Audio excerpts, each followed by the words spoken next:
Chapter 01. You're the sugar daddy. The two lay motionless in the tall grass, enduring the tedious wait. Around midday a gigantic beast finally emerged from the cave. Fan whispered, "Me only have an hour. Make it quick. You provide the potion, I don't have any. You provide the beast, I'll provide the potion." Fair enough, Lin readily agreed. An hour is more than enough, let's go. As the mature beast lumbered away, Lin sprang charged towards the cave. Fan slowly rose and followed. Lin dashed into the cave, quickly penetrating its depths. A low growl echoed from within, exciting him. Evolutionary power surged through him. The potion was ready. Wait, is this a cub? Lin held the syringe containing the potion, ready to inject the beast into unconsciousness, but upon seeing the enormous creature his hand froze. He couldn't bring himself to throw it. The adolescent beast, seeing Lin charge in, locked onto him with a ferocious gaze. A tremendous roar erupted as it lunged. "This is the cub you were talking about," Lin cursed under his breath, retreating with incredible speed, darting out of the cave in a blink. The beast roared in pursuit, a meal delivered right to its door. It wouldn't let it go. "This way," Fan gestured. "You bastard," Lin yelled, hurrying to catch up. "I'm telling you, this beast grew overnight, do you believe it?" Fan quickly ran, preventing Lin from catching up. "Cut the crap, what are you trying to do?" Lin said coldly. "Grown overnight. Do you think I didn't notice that this beast has been in its growth phase for a while? Its growth from cub to adult happened last night. Is that what you mean?" "Surprise, surprise!" First the shock, then the joy. Fan chuckled. "Help me kill this beast, and I'll take you to catch its young. You're using me?" Lin said coldly. "No, it's called cooperation, and what I'll give you isn't just one." Fan shook his head. "It's far beyond your imagination. You better not be deceiving me, otherwise I will make you regret it." Lin snorted coldly, pausing, opening his spatial bag, a long sword in hand, no longer fleeing and quickly killing towards the beast.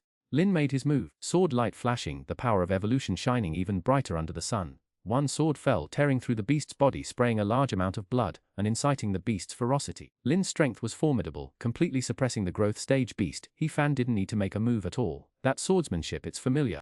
Fan touched the large knife in his spatial bag, refraining from attacking. "I already know your identity." With such strength, suppressing a growth stage beast with his swordsmanship, among the evolvers he's met, only one possesses this level of skill, and the sword style is familiar. Chu Xin. What's the relationship between Chu Xin and Lin Yang? What if I lure him in, and they team up against me? Fan frowned, lost in thought. That's right, he wanted to take Chu Xin to the place where the Golden Lord hides its young. If he went alone and got held up, he'd be done for. Asking Fang Hong wasn't convenient. Fang Hong wanted to follow Zhou Heng, and how could he sabotage that? Wouldn't that expose him directly? He'd originally planned to take the black-robed person there once, waiting outside himself. If anything unexpected happened, he could run. He hadn't expected that person to be Chu Xin. If it was Chu Xin, he'd have to be even more careful to conceal his identity.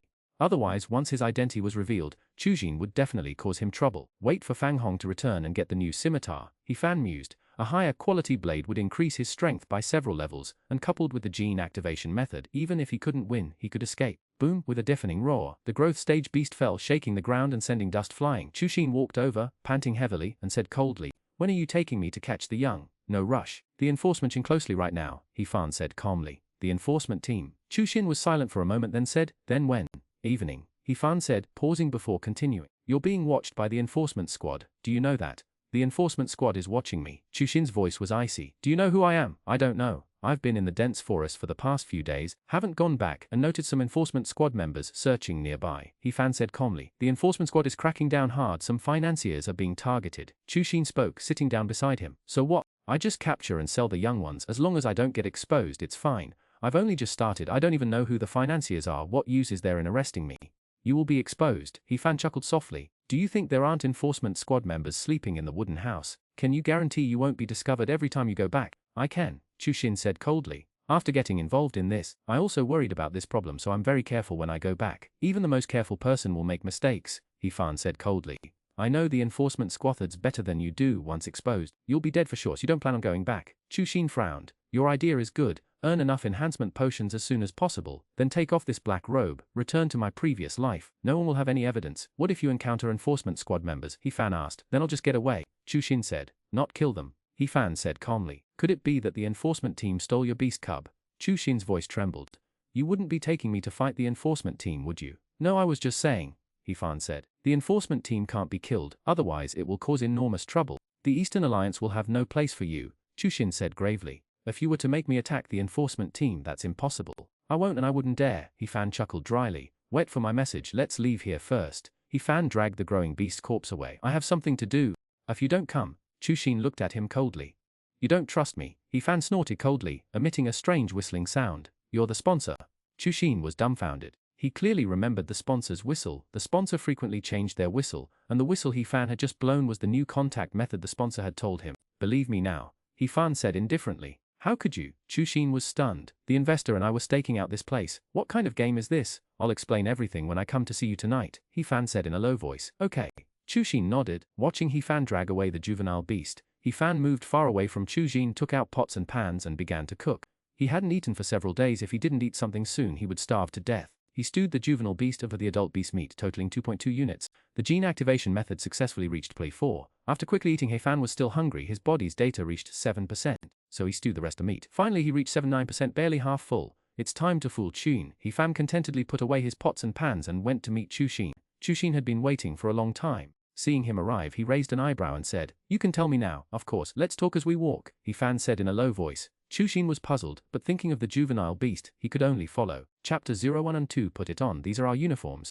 Listen for my signal later, I'll lure them out, and you knock them unconscious, He Fan said calmly. Them who exactly? Chu Xin frowned. Don't you have your suspicions? He Fan chuckled softly. You really intend to attack the enforcement squad? Chu Xin's voice trembled. I don't want this pureblood cub anymore. We're only knocking them unconscious. We'll be wrapped in black robes. What are you afraid of? Besides, they're not actually part of the enforcement squad, He Fan said coldly. As long as you do this you can have the cub. You're trying to use this to control me, to blackmail me into joining you. Chun said vigilantly. I don't even know who you are. He Fan scoffed. Your imagination is truly wild. The reason is simple. Taking down two at once with a single move is too difficult for me. The two of us working together, however, we can definitely do it. Then explain yourself clearly. Chu Xin thought about it. It was true that if they were both in black robes, it would be impossible to use it against them. Didn't I already say it? The enforcement squad is watching too closely. My people are starting to panic, and our location has been compromised. He Fan said calmly. There's a traitor, so we must move the beast cub.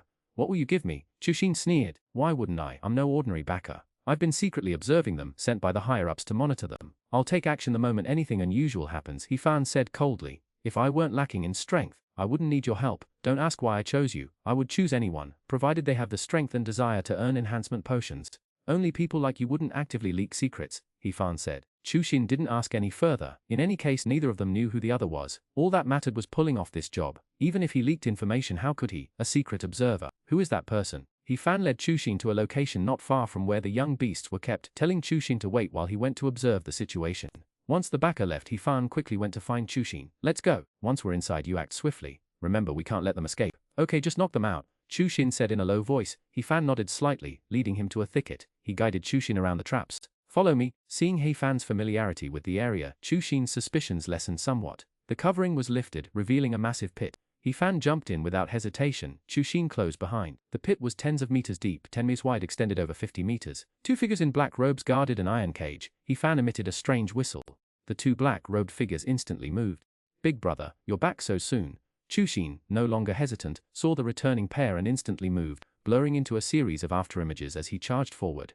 His hands became blades, swiftly severing their necks. Well done, He Fan praised. Only Chu Xin has the skill for that. An ordinary Nirvana cultivator couldn't have done it. The beast cub is inside. Go get it. Right. Chu Xin ventured deeper. Spotting the beast cub confined in the iron cage, joy surged through him. How many enhancement potions could this be exchanged for? Dragging a cage, Chu Xin hurried towards the mouth of the pit. He saw two naked figures, their black robes stripped away, and He Fan was gone. Where did that guy go? Chu Xin was dumbfounded. How am I supposed to sell this? He should have explained before leaving. He Fan had truly slipped away. The remaining time was enough for Chu Xin to move all the cages. He wouldn't linger, he just needed to collect the two black robes. They were identical to those of the financiers. He would impersonate one of them. No need for lengthy explanations. It's getting dark, no rush. Tomorrow is the fourth day. I'll wait for Fang Hong to arrive, get the knife, and bring him along too. He Fan mused. Helping Lin Yang was out of the question. Sabotage, however, was a different story. He Fan waited a while, then turned back to watch what the three would do next. The financier had returned by now, and having learned everything, his face was ashen. All the beasts were gone and two people in black robes. Brother, could they have been from the enforcement squad? Two of the evolvers now wearing black robes said fearfully. That's possible. But why wouldn't the enforcement squad arrest you and only take the beasts? The financier was puzzled. We're puzzled by that too. The person who did this was very strong, at least Nirvana level 3. One evolver said in a low voice. I'll report this to young Master Lin. This place is no longer safe. We're moving immediately. The financier said coldly. They were planning to move anyway. This incident only made them want to leave faster. He Fan followed them. Learning their new location, he hesitated for a moment but decided against trying to deceive them again. He decided to wait a while and ask Fang Hong about the situation first. He waited anxiously until dawn, then carefully returned. He didn't get back to Fang Hong's hut until almost noon. Fang Hong was waiting for him, a broadsword in his hand. Little chef, you're back. Fang Hong strode towards him, handing him the sword. I'm back. He Fan took the saber, drew it and examined it. The blade had a faint golden hue, a hint of red light, and a crocodile dragon pattern. It was exquisite. Very good. Do you have anything else? If not, come with me to work. Nothing, I'm fine, Fang Hong quickly replied. Had he finally infiltrated the enemy ranks after all this? Besides you, who else has seen this knife? He Fan asked. Sabers of this style weren't uncommon in this world. Identifying someone solely based on the style of a knife was rather difficult. Besides the maker, only me, Fang Hong said. He Fan nodded and continued. Do you know any secret codes or coded language? King covers Earth Tiger. Fang Hong pondered for a moment, then lowered his voice. Anything else? For example, various sounds that have hidden meanings, He Fan said. Has some. Fang Hong thought for a moment before replying. I only heard about it, and besides you can create your own, you just need to remember them. He Fan's mind raced. He continued, could he recognize that this knife is made from Xuanhuan bone? He wouldn't recognize it immediately. With prolonged combat he could. As the evolutionary power is infused, the knife will emit a Xuanhuan aura, Fang Hong said, then added, you intend to attack Chuxin? No, Chuxin is a colleague of ours. He Fan looked at him with a knowing glint in his eyes. Don't go looking for Chuxin, and he doesn't know about it, I understand. Fang Hong nodded. He Fan led Fang Hong quickly into the dense forest, arriving at a secluded spot, and tossed him a black robe embroidered with flowers on the chest. Put this on, it's our uniform. Uniform? Fang Hong twitched the corner of his mouth. You think we're going to an office job in the city? From now on, you'll call me sir, not by my name. I'll call you Fang, that's your code name, He Fan whispered. Don't reveal your identity, understand? The enforcement team is investigating heavily. If they find out, you'll be arrested. Fang Hong responded in a low voice, thinking to himself, I am from the enforcement team. Chapter 103. My heart is entirely yours. Lately the enforcement team has been investigating too strictly, making my men anxious and possibly exposing our tracks, He Fan said as they walked, with a sigh.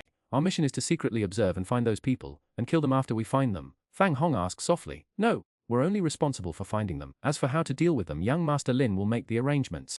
He Fan said calmly, pausing before adding coldly, but if necessary, killing them is also acceptable. I understand. Fang Hong's heart tightened and his tone turned colder. I'll teach you a few whistle signals later. These are our contact codes. He Fan passed the strange whistles to Fang Hong, intending to change the code. Whistling, even without Morse code, Xuanhuan Gadia, a secret phrase would be better. Fang Hong silently memorized the whistles, thinking to himself that he would report them to team leader Huang as soon as possible, using them to lure those people out and catch them all at once. Do you have a black robe? He Fan asked again. One without flowers on the chest. Yes, Fang Hong nodded. This kind of clothing used for concealment usually comes with that. Then put on the black robe and disguise yourself, He Fan whispered. A flower on the chest represents a buyer. No flower means an ordinary person selling cubs. Try to get a cub and sell it to a buyer. Use this to observe him. If anything seems unusual, notify me immediately. Okay, what about you? Fang Hong asked. I'll observe another one, He Fan said, then added. We meet here at 5 o'clock this evening. The two separated. He Fan went back to monitor the 3 buyers who had been robbed.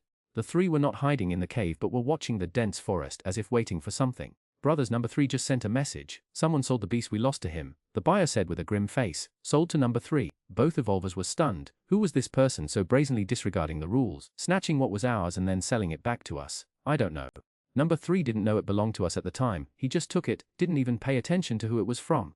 The financier's tone was harsh. So, we just eat this loss. The 2 evolvers were filled with rage. This was blatant robbery. Of course not. Let's wait for Zhou Heng to arrive. The financier coldly snorted, his gaze sweeping towards the dense forest. Zhou Heng. He Fan paused slightly, then sneered. He'd been wondering why he hadn't heard from Zhou Heng for so long, so he'd been here all along. Cuckoo! A strange call echoed from the forest. The 3 rejoiced, quickly entering the woods. Zhou Heng, you've arrived. Is this Zhou Heng's method of contact? He Fan stroked his chin, cautiously approaching. I've already notified young Master Lin, strengthening security, waiting for his instructions, Zhou Heng said coldly. What about that batch of beast cubs? The 3 harbored resentment. They were expecting a reward. With the cubs gone, what would they get? Of course not, Zhou Heng said coldly. We'll investigate this matter. Once we have results, whoever it is, will be killed immediately. Before we find out who these 2 are, you should start buying up the young beasts. If they dared do it once, they'll likely do it again. I'll notify number 1, number 3 and number 4. We'll let them come and deliver themselves to their deaths. The 3 nodded and turned to leave. He Fan thought for a moment, then followed Zhou Heng. There were 4 financiers, none could be spared. Secretly following Zhou Heng, recording each location, He Fan noticed that Zhou Heng deliberately altered his voice. Trying to identify him based on voice alone would be impossible. This group was cautious. Those who usually sold young ferocious beasts wouldn't be under constant observation. These thieves, after careful confirmation, were deemed to have absolutely no connection to the enforcement squad, which is why they dared use them. Unfortunately, they never imagined that He Fan would be constantly watching them, observing their every move, paying attention to every detail. After observing number 4 and acquiring 4 locations, darkness had fallen. It was time to meet with Fang Hong. Where is he? He Fan frowned. Fang Hong was supposed to meet on time, yet he was late. After waiting for a quarter of an hour, Fang Hong arrived panting. "Little master, I'm sorry. I'm not familiar with this area and got a little lost. Forget it. Remember to be on time next time," He Fan said disapprovingly. "How can you work for me like this? How can I help you make big money?" Then he said, "Did you use the pure-blooded young beast to make contact with them?" When he followed Zhou Heng, he didn't notice Fang Hong. Perhaps he was busy apprehending pureblood cubs at that time. "We're close, haven't alerted them," Fang Hong said. "Did you notice anything unusual?" He Fan asked. "No, everything's normal, they're all buying cubs," Fang Hong replied. He Fan nodded and said, "Keep observing, they'll move at night, see if anything unusual happens on the way. I'll keep an eye on my end and notify you immediately if anything comes up." "Yes, sir," Fang Hong responded and slipped back into the woods. Entering the woods, Fang Hong returned to the cave of the fourth patron.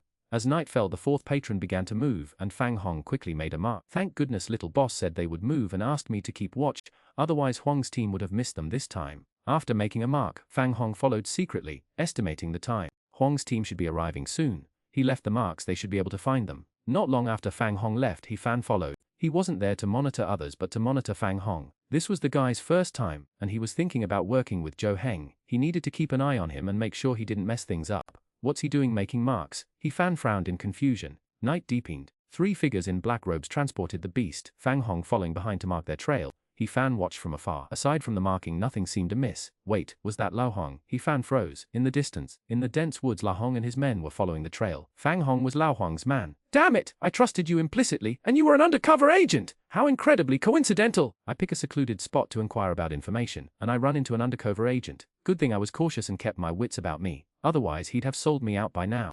He Fan inwardly scoffed at Fang Hong, finally understanding why Fang Hong had been so attentive. All those favors, the antidote, the Xuanhuan bone, the weapon crafting, he'd done it all for him, all for free. There's no such thing as a truly good person in this world, it was all a setup.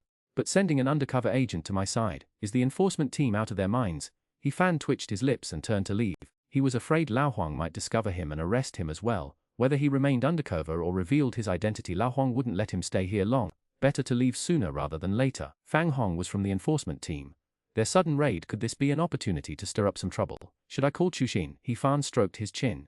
Fang Hong bringing Lo Huang and his men was actually a help. This was a big event, Zhou Heng would definitely reappear. He had to meet the remaining 3 investors before Zhou Heng did. Chapter U104. Who sent it? He Fan swiftly moved through the woods, searching for the remaining 3 financiers. These transfers, while not fast and not covering great distances, still took him several hours to track the 3 financiers' new locations.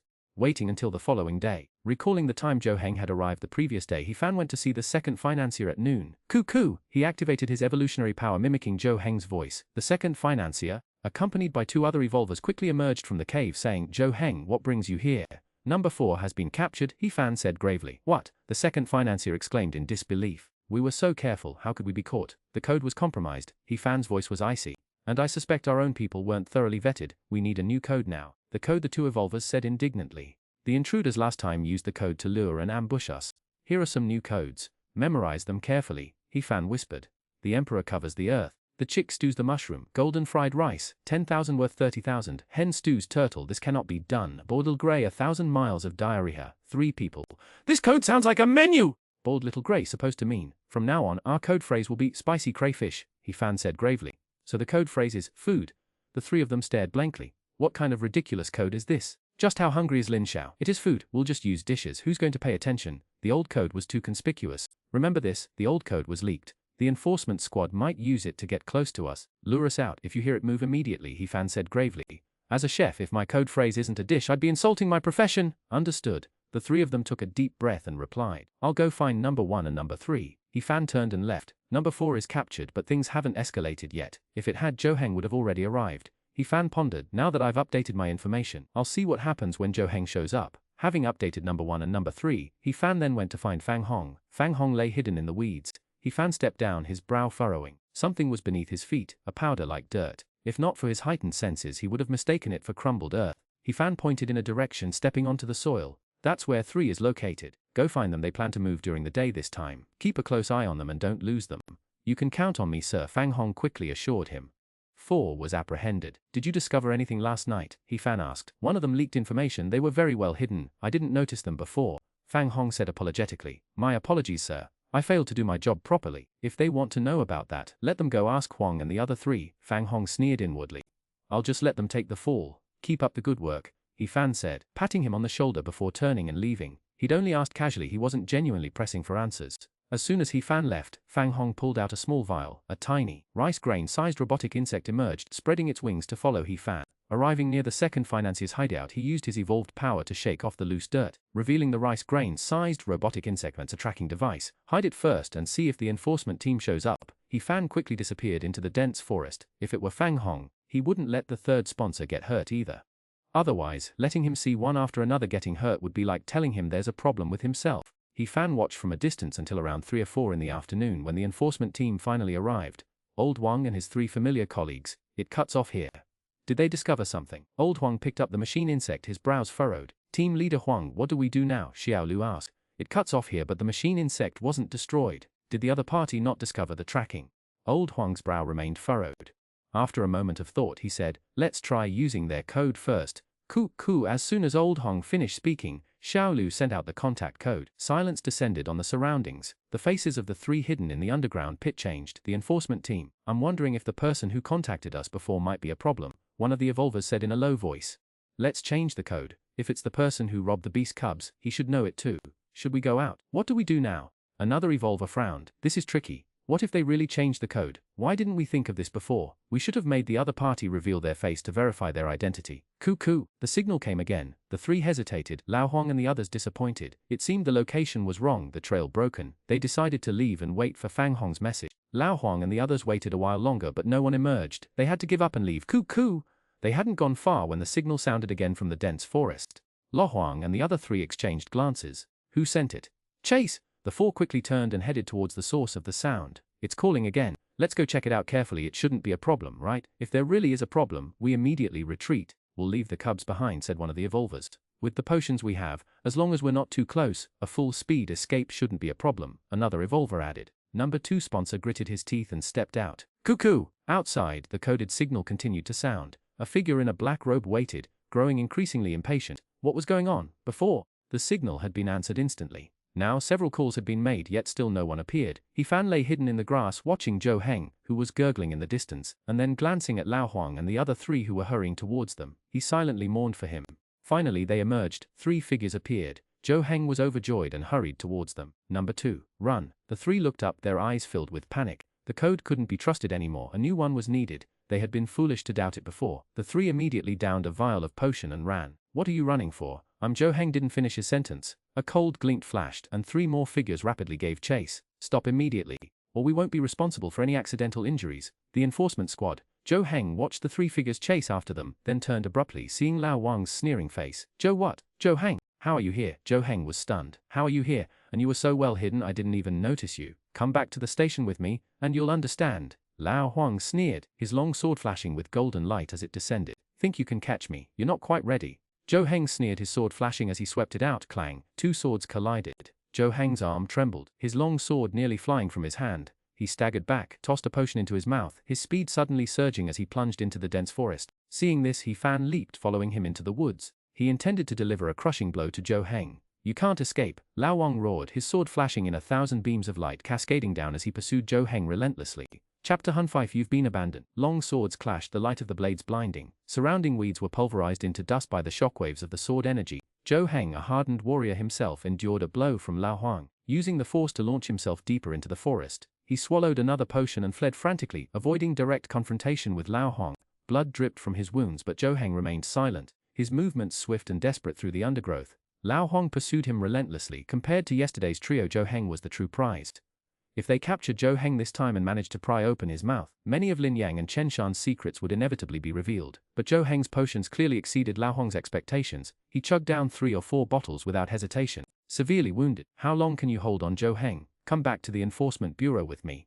Lao Huang pursued with all his might, but with the potions supporting him, Zhou Heng's speed was completely unexpected. He could only maintain a 100-meter distance at best. Zhou Heng remained silent, all his energy focused on escaping. Once caught, the truth would be exposed and he would die a horrible death, possibly implicating his family. Swoosh swoosh. Suddenly, the undergrowth exploded. A golden blade of light shot from ahead, aimed directly at Zhou Heng. Who's there? Zhou Heng narrowly avoided the blade, his speed slowing slightly. You've been abandoned. Die with regret. He Fan, dragging his blade, stepped out of the forest. The enforcement team is right behind you. Are you trying to die? Zhou Heng exclaimed in fury and alarm. No, I'm just here to inform you that you're useless now. Farewell. He Fan shook his head slightly, disappearing into the forest, fleeing rapidly. One distraction was all that was needed. If they couldn't catch him this time, Xuanhuan could retire. Zhou abandoned, knowing all I know to be abandoned. That man just now, I have no idea who he was. That knife, though, it reminded me of someone I wanted desperately to eliminate. Old Huang had caught up after being momentarily blocked by He Fan's single strike. The two clashed again, but He Fan had no time to watch. He had another chase to pursue, another situation to potentially save. He Fan followed the trail of the three fleeing figures, chasing for half an hour before finally finding their tracks. Another 15 minutes later, he heard the clash of steel on steel. He found Xiao Lu and the other two had caught up, and the six were now engaged in a fight. Damn it, are they all juicing? He Fan looked at Xiao Lu and the others, they'd taken something too. Otherwise they wouldn't have caught up to these three. The three were fairly evenly matched, with Xiao Lu and his companions holding a slight advantage, but they weren't able to quickly subdue their opponents. Boom! He Fan drew his long knife and joined the fray, his blade aimed directly at Xiao Lu. This guy liked to pick on him, he was settling the score today. More people. Xiao Lu deflected the blade with his own sword, but he found that the evolutionary power was strangely passing through his blade, spreading into his body, searing him with pain as if his bones and flesh were separating. A truly unsettling blade. He Fan remained silent, the blade whirling. Little Lu's current strength was nothing in his eyes at best, a peak Nirvana level 1, posing no threat. He wouldn't necessarily kill him instantly, but he could easily overwhelm him. The three from the second sponsor group were momentarily stunned. A master swordsman, they didn't seem to have one among them. But they couldn't worry about that now. Dealing with the enforcement team was the priority. The blade moved swiftly, leaving a trail of afterimages. The Xuanhuan blade glowed with an eerie blood-red light. He Fan, using the 5 Viscera severing technique, held back 3 points of his strength. He didn't want to kill Little Lu, only to turn the tide of the battle. You hold them off, Little Lu said grimly, his long sword flashing brilliantly. A gust of wind accompanied the sword's radiance, imbued with a rich beat suddenly escalating. He Fan's expression remained unchanged, still using the 5 Viscera severing technique at 3/10 of his power. Boom, blade and sword clashed again. The Xuanhuan blade hummed, its blade energy penetrating Little Lu's body. He staggered, retreating dozens of steps, feeling a searing pain in his abdomen. A mouthful of blood sprayed from his lips as he glared in shock and fury. That's a heretical martial art. Heretical my ass! It's a perfectly legitimate culinary martial art! He Fan was inwardly indignant. His blade rose again, splitting into countless forms. 1,000 cuts. Let's go! 2 members of the enforcement team retreated, supporting Little Liu as they quickly made their escape. Leave them, the second financier said coldly. No need to chase. He Fan's blade movements dissipated, and he sheathed his sword. Spicy crayfish. It's you! You're not Zhou Heng. Zhou Heng didn't use a sword! The 3 men said in a low voice. Of course I'm not Zhou Heng. He Fan said calmly. I was secretly checking on you. A traitor amongst us leaked information to the enforcement team. After my investigation, I found that the code words were all known to the enforcement team, so we had to contact you to make a change. So that's it. What about Zhou Heng? The second financier asked. You should go ask him at the enforcement team. He Fan coldly snorted, his gaze icy. Zhou Heng has been arrested. I'm in charge now, and I'll contact young Master Lin. Zhou Heng was arrested. The 3 were stunned. Zhou Heng was a core member, higher in status than them. He was actually arrested. He's been arrested. Hopefully he won't reveal too much, otherwise we'll have to eliminate him, He Fan said icily. The 3 evolvers were shaken. Zhou Heng knew too much. If Zhou Heng revealed everything, their black robes would be useless. During this period, don't take any action. Follow me, I'll arrange a hiding place for you. He Fan said, pausing before continuing. I'll contact number 1 and number 3. Let's keep calm for a few days and see what happens. Okay. The 3 of them looked bewildered, filled with intense fear. Could this be the end of their lives? All they could do was pray that Zhou Heng held his tongue. He Fan saw their deflated demeanor. Don't overthink it. Even if the sky falls, young Master Lin will handle it. You'll be fine. I'll certainly be fine. This counts as a major contribution on my part. But you guys are in trouble, you're criminals. First I'll get you criminals to help me out, then I'll have Fang Hong bring La Huang over and wipe you all out. He Fan then sought out numbers 1 and 3. Upon hearing of Zhou Heng's arrest, the trio had lost all interest in collecting pure blood cubs. Zhou Heng knew all their hiding places. If they continued, the enforcement squad could find them all with a simple search. Wet here. I'll contact young Master Lin and see what the next move is. He Fan arranged for them to stay in a hidden cave he'd recently discovered. Thank you for your trouble. The 3 investors were gravely serious. He Fan quickly left. Of course he wasn't going to find Lin Yang. Even if he knew where he was, He Fan wouldn't go. He went straight to Fang Hong and handed him the golden flute. Don't reveal your identity. Take this, infuse it with evolutionary energy near the wooden house and someone will find you and bring you to me. Okay. Fang Hong nodded, a cold smile playing on his lips. Hidden figures, huh? Once I find out who you are. And you little chef too! Fang Hong took the golden flute, went near the wooden house, hid in the tall grass, and infused it with evolutionary energy. A quarter of an hour later, Chu Xin arrived, clad in black robes, his gaze dark and brooding. You still dare to show your face? He'd actually slipped away earlier. Though he'd reaped all the benefits, he'd nearly been paralyzed with fear during the sale. If he'd been discovered, he would have been pounded to a pulp by a mob. What do you mean? Fang Hong murmured. I followed your instructions, sir. I came to find you. It wasn't me who double-crossed you. What does he want this time? Chu Xin frowned. He didn't say, he just told me to bring you. Then take me there. I want to see what devilry he's up to this time. Chu Xin snorted coldly, following Fang Hong. He Fan wandered around outside for over an hour before heading back to the cave. How many enhancement potions do you have left? Not many. I have 2 left, said the second investor. I have 3 forward, said the first and third. Give them all to me. He Fan said. Lin Xiao has new instructions. We're to lay low for a while, avoid being found. Hide. The group stared blankly, handing over the enhancement potions. Where could they possibly hide now? Mature stage beast nests. He Fan's gaze was icy. Only there would the enforcement team not think to look, even if they did. Stage beast territory. Chapter 160. You guys go in, I'll keep watch. But we can't beat mature stage beasts. A look of panic flickered across their faces. Although they had 9 evolvers, the highest level was only Nirvana Tier 3. How could they fight mature stage beasts? I plan to hire someone with these potions. Rest assured, I've already vetted them. He Fan said in a low voice. Since you're confident, go ahead. Besides a mature stage beast territory, we have nowhere left to hide. The 9 evolvers sighed, then added, don't you need any other potions? What other potions do you have? How many? He Fan asked. We have a few more. The 9 people produced their potions, various bottles and jars, totaling over a dozen.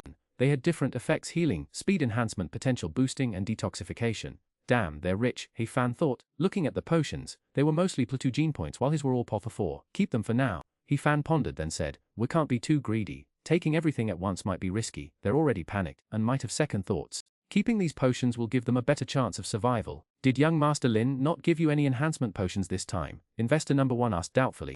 Given the circumstances, do you think he would? He Fan rolled his eyes. Let's wait. We'll talk after things calm down. That's true. Investor number 1 pondered this, finding it reasonable. The beast cubs are gone, the capital hasn't been recovered. He definitely wouldn't give any more now. Wait here, the people I've contacted should be arriving soon. He Fan reassured the 9 people before leaving the cave.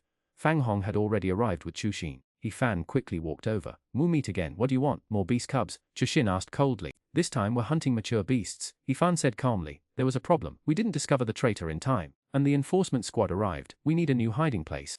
Oh, so that means there are no more enhancement potions. Chu Xin's tone turned icy. They're all gone, and you still want me to come?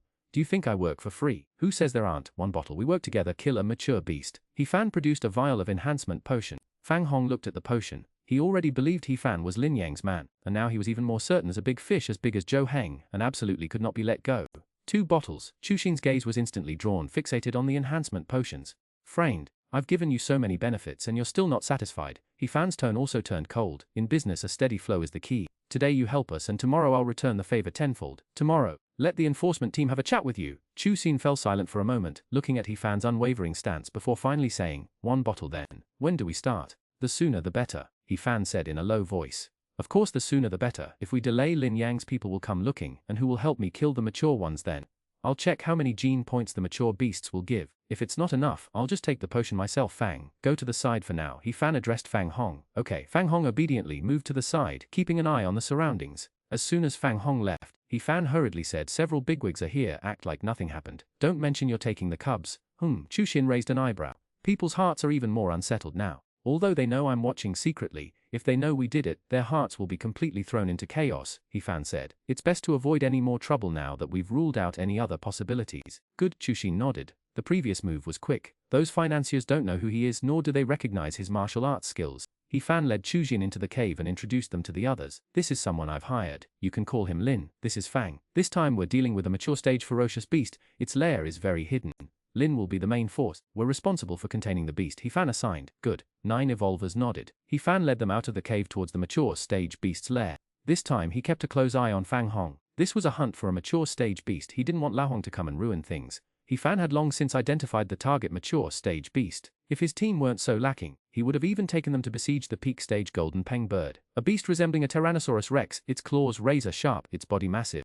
Its movements caused the earth to tremble, dust to fly, leaving huge footprints in the ground. At this moment the beast was outside searching for prey. Let's move, He Fan said to Lin. Chu Xin roared, charging forward first. The 9 other evolvers followed swiftly. Fang Hong hesitated. Should I go? This is a mature stage beast. Go with Lin here, what's there to be afraid of? He Fan kicked Fang Hong. Members of the enforcement squad. Don't you have even this much courage? Long spear in hand, Fang Hong roared and charged. This was undoubtedly the most dangerous thing he'd ever done, hunting a mature stage beast. He was incredibly reckless. He Fan planted his broadsword in the ground, hands behind his back, watching the fight while keeping an eye on the surroundings. I'm constantly vigilant, he thought. Fang Hong, you're just going to watch, right now? The beast was at its peak strength. He Fan wouldn't go in not for anything. A mature stage beast. One hit and he'd be in serious trouble. Let them handle it. Chushin didn't say anything. With so many people, one more He Fan wouldn't make a difference, and one less wouldn't either. The other 9 evolvers remained silent. In their minds, He Fan held a higher status. If he wasn't going to fight, then so be it. Roar! The monstrous beast roared, a powerful wave of air sweeping outwards, accompanied by a stench of blood. Its claws lashed out, scattering their evolved powers. No one dared approach except Chushin. You contain it. I'll find an opening, Chushin said gravely. Right. Fang Hong's spear danced, a spear-shaped energy wave disturbing the very air, its sharp point aimed directly at the beast's eyes. Several of you attack its vital points. The rest will block its attacks, Chushin instructed. The beast's claws enveloped Fang Hong. Following Chushin's plan, 7 evolvers attacked simultaneously, blinding golden light striking the beast's claws. Resolving the crisis and seized his opportunity. Boom. The beast's claws descended. The 7 evolvers' attack shattered, the claws pausing for a moment. Fang Hong's spear struck accurately. Silang! A deafening sound echoed as the spear's force landed, leaving only a superficial wound. The paused claws arrived, the spear blocking the blow. The immense force sent Fang Hong flying, though much of its power had been deflected, causing minimal injury. At that moment, Chu Xin arrived beneath the beast. His sword energy mercilessly sliced through, tearing open its abdomen, and beastly blood gushed forth. Roar! Plowed, the ferocious beast roared in pain, its ferocity ignited, becoming even more violent. With a swing of its claws, the air exploded, the airflow disrupted. He Fan pressed his hand on his sword, constantly observing his surroundings and the beast's movements. At that moment his gaze fell upon the left-hand side of the dense forest. A dark shadow flashed past, disappearing beyond the range of his senses in an instant. Chu Xin retreated violently, continuing to look for an opening. A mature stage beast wasn't so easily killed. This injury was merely a scratch on its hide. It would take much longer to wear it down. Chapter 107. I thought of He Fan again. Deep within the beast's territory in the dense forest, Lin Yang's face was grim as he stared at the Nirvana-evolved being before him, his voice cold. You say Zhou Heng was captured? Yes. The Nirvana-evolved being replied in a low voice. Wasn't it supposed to be discreet? Weren't those people thoroughly vetted before contact? Has Zhou Heng lost face turned icy? Zhou Heng's capture. If he reveals our existence, we don't panic. Send someone to check on Zhou Wen, and find a way to infiltrate the enforcement bureau to visit Zhou Heng. Tell him we'll take care of his family. Chen Shan emerged from the depths of the cave, his tone indifferent. Yes, my lord. The Nirvana Evolutee replied respectfully. Where are numbers 1, 2 and 3? Where are they now? Chen Shan asked. I followed them earlier and number 2 escaped, the Nirvana Evolutee said, pausing before continuing.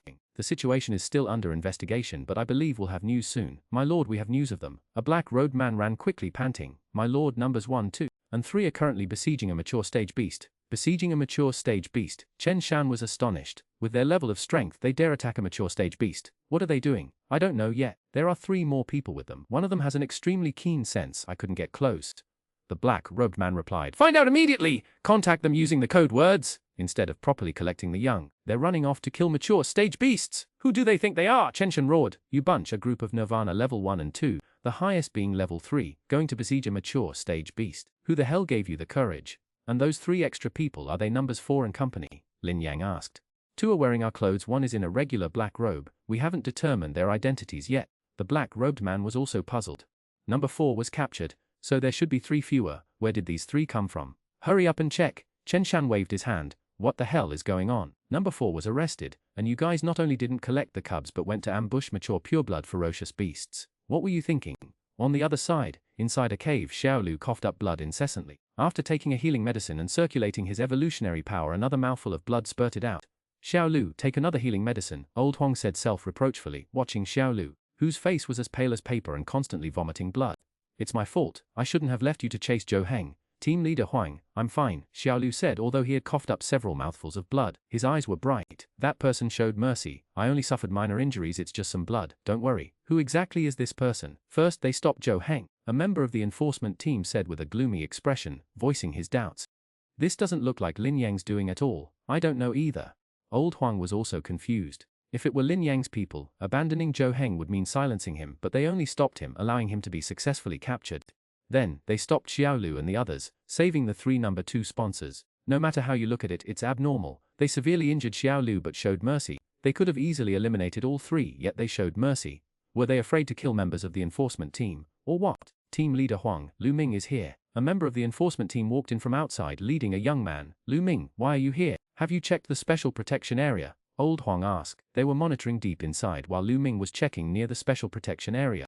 Nothing unusual so far. I heard that you arrested Zhou Heng, so I came to ask about the situation, Lu Ming said. The news was passed to him by the enforcement team, and he rushed here as soon as he received it. The best news is that Zhou Heng and their number 4 backer have been apprehended. The remaining 3 backers escaped. The attackers' martial arts were bizarre, suggesting an evil sect evoluer. Lao Huang's face was grim. Evil sect. Lu Ming looked at Xiao Lu. Tell us more. Internal energy penetrated my body, damaging my 5 internal organs. They sped, but there was another move. My whole body was in excruciating pain, as if my flesh and bones were being torn apart. Xiao Lu said in a low voice. Damaged internal organs. Flesh and bones torn apart. Excruciating pain. Lu Ming was stunned. This feeling is so familiar, you know? Lao Huang asked quickly. Who was it? What if I said it was He Fan? Would you believe me? Lu Ming's expression was fascinating. He recalled trying to beat He Fan, only to be beaten himself. The names of the moves He Fan had used, weren't they? 5 internal organ damage, and flesh and bone separation. Xiao Lu was lucky to have escaped the severing meridians and breaking bones move. He Fan. The members of the enforcement team looked at Lu Ming with expressions that clearly said, "You've got to be kidding me. An evoluer with delusional disorder. How could he defeat Xiao Lu?" I forgot to mention the enforcement bureau discovered a corpse at the crocodile dragon pool. 5 internal organs damaged. The deceased was Lu Tian. Lu Ming said impassively. Lu Tian. He called me earlier saying he was severely injured by He Fan and needed my help. Lao Huang's expression turned cold. It really was He Fan. I was just making a guess. Lu Ming pondered. He Fan's 3 moves weren't that powerful back then, and he couldn't be certain. I asked Liu Qingyuan and Qin Wei, and He Fan was still at home. They didn't bring him out. By the way, have you heard that Zhou Heng has a sworn brother Xiao Dangjie? He's a medicinal chef. Old Huang, considering his own position and ruling out He Fan's suspicion, asked. Zhou Heng has a sworn brother Xiao Dangjie. Lu Ming looked bewildered, having no memory of it at all. Now that we have this person, our undercover agent, who is by Xiao Dangjie's side, has made such a great contribution. Old Huang said in a deep voice, very affirmatively. This person must be a big fish. I suspect that this person is the one who stopped Zhou Heng and seriously injured little Lu, because he also uses a knife, and the undercover agent just forged a knife for him. A medicinal chef using a knife with a knife technique that injures the 5 internal organs, separating flesh and bone. It makes me think of He Fan again. Lu Ming's face twitched. He Fan's impression on me is too deep, and He Fan is also an evolver. If he's reborn, no, it's impossible to be reborn so quickly. It definitely can't be him.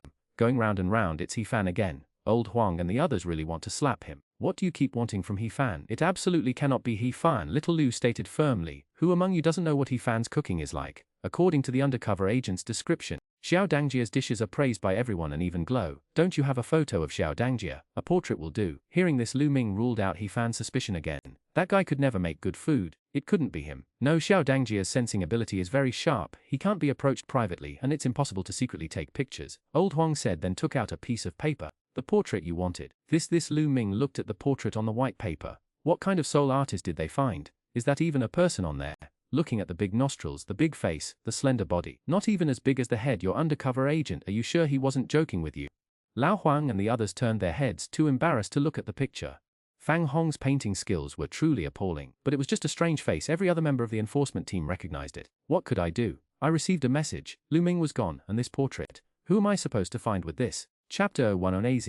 Because I was hungry, the ferocious beast roared, stirring up wind and clouds. The earth cracked and dust obscured the vision. Thick dust and flying stones swirled around, but He Fan remained motionless. His evolved power formed a protective barrier around him, his gaze fixed on the battlefield. The encirclement and annihilation was nearing its end. 9 evolvers, including Fang Hong, were all wounded and heavily injured, constantly stuffing healing medicine into their mouths. Chu Xin wasn't much better. The beast claws had nearly ripped him apart. Even though he dodged in time, he was still seriously wounded, with a gash running from his chest to his abdomen. The beast was also covered in wounds, dying, and could barely stand. One of its eyes was blind. A weak roar, a low growl. The ferocious aura was still intimidating, but the roar was filled with mournful cries. Kill. Ignoring their injuries, led by Chu Xin, the evolvers attacked again. Clang. He Fan, silent for so long, finally made his move. His broadsword flew out, held in a single hand, his evolutionary power erupting in a torrent, leaving countless afterimages as it aimed straight for the beast's injured eye. Savage power exploded. Claws swept across many evolvers, chugging potions, unleashing their unique skills to block the beast's attacks, creating an opening for Chu Xin. Boom. Evolutionary power detonated. The beast swayed, as if about to fall, staggering and collapsing the earth beneath its feet. Chu Xin seized the opportunity, plunging his sword deeper into the wound in the beast's abdomen.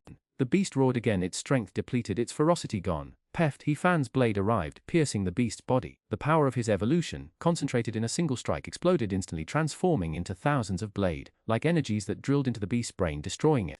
At this moment, the beast's strength was at its lowest, and this was a blade forged from the bone of a Xuanhuan. It easily tore through the beast, its energy able to penetrate. If the beast had been at its peak, he wouldn't have had a chance. Roar, a single swift strike, a death rattle, and the monstrous beast collapsed, its last vestiges of strength gone. Blood seeped from its severed head, its life was extinct. This is your reward. He fan tossed a vial of potion to Xuanhuan. Thank you. Xuanhuan caught the potion, spat out a mouthful of blood and stumbled as if to leave. Stay and rest. Everyone's injured. In your condition, where can you even go? He fan said, genuinely questioning whether Xuanhuan could even make it back. Xuanhuan hesitated for a moment, then chose to stay. The group entered the beast's lair to recuperate. There were no other beasts inside. He-Fan went to deal with the corpse. Play 7, not bad. A little less than 2 enhancement potions. He-Fan was inwardly pleased. This deal was worthwhile, but he couldn't do it often. From now on, let Xuanhuan kill only the growth stage beasts. The mature ones are too difficult. Even with 10 other evolvers, this lavish little team was battered. If Xuanhuan were to hunt them alone, he'd be dead meat. This beast's remains should be enough to forge another blade. He-Fan rejoiced, adding, I'll melt down the greatsword too, as supplementary material. A blade forged from the bones of a mature beast, it'll definitely be a good knife.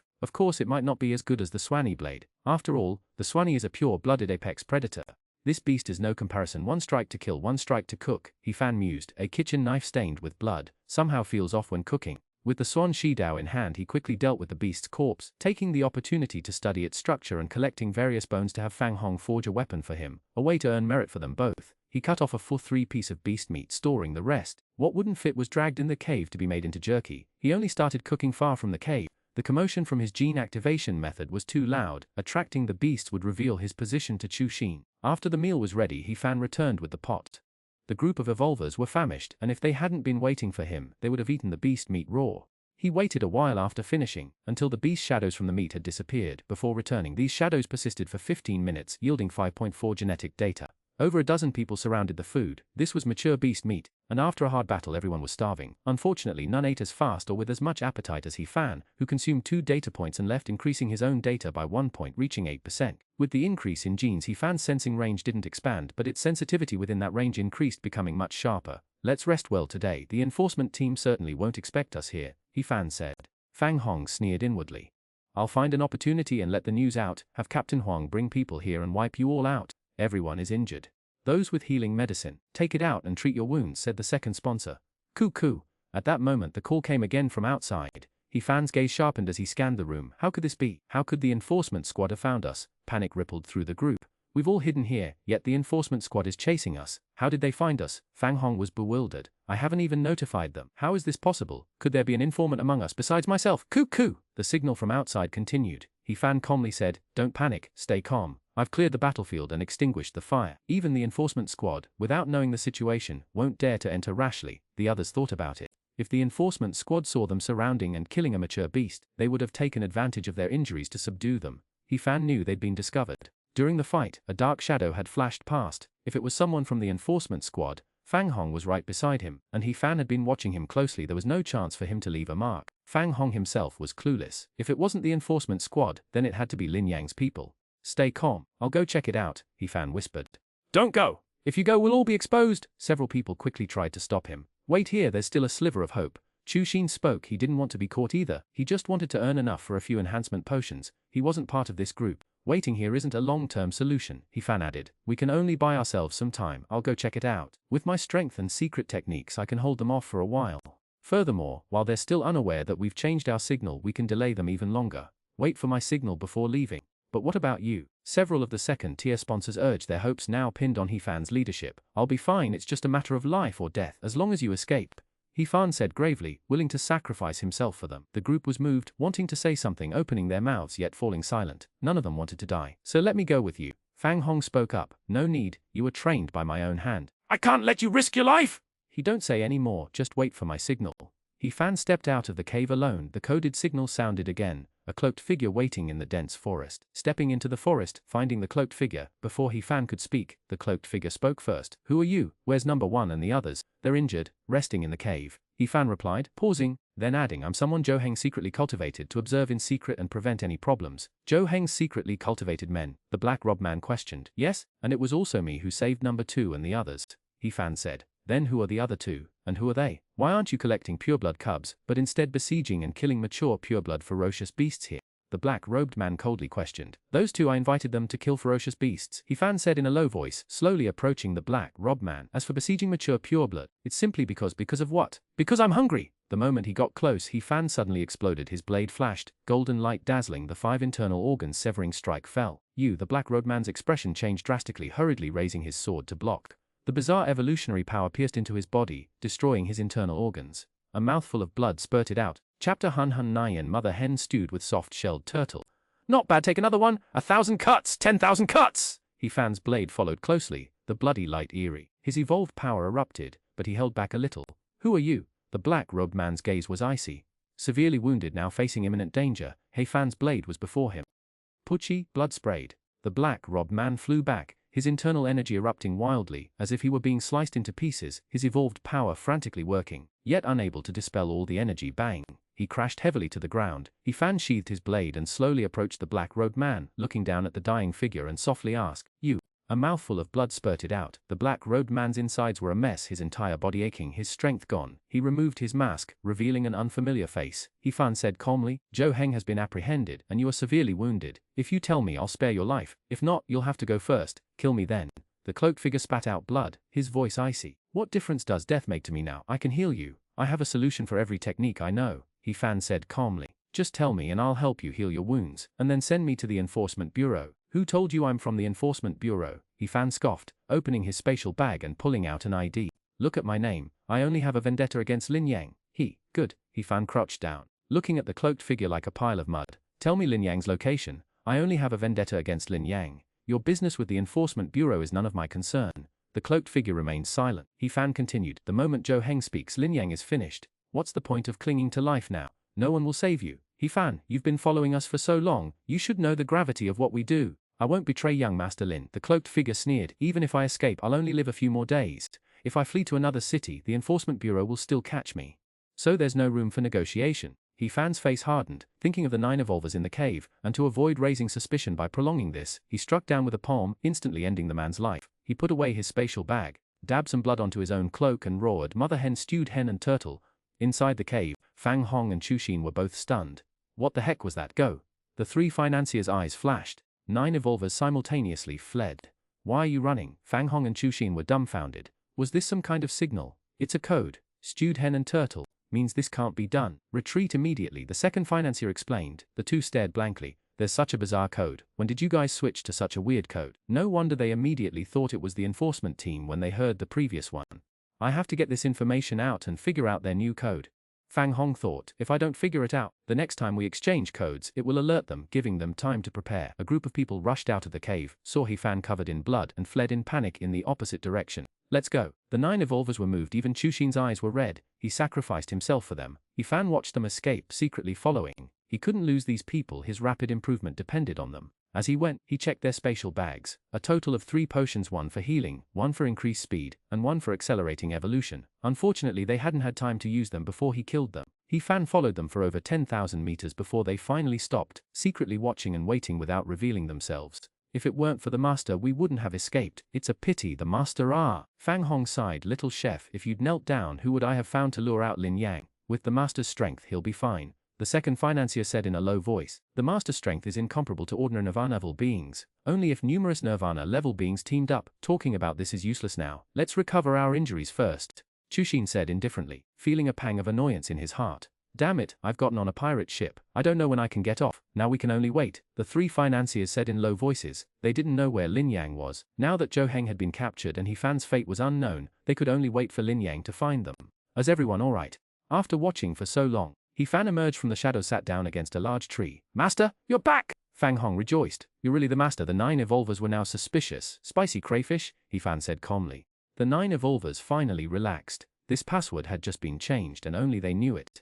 "I was lucky just now. I used the beast attracting powder to lure ferocious beasts and block the enforcement team, allowing me to escape," He Fan explained. "We can't go back to the mature stage nests. Tomorrow we'll switch to long-term ones. We'll kill more and occupy multiple nests for easier hiding. I'll keep watch tonight. My sensory abilities are quite strong." "Good," the 9 evolvers nodded. Xuanhuan had no objections and Fang Hong even less so. He'd already left a mark while escaping. If the enforcement team finds the mature stage nests, they'll definitely discover us. "Let's wait until dawn. I'll try to contact young Master Lin again." He Fan comforted them. "Don't worry, young Master Lin won't abandon us. With fewer and fewer people, he'll value us even more." "You're right, sir, he will value us more." The 9 evolvers responded in unison, resuming their treatment of their injuries. "Lin, come with me."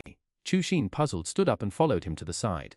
3 mature stage beasts and 1 bottle of enhancement potion. He Fan stated directly. 3. Xuanhuan's eyes flickered. "Isn't that a bit much?" Mature stage beasts are too difficult for you, aren't they? He Fan said calmly. It's more worthwhile for you to hunt growth stage beasts. With your speed you might finish it in less than a day. Alright, Chu Xin considered it and agreed. However, I'll leave after my injuries heal. Are you sure you're leaving? I still wanted to recommend you to young Master Lin, He Fan urged. As long as you work hard, you won't lack for enhancement potions in the future. I just want to earn some enhancement potions, I don't want to join you, Chu Xin said coldly. You're practically finished now, and you still want to drag me in. Are you deliberately trying to set me up? Fine then, with your strength I can't stop you. I just hope you won't reveal our location after you leave, He Fan said regretfully. Now we can only rely on Chu Xin to kill a few more. As for revealing our location, it doesn't matter. By then he'll have gotten his fill, and Old Huang can arrest whoever he wants. I'll still have earned merit. Chapter Xuanhuan, don't even think about catching us. A night passed. Nirvana evolutists have strong recovery abilities. With the help of healing potions they had recovered 7 or 8/10 of their strength, and their injuries no longer significantly hampered them. Next, let's assign tasks. Some of you check the surrounding environment to facilitate our relocation. Lin, you hunt down growth stage beasts and find us a place to settle. I'll go back and see if anyone's following us, He Fan announced. Be careful, Chu Xin said. He certainly didn't care about He Fan's life or death, but the enhancement potions were all on He Fan. If He Fan was in trouble, all his efforts would have been in vain. He Fan entrusted all the tasks to them and started to return along the route they had escaped last night. Seeing the unique marks on the trees, he hesitated for a moment but didn't remove them. The main problem is I don't know where Lin Yang is. If I did, it would be much easier, He Fan sighed, shaking his head. If he knew Lin Yang's location, he could simply have Fang Hong lead people to arrest him. After some thought, He Fan went to check for beasts in the surrounding area. Selecting a target to strike, He Fan wandered around for a few hours, not returning until noon. Everyone was waiting and they made a quick barbecue lunch. No one followed us, so you can all relax, He Fan reassured them, beginning to prepare jerky. Jerky lasts longer. If something unexpected happens one day and we all need to go into hiding, it will be enough to sustain us for a while. You've thought things through, sir. The 9 evolvers echoed his sentiments, acknowledging the need to stockpile food. Eat up quickly, then we'll find a place to rest properly. He Fan said, I just killed a growth stage beast, its lair is nearby. Chu Xin said calmly. Good, He Fan nodded. After the meal he followed Chu Xin to the beast's lair and settled in. You all get some rest? I'm going to look for Lin Xiao. Sir, you're tired too. Rest a while before you go, the 9 evolvers said with concern. I can't rest. He Fan shook his head. With the current situation, if I rest, I might wake up in the enforcement bureau. A heavy silence fell upon the 9 evolvers. They didn't know what to say, only able to silently pray for He Fan's safety. He Fan brought some of the growth stage beast meat, saying it was for Lin Yang to try. No one objected, they all readily agreed. He Fan quickly set up his cooking pot and utensils, far from the cave, and started cooking. Lin Yang wasn't interested, so He Fan reluctantly ate it all himself. There was so much it would be a waste to leave any. Including the mature and growth stage beast meat, a total of 5, which he ate enough to easily push him past 10% raw. The beast meat vibrated. He Fan, the little Chinese chef, displayed his unparalleled culinary skills. Okay, no more boasting, the special effects are over and the data increased to 8. He Fan circulated his evolutionary power while eating the beast meat. The meat transformed into a pure warm current that flowed into his body, converting into evolutionary power, quickly killing off other genes and strengthening his own. As He Fan improved, he felt his digestive ability was also growing stronger. Even pure-blooded beast meat left him hungry quickly. If he wasn't worried about being discovered, he would have killed and eaten them on the spot. Other species' cells were being eliminated, his own cells strengthening. He Fan hadn't noticed any changes in himself, perhaps because of his evolutionary path. He needed to observe other evolvers sometime to see what they looked like without concealment, whether they were really furry or not. The data increased, rapidly climbing. He Fan had 8%, but he'd eaten quite a bit in the last 2 days, reaching 8.5%, and now it jumped to 9 in the blink of an eye. Soon it reached 10. He Fan's internal evolutionary power increased rapidly, far more than before. Becoming more refined, his cells leaped and he felt a sense of lightness throughout his body. A moment's pause, then the data surged past the barriers. He Fan's evolutionary power surged again, a potent energy filling his body. His own genes throbbed with excitement, killing off numerous other genes in the process. He ate everything, not a single piece of meat left. He Fan's personal data reached 11.3%, and he felt his strength had increased by several levels. He put away the pots and pans. He Fan spent half an hour consolidating his strength before returning. He rested in the cave overnight. All was quiet, but He Fan wouldn't let them idle. This was a critical time. They couldn't stay in one place for long. That was a death sentence. So, hunt ferocious beasts and change locations. He Fan looked towards the distant peak. It was so high, visible even through the dense forest. He planned to lead his group towards it. Of course, confronting the golden peng bird was impossible, but they could observe its movements and, while they were out, steal an egg or a chick. This group were old hands at this sort of thing. They ate their way forward. He Fan made up his mind, if there was an opportunity, he'd steal an egg or a chick. If not, so be it. Near the nest of a mature stage ferocious beast, a figure in a black robe stared at the fragmented bones, his gaze icy. Who had done this? The bodies had been ravaged by the beasts. Determining the cause of death was impossible. Had they betrayed him? And where were they now? The black-robed figure's gaze darkened. He quickly searched the surroundings, soon noticing a series of strange markings. Had they been deliberately left? The black-robed figure didn't understand the markings, but few evolutionaries came to this place. The most likely culprits were them. Following the markers for hours, the cloaked figure saw a dark shadow, wearing the same black robe. He pondered for a moment, then uttered a coded sound. Kukum. This cloaked figure was the second benefactor. His gaze was grave as he looked towards the source of the sound, a certain unease settling in his heart. Were the enforcement officers this close on their heels? Cuckoo, the coded sound was repeated. The cloaked figure watched the second benefactor, his evolutionary power subtly activated. At the slightest sign of trouble he would retreat or eliminate the other. Mother hen stewed with turtle. The second benefactor roared suddenly, his evolutionary power surging, the sound carrying far. Soon, a similar roar echoed in response. Receiving the reply, the second benefactor took off running. The cloaked figure. What in the world? What's, Mother hen stewed with turtle? I haven't even made a move, and you're running. With the second benefactor gone, the cloaked figure attempted to give chase, but in the dense forest, 1,000 blades of energy rained down. The cloaked figure's eyes narrowed, and he quickly raised his sword to deflect them, shattering countless sword energies. The second sponsor had vanished without a trace. The cloaked figure was bewildered. What on earth had happened? Had they run away for fear of being held accountable for murder? The cloaked figure hastily retreated, concealing himself amongst the weeds, secretly lurking and searching his surroundings. Meanwhile, He-Fan led them away, saying as they moved, "The enforcement squad is hot on our heels, but they're being awfully naive if they think they can catch us. Sir, they're still using the same code. They won't catch us." The second sponsor sneered, a sense of relief washing over him. He'd nearly been captured by the enforcement squad. Fang Hong was utterly dumbfounded. If it was the enforcement squad, how could they have possibly let them escape? Even if the enforcement squad didn't know their exact numbers, they'd at least have an estimate. Without overwhelming force, why would they risk alerting them? The cloaked figure searched secretly. This time, he decided against making contact. He'd observe for a while. Whether it was their escape or his own demise, neither was good news. Chapter 11 Golden Bird, I'm coming. He-Fan was also a little anxious. The further they went, the longer he'd have to wait to forge his second blade. For now, he could only suppress the urge, waiting for an opportunity to ask Fang Hong for help. He-Fan led them towards the mountain peak where the golden peng bird resided. The cloaked figure searched secretly for over an hour before finding their previous resting place. Seeing the various beast bones scattered on the ground, he was confused. Had they been slaying beasts again? What in the world are you all playing at? Instead of dealing with important matters, you're all running off to slaughter beasts. The cloaked figure couldn't understand, searched again, but found no trace of He-Fan and the others, and could only return in frustration. It took the cloaked figure an hour to return to Lin Yang's side. Found Lao Wu, where are they? Lin Yang asked coldly, looking at the returning cloaked figure. Lao Wu was killed, his body eaten to the point of unrecognizability by beasts. The cause of death is indeterminable, the cloaked figure said solemnly. As for the other was killed. What happened to them? Lin Yang's face was icy. One, they heard my signal, they shouted Mother hen stewed with turtle and ran.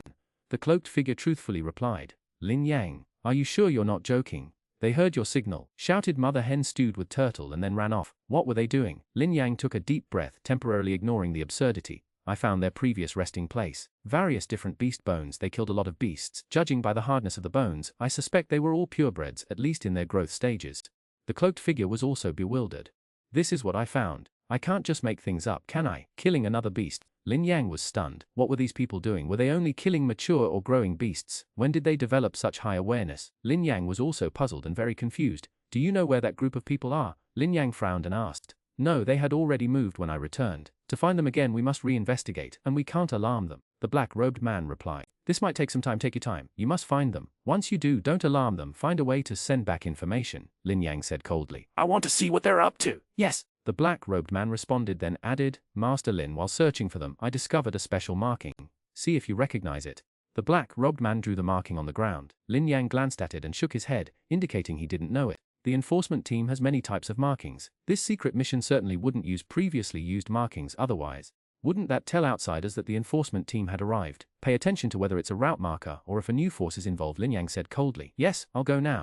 The black-robed man bowed and retreated, going to search for He-Fan and the others again. He-Fan watched them slaughter the beasts. They couldn't just rely on Chu-Xin with so many people. Even during the growth phase, they could easily overwhelm the creatures. No one could afford to be idle. As for He-Fan, his job was to maintain perimeter security and find a place to eat. If he could keep a bunch of Nirvana-level experts roaming through beast territory, his own cultivation would skyrocket. He sighed. Good times were always fleeting, and he knew this wouldn't last. Sir, the enforcement team is shadowing us relentlessly. What should we do? The three investors were frantic. No matter how they tried to shake them off, the enforcement team clung to them like burrs. Don't panic, I have a plan, He-Fan said calmly. From now on I'll scout the surroundings daily. If I find anything, I'll decide whether to notify you. Decide whether to notify us. The three investors were puzzled. What did that mean? If they're only observing us secretly, I'll counter-surveil them. If we can locate their hideout, we'll gain the upper hand, He Fan explained. You know about my sensory abilities, I'm quite confident in this. Pressuring Lin Yang for information had proven fruitless. He Fan didn't have the patience. It was more practical to wait for them to approach again than use his powerful senses to track them down and find Lin Yang directly. That's feasible. Next time we spot them, we'll pretend not to notice. The three investors exchanged glances. Considering He Fan's terrifying sensory abilities, they agreed to the plan. Go hunt those beasts, we can't keep running around like this, we need a fallback plan. He Fan waved his hand. A cunning rabbit has more than one burrow, we can't have just one hiding place. Also tell Fang to come see me, I need to speak with him. The three investors nodded and went to inform others. Fang Hong arrived, his face full of question marks. Sir, what do you need? Fang Hong, I can't hide it from you any longer. He Fan said with a heavy heart. I feel I shouldn't hold you back. What do you mean, sir? Fang Hong was confused. What are you trying to say? I haven't seen Lin Yang for days, He Fan sighed. The last time we met, because of Zhou Heng's arrest, leaving no trace. He said he would contact me, but he hasn't until now. It's a good thing that team leader Huang didn't arrest little chef. If he had, who would Lin Yang contact? I'm worried that Lin Yang will abandon us. Getting them to hunt ferocious beasts is asking for trouble. So I can't hold you back anymore. I can't guarantee earning you merit points for now. You've been loyal. Leave. Go pursue your merit points. He Fan patted Fang Hong's shoulder, his tone heavy with sorrow. Little chef. No sir, I won't leave. Since I'm following you, how could I, Fang Hong, betray you? I would never leave. I've worked so hard to get close to you, to infiltrate your inner circle. How could I leave now? I'm still waiting for Lin Yang to contact you, to find out where Lin Yang is, so we can capture them all. Fang Hong, having you as a friend in this life, I, little chef, am satisfied. He Fan clapped Fang Hong heavily on the shoulder, deeply moved. Little chef, Fang Hong's eyes were bloodshot. After this, little chef should have no more defenses against me, right? Fang Hong! He Fan looked at him softly, quickly taking out the beast bone.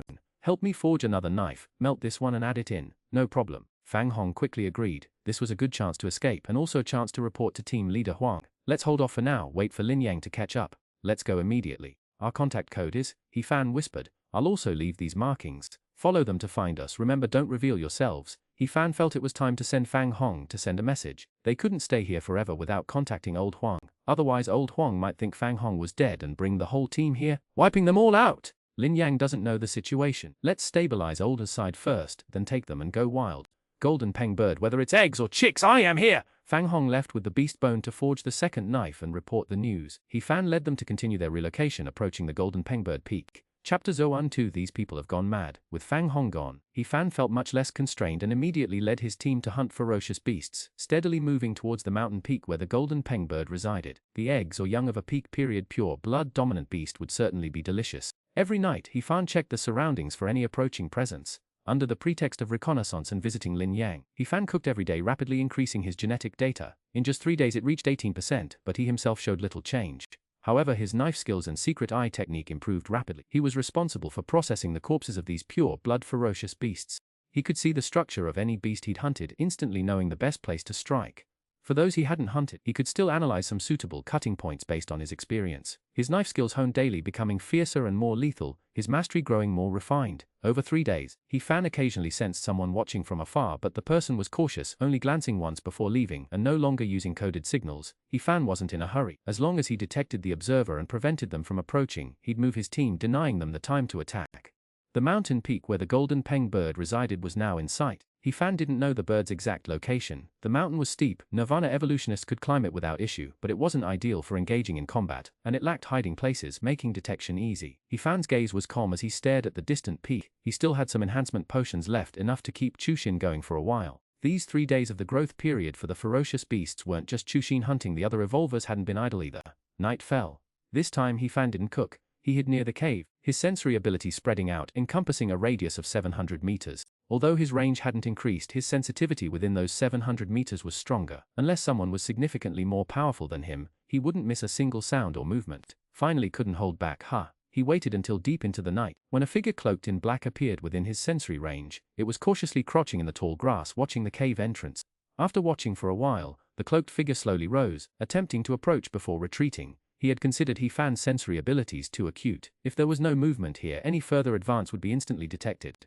Leaving a mark on a nearby ancient tree, the cloaked figure retreated. He Fan rose from his hiding place and followed, determined not to let him escape this time. He Fan maintained a constant distance within the 700-meter radius, neither getting too close nor allowing the figure to escape his perception. The cloaked figure didn't rush to leave. Instead, he remained in the vicinity, taking out some dried meat to eat while contemplating a serious problem. What exactly are these people trying to do? They keep changing locations. Even if I inform young Master Lin and the others, they'd arrive to find nothing. Besides, young Master Lin has important matters to attend to.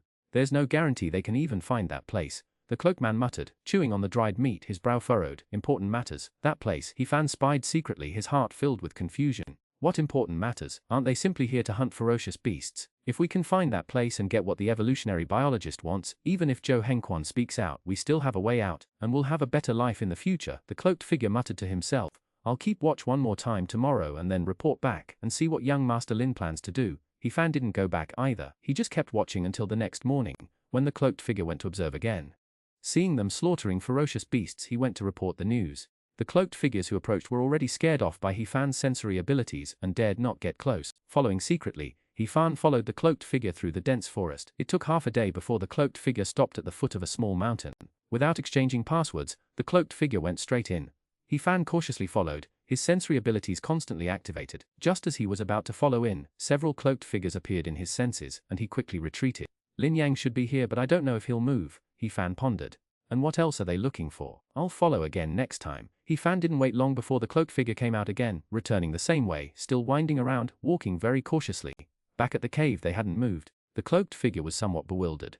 Why didn't they move this time? I should have brought a group of people to surround them. Fang Hong is back.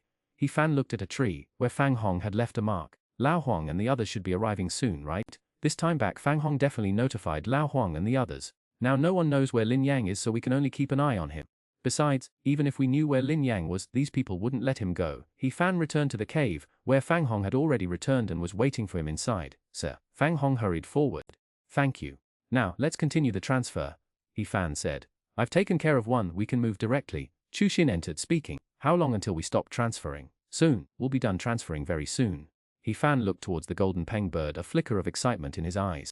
We're almost there. Who should I take? He Fan had them prepare while he stayed behind to see if anyone was following. Once they were gone, He Fan immediately prepared the beast meat, filling his belly. His gene data reached 19%. Seeing the black-robed figures secretly following, He Fan said nothing.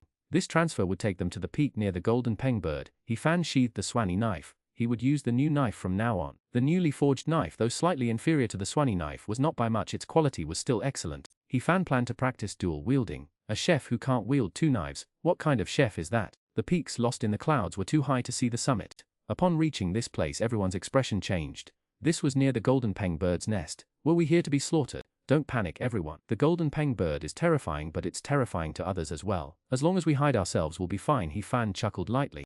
Besides, who would ever imagine that we'd dare come here? Your considerations are not unreasonable, Chu Xin pondered before nodding. Then let's try not to go out. If we figure out the golden peng bird's habits, we can survive here. Okay, everyone was helpless. Where else could they go? Back to be arrested by the enforcement squad. Once we figure out the golden peng bird's appearance time and frequency, we'll continue hunting beasts, He Fan said. The golden peng bird's territory. The black roadman who had been secretly following them was stunned. Have you guys killed too many beasts and gotten cocky? Do you think you're invincible? Or do you think the beasts are too weak and you're planning to encircle and kill the golden peng bird? If it's about killing mature beasts, who gave you the courage? But coming here now, if you really intend to attack the golden peng bird, it's not about courage anymore, it's about having a death wish. 12 evolvers, enough for the golden peng bird to eat. I must report this to young Master Lin. These people have gone mad. The black-robed man felt that these people weren't worth paying attention to anymore. Let them die. They're too far gone, there's no saving them. Chapter 11:3 Let's raid a bird's nest. Having sensed the black-robed man's departure, He Fan followed again. This time, after a circuitous route, he arrived at Lin Yang's location. The man had moved, but not far. Without the meandering path, He Fan could reach him in just 2 hours at full speed. Having confirmed the location, He Fan returned. Approaching was impossible, and lingering served no purpose. Back at their base, everyone gathered to discuss their next move. They had investigated and found almost no pure-blooded ferocious beasts nearby. After all, a peak pure-blooded dominant beast resided here. No other beast would be foolish enough to become its neighbor. That was good. We're all tired after all this time, He Fan thought, though his slight disappointment remained hidden. After a discussion, the group began to venture out in shifts to scout the golden peng bird's movements. Lest anything unusual occur, He Fan kept a close watch on the black-robed man, constantly monitoring Lin Yang's movements. On his way back, he spotted several figures approaching the enforcement team. The enforcement team didn't rush forward, they were also waiting for Lin Yang's appearance. Over the next 5 or 6 days, He Fan gave them opportunities to hunt pure-blooded beasts in their growth stage in the distance. They couldn't rely on the local resources forever, their supply of jerky wasn't infinite. He Fan didn't allow them to eat too much either, it was all his to be taken away. On this day, He Fan's data finally reached 20%. Now, even facing Chu Xin, he felt confident in a fight. We've figured out the golden peng bird's movements, Xuanhuan announced. It goes out around 6 in the morning, returns in an hour, leaves again at 1 in the afternoon for 2 hours, and at 5 in the evening for 2 hours. It doesn't go out at night. Everything confirmed? He Fan asked. We've confirmed it dozens of times, said the second investor. Good, now go outside and check the perimeter. Don't let anyone find us. I'm going to make you a feast, He Fan said. Okay. The group, harboring no suspicions, went to scout the surrounding area. Since entering the beast territory, He Fan had never abandoned one thing: collecting herbs. Looking at the various herbs in his hands, He Fan took out pots, pans and bowls. He ground all the herbs into powder and coated the dried meat with it. Many of the herbs were poisonous, as confirmed by Xuanhuan and the others. The time had come to get rid of these people. It was time for justice, to send them to the enforcement team. He wouldn't use the gene activation method, it was too noisy. It was better to do this secretly. And since he wasn't eating this batch himself, it was unnecessary. 2 hours later, the meal was ready. He called everyone back. You eat first. Fang, come out with me for a moment, He Fan said. All right, sir. Fang Hong was obedient and followed He Fan out of the cave. Xuanhuan and the others devoured the meat. He Fan had been doing the cooking all this time, and they were all in the same boat, never suspecting anything was amiss. The 9 evolvers likewise hadn't considered the possibility of poison. They ate heartily, consuming a considerable amount before their faces turned drastically pale, their skin darkening as violent toxins surged through their bodies. The food was poisoned. Indeed, it was poisoned. A cold laugh echoed, and He Fan entered with Fang Hong, his gaze icy. Lin Shou has abandoned you all. To avoid being caught by the enforcement team, he's tasked me with eliminating you. You Lin Yang! Lin Yang will absolutely not have a good death. The 9 evolvers roared, furious that after all their work for him they were to be silenced. Little one, you calculated me in from the start. Xuanhuan stared at him, his voice icy. Correct, for so long you've used up all your antidotes and healing potions. I've been waiting for this moment. He Fan chuckled lightly. This poison is carefully selected. Any movement will only accelerate the effects. Even if we die, we won't let you off easy. The 9 evolvers surged to their feet, only to vomit blood, their hands turning black as they stumbled backward, crashing against the cave wall. How much strength do you have left? He Fan sneered. I won't kill you, I'll watch you die slowly from the poison. Watching the immobilized group, He Fan slowly approached, his hand resting on his knife hilt, ready for any desperate counterattack. He'd increased the dose this time. Even Xuanhuan wouldn't be able to withstand a single blow. He waved a hand. Turning to Fang, he said, I'm leaving these people to you. Give Lin the antidote and bring him to see me. I'll be waiting a kilometer away. Xuanhuan was stunned. Give me the antidote. All right. Fang Hong agreed without hesitation. While Xuanhuan was still bewildered, he removed the other man's dark robe, revealing his face. He exclaimed in surprise, Xuanhuan, it's you. You are that. Xuanhuan was taken aback, staring as Fang Hong removed his own mask. He froze. Fang Hong. Fang Hong shushed him, quickly shoving an antidote pill into his mouth, then pulling out a small notebook. Don't worry, I know you're not with them. I'm actually from the enforcement team. Keep an eye on them while I go get team leader Hong. Xuanhuan, my head is spinning. I need some time alone. He Fan's request to meet a kilometer away gave Fang Hong enough time to summon Old Huang and have those people apprehended. Others didn't have the antidote, but Fang Hong certainly did, given the large backup force he had with him. An hour later, Old Huang and his team arrived, binding the group and suppressing their toxins. They didn't completely remove the poison, lest the prisoners regain their strength and escape. Xuanhuan remained bewildered. You're from the enforcement team, and that man was Little Boss. The 9 evolvers were equally bewildered. A whole enforcement team was in hiding. Could it be he who leaked the information leading to the team following them? Yes, Little Chef doesn't know my identity. I've been undercover beside him, Fang Hong said in a low voice. Xuanhuan, the enforcement team tried to recruit you before. I didn't expect you to be involved in this. Invite me to join. Xuanhuan was slightly stunned. No wonder Fang Hong had been so friendly towards him, readily giving him healing medicine without asking for anything in return when they didn't even know each other. Know that Little Chef is keeping you. He certainly wants to bring you in. I hope you'll cooperate with the enforcement team. Using Little Chef, we can find Lin Yang. Afterwards, you can join the enforcement team. Of course, joining isn't mandatory. We can give you other rewards, Fang Hong said. Xuanhuan, you have no prior criminal record. Although you're involved this time, you were unaware beforehand. If you cooperate with the enforcement team, it will be a great achievement afterward, Lao Hong said. Okay, I'll cooperate. Xuanhuan nodded. He had thought he was on the same side as them, unsure of his future. This news was undoubtedly a beacon in the darkness. Wang, let's go find Little Chef, Fang Hong said. Right, Xuanhuan, can you draw? Lao Hong suddenly asked. No, Xuanhuan shook his head. Find a way to get me a portrait of Little Chef. Who this person really is, I really want to know, Lao Hong said coldly. I want him to have nowhere to hide. We'll try our best. Xuanhuan and Fang Hong exchanged a glance and spoke simultaneously. A kilometer away, He Fan touched the 10 spatial pouches. Xuanhuan's was among them, containing numerous valuable items, but he couldn't take them. He'd stick to his own supply of ferocious beast jerky. Should we just run now? He Fan looked at the towering peak, swallowing nervously, but he so badly wanted to eat the golden peng bird. All this effort, wasn't it all for a golden peng bird chick or egg? This much ferocious beast meat was enough for another significant boost in strength. He had 2 vials of enhancement potion left, the rest were gone. Sir Fang Hong led Chu Xin forward. He Fan looked at them both and smiled. No need for concealment, we're all old acquaintances, wouldn't you agree? Chu Xin, you knew my identity all along. Chu Xin was astonished. For a long time now, I figured it out from your swordsmanship, He Fan said calmly. From the beginning I sensed you were capable of great things. Not long ago, Lin Yang contacted me asking me to deal with them and then handle one more matter. Once that's done, my mission will be complete. What matter? Chu Xin and Fang Hong asked simultaneously. Raiding a bird's nest, a golden peng bird's nest. Maybe it's eggs, maybe it's a chick, He Fan said. Once I get it, I can return to Lin Yang's side and work together on a monumental undertaking. What could be so important? Both men's eyebrows shot up. Could it be that he's planning to lure the golden peng birds to human settlements for a massive slaughter? I don't know. Lin Yang didn't say. He Fan sighed softly. That's why I'm here. We've already figured out the golden peng birds' patterns. We just need to raid their nests and steal their eggs or young. Chapter 114. Hurry, take me with you. Golden peng bird eggs or young. Xin and Fang Hong felt a heavy weight in their hearts. What exactly was Lin Yang planning? He dared to target a peak stage ferocious beast. The two exchanged a look, making their decision. They absolutely had to find Lin Yang and stop him. They could raid the nest, they could steal the eggs, but they couldn't let him succeed. The sky was barely breaking. The three of them checked the time. It was 6 o'clock. The golden peng birds were taking off from the mountain peak as scheduled, going out to hunt. Fang Hong will be down below to cover us. Chu Xin and I will go up. If we find the nest this time, that's good enough. We can act again later, He Fan said, facing a peak stage beast. We need to be cautious. Okay. Fang Hong responded, finding a place to hide. He Fan and Chu Xin arrived at the foot of the mountain, looking up at the towering peak. They activated their evolutionary powers, their blades piercing the rock face as they swiftly climbed. On the cliff face, the two used their weapons to their advantage, climbing quickly. Chu Xin's expression was calm as he climbed, saying, we only have half an hour to get to the nest, and another half hour to get back down. He Fan responded, gazing at the mountain peaks above. A slight nervousness in his heart. Should he joke with Chu Xin, saying he was afraid of heights and asked to be carried? Chu Xin's speed was faster, several minutes faster than He Fan, leading by several meters. If only I could fly. I heard that evolved beings who have transcended nirvana are unbound by the heavens and earth, able to fly in the air. Chu Xin replied, their conversation easing the tension. They climbed rapidly, reaching nearly 100 meters in the blink of an eye, and within a few breaths they had ascended hundreds of meters. The peak of the mountain was still unseen. Looking up, they could only see the clouds high in the sky. Just how high does this golden peng bird live? He Fan looked up at the sky.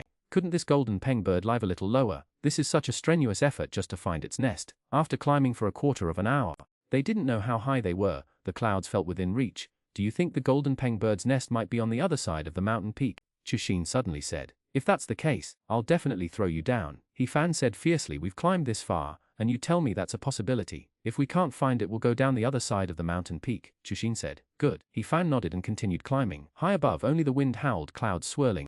Using their weapons for support, the two steadied themselves and slowly climbed. Look up there.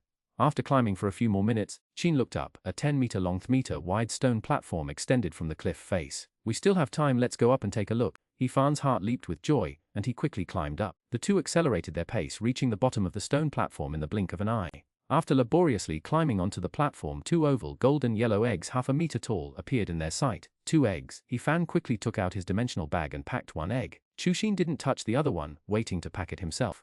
Did you hear something? He Fan was about to pack the other egg when he looked at Chu Xin questioningly. What sound? Pack it up and let's go, what's the big deal? Chu Xin rolled his eyes. No, there really is a sound, chanting. He Fan scanting sound seemingly reaching his ears, yet indistinct. Who's there? Come out. Sword in hand, He Fan's gaze was cold and sharp, his evolutionary power boosted to its peak. You wouldn't be thinking of turning on me, would you? Chu Xin's face darkened, his gaze wary. He Fan glanced at him, sheathed his knife, his attention immediately drawn elsewhere. Seeing He Fan put away his knife, Chu Xin relaxed slightly, shifting his foot. The ground felt smooth and mirror-like underfoot. There's nothing here, it's perfectly flat. A question mark popped into his mind. He Fan was momentarily stunned. Were there even question marks with plus signs? Get out of the way, there's something wrong here. He Fan felt around on the ground. What could be underneath? Just as he was about to take out his knife to cut it open, Chu Xin's face paled. Forget about whatever's in there, let's go! The golden peng bird will be back soon! My god, it's been over half an hour already. He Fan checked the time, quickly descended the stone platform, and climbed down.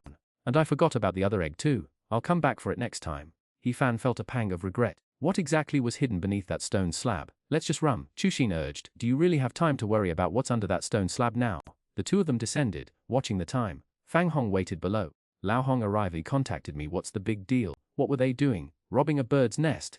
Fang Hong said, his mouth twitching. Robbing a bird's nest? What the hell?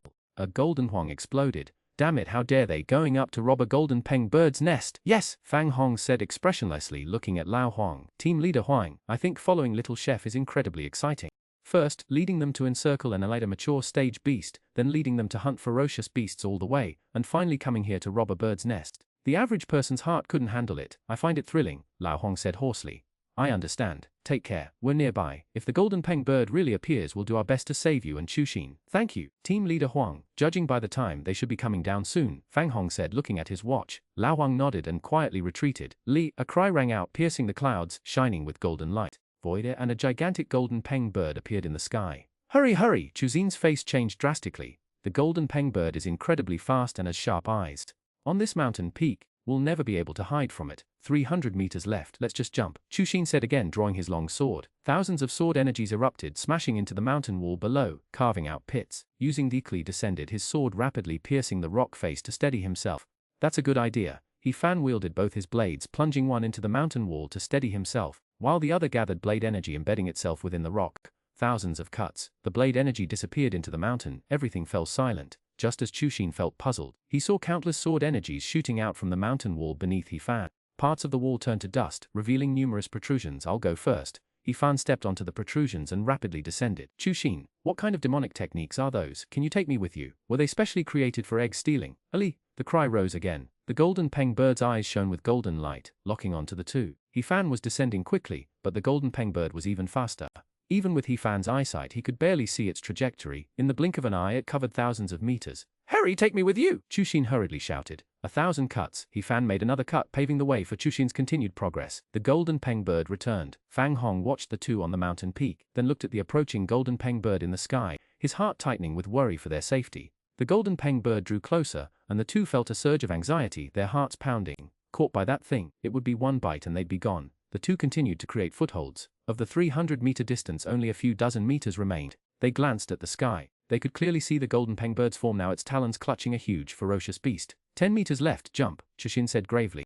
10 meters was nothing for Nirvana, level evolvers. Jumping wouldn't hurt them. Jumping now, if the golden peng bird flew below and opened its beak, they would fall directly into its mouth. Eddie! Another screech. The golden peng bird swooped down, like a golden arrow. He Fan slashed out, targeting the golden peng bird. Qin also unleashed a sword strike, and the two rapidly descended.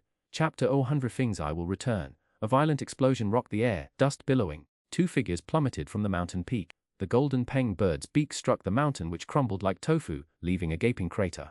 Both their attacks landed squarely on the golden peng bird, yet only caused the creature to momentarily. Not a single feather was dislodged. Thud. The two tumbled, rolling once before quickly disappearing into the dense forest. Run! Fang Hong rose, weaving swiftly through the undergrowth. He Fan and Chuxin fled for their lives, the golden peng bird now descending with a monstrous carcass, ready to give chase. It's really chasing us. He Fan's face paled. Split up. We might have a chance, Chuxin said. Then let's split up. He Fan glanced at Chuxin, assessed their surroundings, and began to sprint. Oh! A screech pierced the air. The golden peng bird took wing, its powerful wings beating, generating a gale-force wind. The turbulent gusts were like countless blades of energy, tearing through the ancient trees. Damn it, why are you chasing me? He Fan felt like cursing.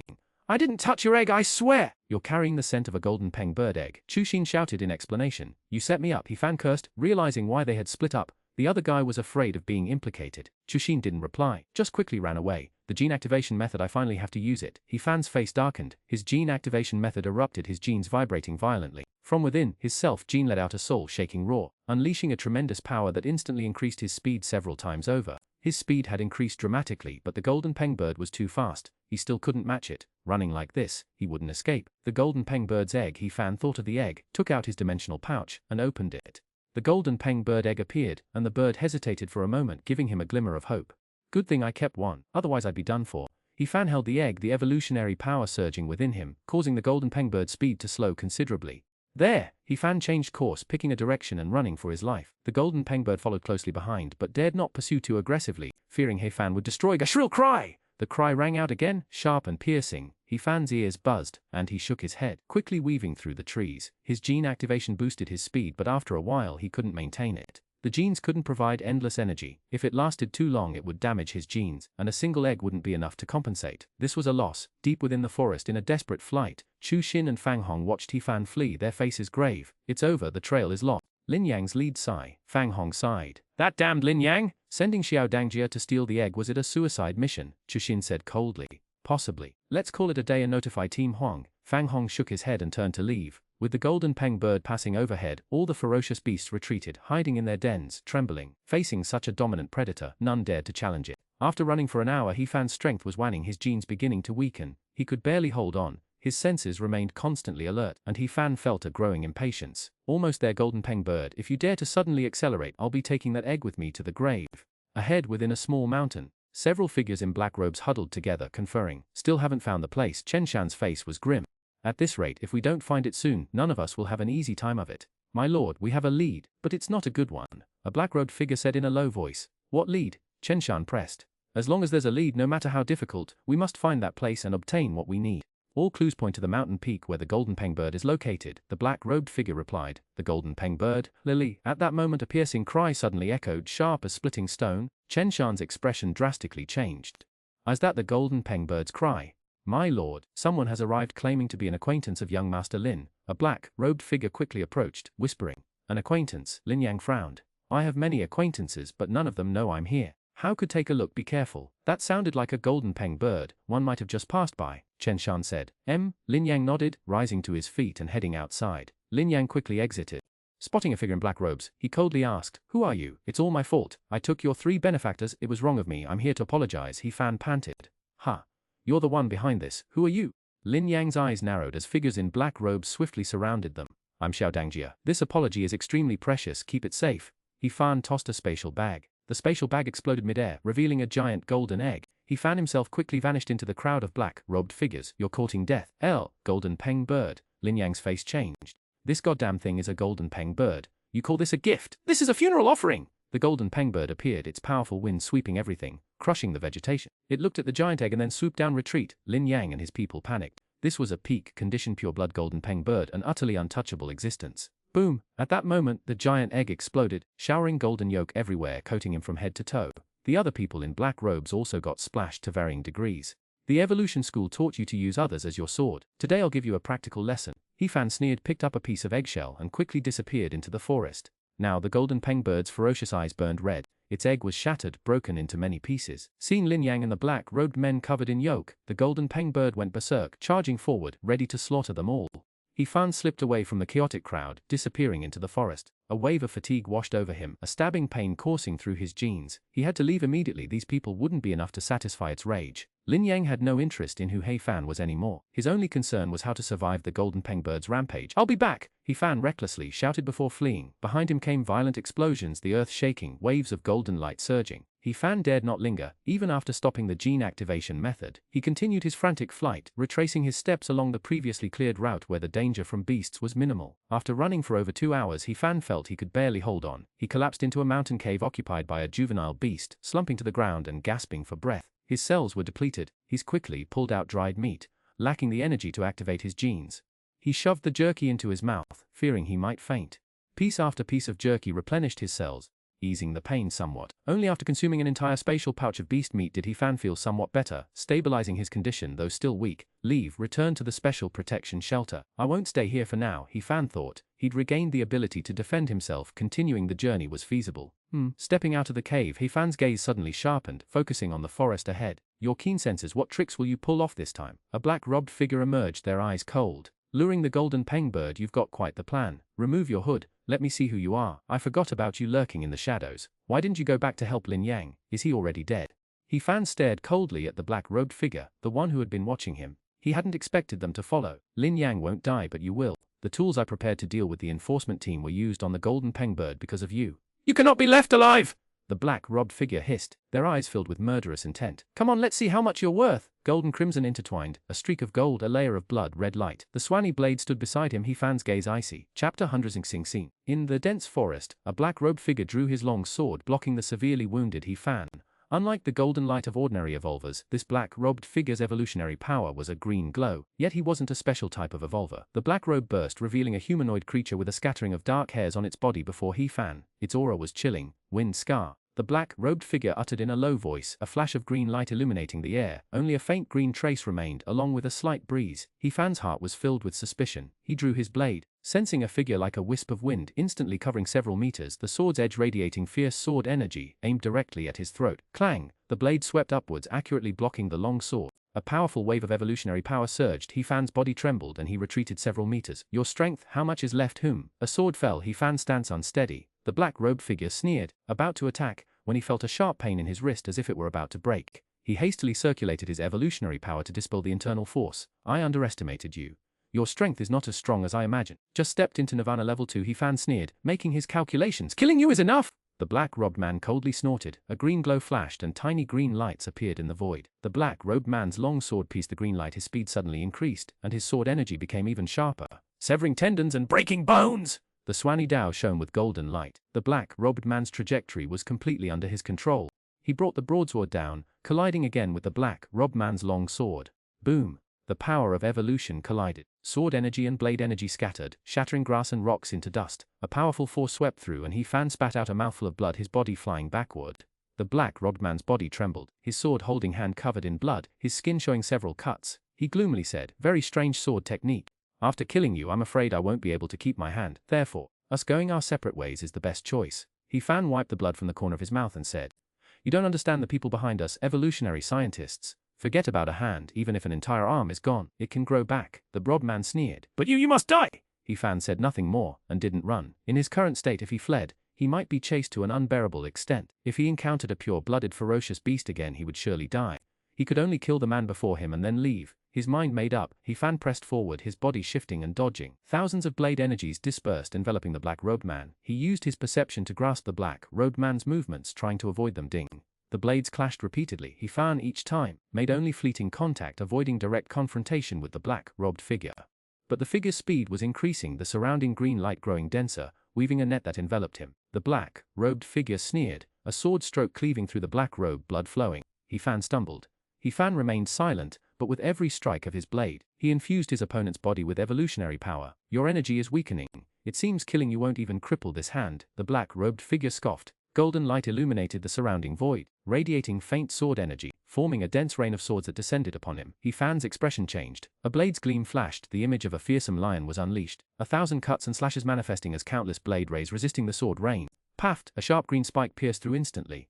He Fan, reacting urgently, twisted his body to evade the arrow. The long sword tore into his waist. With the next strike you will die. You'll have to survive this blade first. He Fan sneered, his other hand reaching for his spatial pouch.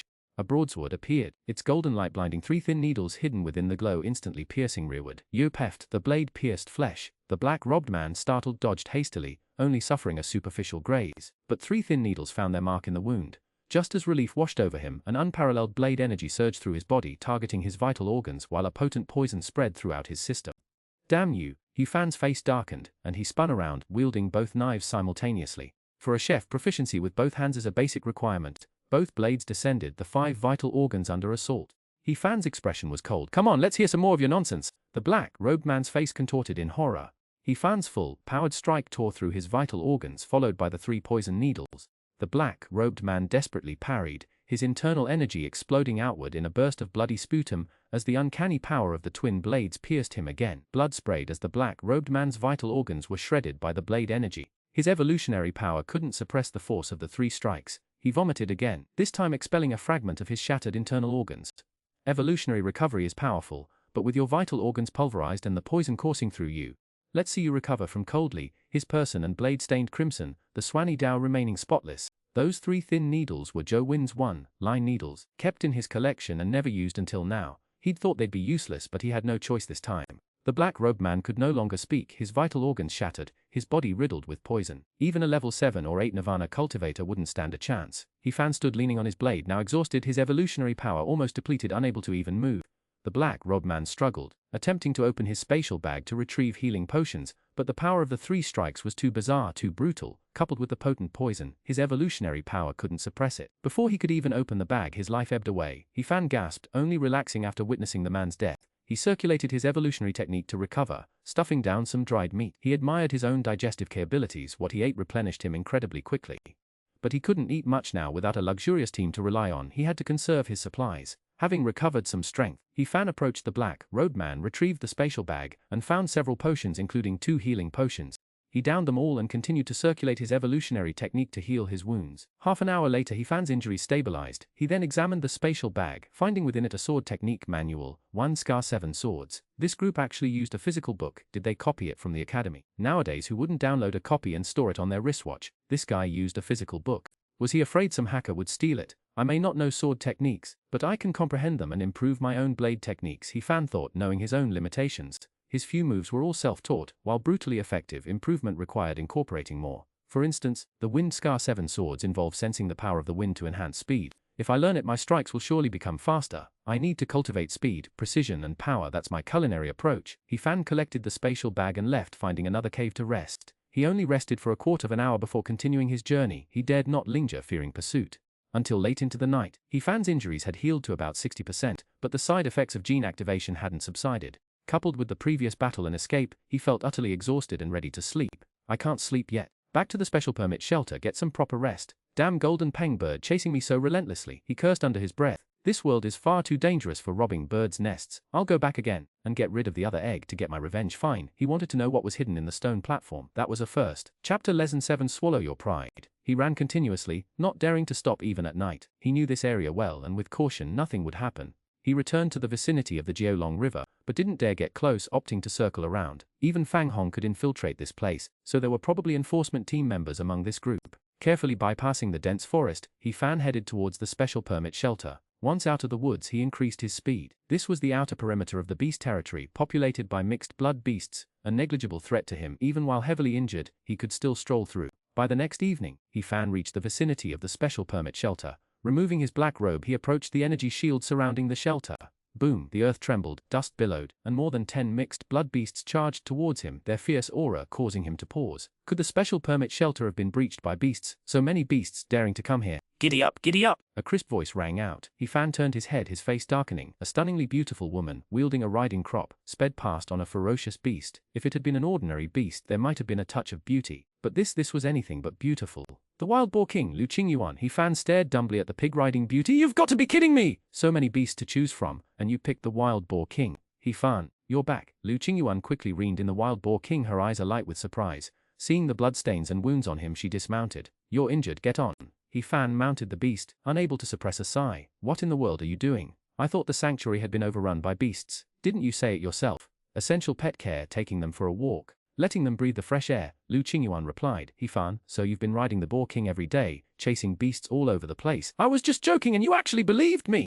Tell me, what are the Nirvana evolutists up to? Is it that dangerous in there? You, a person so cautious and afraid of death, even got injured. Liu Qingyuan was intensely interested in the Nirvana evolutists. What do you mean I'm so afraid of death? He Fan's face turned a shan. Can you even speak? That's not fear of death. I'm doing great things, things I don't tell just anyone. Ahem, I mean you're cautious, meticulous, and only act when you have a foolproof plan. You never take risks. I'm complimenting you. Liu Qingyuan coughed lightly and said, what about Qin Wei? He Fan asked. She's inside the sanctuary hammering a beast. I left one for her. Don't worry, everything's arranged. The beast won't attack her. Liu Qingyuan replied. Hurry back and have Qin Wei give me some healing. He Fan urged. I'll tell you about the deeper things later. Okay, let's go. Liu Qingyuan urged the beast forward, quickly rushing towards the sanctuary. Back at the sanctuary, Qin Wei had just won her fight, having pummeled a beast. He Fan glanced at it, a pretty little fox, now rather pathetically mauled by Qin Wei.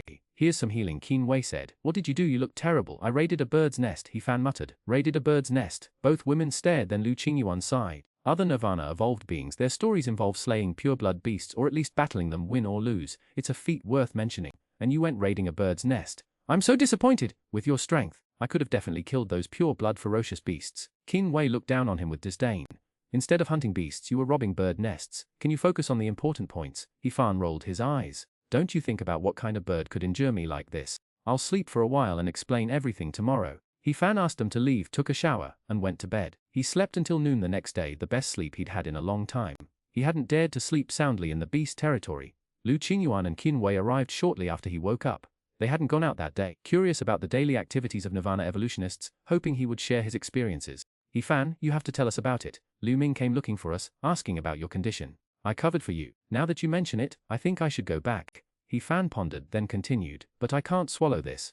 Can't swallow it. You were tricked. Liu Qingyuan was surprised. Is there anyone who can trick you? I was chased by a bird for hours. He Fan's face twitched. It was a huge blot on his life. Serves you right. Who told you not to hunt beasts and go robbing bird nests instead? Qin Wei sneered. What kind of bird nest were you robbing? The nest of a peak pure blood golden peng bird. He Fan sighed. 2 women, just swallow your anger, otherwise you'll suffocate. What else did you do?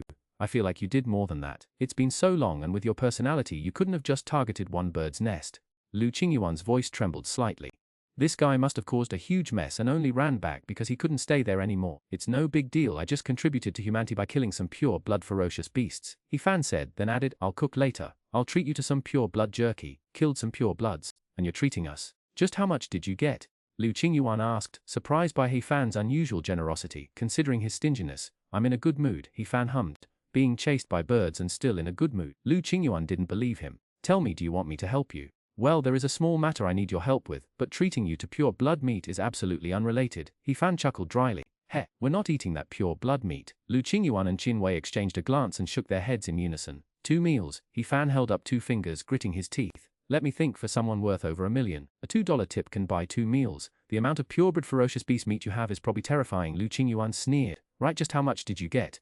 Qin Wei also scrutinized him. Alright, I admit, it's a bit much. Only about 10 spatial packs. He Fan pouted, adding, it's not that much at all. I think we should just be strangers. The 2 women stared at him blankly. 10 or so spatial packs of ferocious beast meat. Let's not verify that for now. I just want to know where you got the spatial packs. After this trip you haven't just gotten rich, you've practically caught up to the richest person in Jiang City. I'll teach you the essence of my Nirvana breakthrough. He Fan's expression turned serious. This is my secret. After you break through, we'll sweep across the ferocious beast together. Your Nirvana essence. The 2 women looked at him eagerly. Nirvana experience is very important to them. He Fan nodded and said, I can tell you this method, but you must promise not to spread it, not even to your own family. And I don't know if you can even manage it. His body is different from ordinary people. He can eat a lot, has a very strong digestive system, and can see his own data and the data of inanimate objects. These 2 can't do that. He also wanted to test whether others could evolve like him, achieving a 110% evolution rate, 10% higher than the average person. Chapter Len Ni Xiao Dangjia have never suffered such humiliation. Although it was only a 10% difference, it was a fundamental advantage. Furthermore, after the breakthrough, it would be stronger than an average Nirvana evolution. When he first broke through, he was confident he could grind down those in the growth stage. If this applied to Nirvana and subsequent realms, achieving a 10% increase each time, how powerful would that become? We understand this, we absolutely won't leak it, the 2 women assured him. You're both 9th level evolvers now. Can you sense the shackles? He Fan asked occasionally. We plan to save enough merit points to buy gene fluid and break through in one go, the 2 women replied. You can buy gene fluid, but don't try to forcefully break the shackles, He Fan said solemnly. My breakthrough didn't involve breaking the shackles, they shattered automatically when my body and evolutionary power reached a certain level. The shackles opened themselves. The 2 women murmured, their gazes slightly dazed. Is that reliable? Believe it or not, that's how it was for me. Of course, this is based on my own exploration. I didn't have your systematic training, so I can't be sure if it applies to you, He Fan said. How strong are you now? Qin Wei pressed. Someone like Xiao Liu, I could take him down with one hand, He Fan said. A hint of arrogance in his voice. Alright, I'll believe you this once, Qin Wei agreed. As an ambitious blessing priestess, she couldn't miss this opportunity to grow stronger. What if she actually did become stronger? Liu Qingyuan asked. Help me contact Lu Ming, it's crucial to keep my identity hidden. If I'm exposed, I won't be able to get the bird's nest, He Fan explained. Most importantly, he continued, if my identity is revealed, I might not even be able to get to the stone platform. Lao Huang will show up and do everything in his power to keep me from getting that bird's nest. You want to get Lu Ming to help you get a bird's nest? Both women paled. A peak-level beast nest. You want Lu Ming to lure it away while you take the nest? He Fan nodded. Heh, you're practically sending Lu Ming to his death, and you'll die too, Liu Qingyuan scoffed. Of course not. This is a piece of golden peng bird egg shell. I can use this to lure the golden peng away and escape safely, He Fan said, producing a golden yellow shard. If you agree, great. If not, I'll just go back to Jiang City to cultivate and try again later. If Lin Yang and the enforcement team could join forces against the golden peng bird, maybe they could kill it. Of course, he was just thinking out loud. He'd assess the situation then. I can find someone to contact you. You can discuss the details yourselves, said Liu Qingyuan. I'll wait for your good news. I'll rest and heal first, He Fan said. I'll make the contact. I'll inform you of the meeting place once it's arranged, said Liu Qingyuan as she got up to leave. Qin Wei didn't stay long, telling He Fan to rest well. He Fan circulated his evolution method, beginning to heal. The self-healing ability of a Nirvana level evolver wasn't to be scoffed at, especially for someone as strong as him. His recovery was even faster. By evening, He Fan's injuries had healed to 80 or 90%, with minimal impact remaining. However, the aftereffects had set in 18 Sen. His personal data had dropped. This was the damage from gene activation. Thankfully, the drop wasn't significant. He still had plenty of pure blood ferocious beast meat, enough not only to recover but also to significantly improve his stats. After resting for over 2 hours, Liu Qingyuan returned.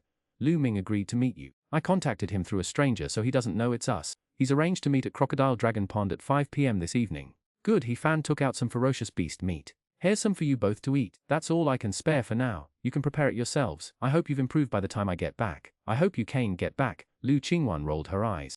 You wouldn't die if you didn't eat the golden pengbird's egg, would you? He'd been chasing me for over 2 hours. I can't swallow this, He Fan said with a hint of anger, pausing before continuing. Don't you dare tell anyone, especially not about the bird's nest. You've been at home the whole time, you weren't even there, so how could you have raided a bird's nest? Liu Qingyuan said flatly. He Fan then left, donned his black robe, and headed towards the crocodile dragon pool. He used the pool water to cook, activating the gene evolution method, harnessing the power of the ferocious beast meat to replenish himself. At 5 o'clock in the evening, He Fan had just finished his second pot when the roars of the ferocious beast subsided. 2 figures emerged from the dense forest. One was Lu Ming, the other, He Fan didn't recognize. Who are you? Someone from Lin Yang's group. Lu Ming looked at He Fan in his black robe, then at the meat in the pot. Is this pure-blooded ferocious beast meat? I'm Xiao Dangjia. You should have heard of my cooking, He Fan said with a slight air of arrogance. My dishes far surpass any medicinal food. You're still alive. Lu Ming was surprised. The golden pengbird didn't kill you. Then, he questioned, you didn't just call me here to treat me to a meal, did you? You're thinking too much! I just wanted you to see this, He Fan scoffed. Who said I was treating you to a meal? Are you shameless? Lu Ming's face darkened. If you're not treating me to a meal, why are you discussing your culinary skills with me? Speak, what do you want with me? If you don't have a good reason, I'll have you sent to the Enforcement Bureau, Lu Ming said coldly. He Fan glanced at the man beside Lu Ming, feeling a strong sense of threat. Lu Ming wouldn't have come alone to an invitation from a stranger. His combat strength was simply too weak. Without a protector, he was nothing but a nobody. Beside Lu Ming stood a middle-aged man who glanced at him in response but said nothing, remaining quietly at Lu Ming's side. You can arrest me, but that will only ensure you never find Lin Yang. He Fan calmly ate his meat, smiling. The enforcement team arrested Zhou Heng and so many others. I've made a significant contribution. What does arresting me achieve? What you Play Ming and the middle-aged man were baffled. Was Xiao Dangjia really working for Lin Yang? If so, why not eliminate them instead of letting them be arrested? This is a golden pengbird eggshell. I need to raid its nest, and I need you to lure the bird away. He Fan produced a fragment of the golden eggshell. Are you crazy? You still haven't given up on the golden pengbird's egg. Li Ming's mouth twitched. You're risking your life for a bird's egg. That golden pengbird chased me for 2 hours? Xiao Dangjia hasn't suffered such humiliation before, He Fan said angrily. If I could have beaten it, I would have chopped it to pieces on the spot. You're holding a grudge against a ferocious beast. Will you agree or not? He Fan continued. If you agree, I'll take you to Lin Yang. If not, we go our separate ways. Do you really know where Lin Yang is? Lu Ming asked after a moment of silence. Of course, He Fan said, mouthful of meat. Make up your mind. If you don't agree, forget it. The one beside you, luring the golden pengbird, absolutely won't die. The middle-aged man gave a feeling of being far stronger than Chu Xin, a sense of powerlessness. With this strength, if prepared, it's not absolute, but at least an 80% chance of escaping the golden pengbird's pursuit. And he has a piece of eggshell. Throwing it to attract the bird and escaping himself is entirely possible. The middle-aged man's brow twitched. Lu Ming's face stiffened slightly. Do you know who he is? To send him to lure it? You're incredibly bold. This person's status is far higher than Lao Huang's. Fine, forget it then. You're so slow. He Fan grumbled, almost finished with his second batch of meat. His genes were at 19%, a little more and he'd be back to 20%. Alright, we agree. The middle-aged man, who had remained silent, finally spoke. Killing the golden pengbird is beyond my ability, but attracting it is no problem. When do we act? Immediately. He Fan, though relieved by his agreement, felt a surge of nervousness. This person's status and strength were likely formidable. He needed to eat more meat. Chapter Lemon. That's exactly what I did last time. He Fan led the 2 men back into the beast territory, heading towards the golden pengbird's location. He hurried over, primarily to find Lin Yang's new location. After being gone so long, Lin Yang must have moved, and he'd have to spend time searching again before he could raid the bird's nest. The golden pengbird was too strong. He needed a teammate like Lin Yang, someone willing to sacrifice themselves and readily contribute. He Fan didn't forget about cooking. He had to eat quickly, converting the ferocious beast meat into strength as soon as possible, giving him a stronger chance of self-preservation. He had brought 2 bodyguards, but should he hunt more ferocious beasts? He decided against it. This burly man's identity was unusual, and his strength was terrifying. He couldn't afford to provoke him. Returning to the vicinity of the golden pengbird's peak, He Fan looked at Lu Ming. Wait here, I need to find 2 people. Lin Yang, Lu Ming asked quickly. No, Chu Xin and Fang Hong, they're my friends, He Fan said. We got separated when the golden pengbird chased us. Go ahead then. Lu Ming waved dismissively, a cold smile playing on his lips. He's bringing 4 members of the enforcement team. Is he looking to die? Left the cave and headed towards Lin Yang's previous location. The area was now desolate. Ancient trees lay toppled, half a small mountain destroyed. Scattered fragments of various instruments littering the ground, evidence of the ferocity of the previous battle. They had been in a hurry to leave, so they must have left traces behind, though he wasn't sure if they'd return to clean up afterwards. He Fan extended his sensory abilities, searching the area and discovering numerous dried bloodstains. What's this? He Fan followed the trail of blood, momentarily stunned. This direction the mountain peak where the golden peng bird is. They should be staying far away from the golden peng bird. Why would this lead to its location? He Fan couldn't understand. Could it be a deliberate attempt to mislead? Let's check it out. He Fan followed the trail, but soon, all traces were erased, wiped clean. I'll go back and search for a few more days. I'm sure I'll find them. He Fan thought, rising to leave. As long as Lin Yang and the others are really nearby, he's sure to find them. Besides, he can't steal the golden peng bird's egg yet. The bird is still enraged. Going there would be like walking into a trap. He Fan started cooking it and then returned spicy crayfish. He hadn't gone far when a voice came from the shadows. He Fan looked up and saw two figures in black crouching in the tall grass. Fang Hong Chuxin, little chef! The two figures emerged, their voices filled with excitement. You're alright, we were worried sick. Worried. Go to hell. I wonder who decided to split up in the first place. He Fan rolled his eyes. He wasn't surprised to see the two of them appear halfway there. Lu Ming must have notified the enforcement team. Come back with me, I'll introduce you to a couple of friends. He Fan led them back to the cave, where Lu Ming and the middle-aged man were seated in meditation. Let's introduce ourselves, He Fan said. Lu Ming, summoner type evolver. Lu Ming cooperated readily. Xuanhuan, combat type evolver. The middle-aged man stated, combat type evolver. Fang Hong and Chuxin nodded, and the introductions were complete. Next, we'll wait for the golden peng bird to calm down before we go steal the eggs, He Fan said. Good, everyone nodded. The five of them settled in the cave, going out daily to observe the golden peng bird's movements. He Fan himself went out to look for Lin Yang, and also to gather ingredients for cooking. After searching for 4 consecutive days, He Fan finally found Lin Yang and the others. Several people in black robes were gathered near the golden peng bird's peak observing its movements. The golden peng bird has settled down. All clues point here. What we seek is on this mountain peak, a black-robed figure stated. Is it in the golden peng bird's nest? That damned imposter, could he have beaten us to it? Another black-robed figure hissed. Old 4, the one we sent after him, he was killed. Damn it. That thing couldn't be discovered easily. Even we can only find it with instruments and Buddhist practices. Unless he's a Buddhist himself. A black-robed figure said coldly. Judging by his martial arts style, brutal and ruthless, he's definitely not Buddhist. We need a way to lure the golden peng bird away, then go up and take a look. A black-robed figure said. Damn it. They're here to steal the egg from me. He Fan felt a surge of irritation. I risked my life to steal one and gave it to you. This remaining one is mine! The black-robed figures observed for a moment before leaving. He Fan secretly followed them, discovering their resting place on the other side of the peak. No risk of encountering them there. I must hurry. I need to get there first, He Fan thought. Returning to the cave, He Fan informed them that he was going to cook. There was some beast meat left, and he intended to eat it all. Cooking quickly to boost his genes, He Fan began to devour the meat. He had almost finished the beast meat over the past 4 days, and there wasn't much left, but he still had 2 enhancement potions. In 4 days he also comprehended the 7 swords of wind scars, initially incorporating them into his swordsmanship, making it faster and more powerful. He directly threw in the enhancement potions to cook them together. He used to enjoy stewing meat with gene fluid, but now that he didn't have any gene fluid, he could only try the enhancement potions. As his level increased, he only had 3 enhancement potions left. Combined with the beast meat and the gene activation method, with enhancement potions the gene activation method was useless. No dispersion was the greatest success. He consumed the remaining beast meat and enhancement potions. He Fan's own data rapidly increased. In these 4 days he had already eaten a lot of beast meat, breaking through the level 30 barrier and further improving, finally stabilizing at 35%. Feeling the surging power within him, He Fan was now confident enough to say he could beat Xuanhuan. Xuanhuan was another matter. Against him, even with gene activation, he probably wouldn't win. Now he had nothing left. Back to square one, He Fan sighed. With his current strength, he should be able to solo a mature pureblood, but overwhelming it was out of the question. The golden peng bird hadn't yet completely calmed down, presenting some risk, but he had no choice. If he waited until it was truly calm, he wouldn't have a chance at all. He Fan thought to himself. If the golden peng bird truly calmed down, Lin Yang would definitely make a move, and his chance of getting there and taking what he wanted would be virtually zero. Having stabilized his strength, He Fan returned to the cave and woke the 4 who were still cultivating. Tomorrow, we act.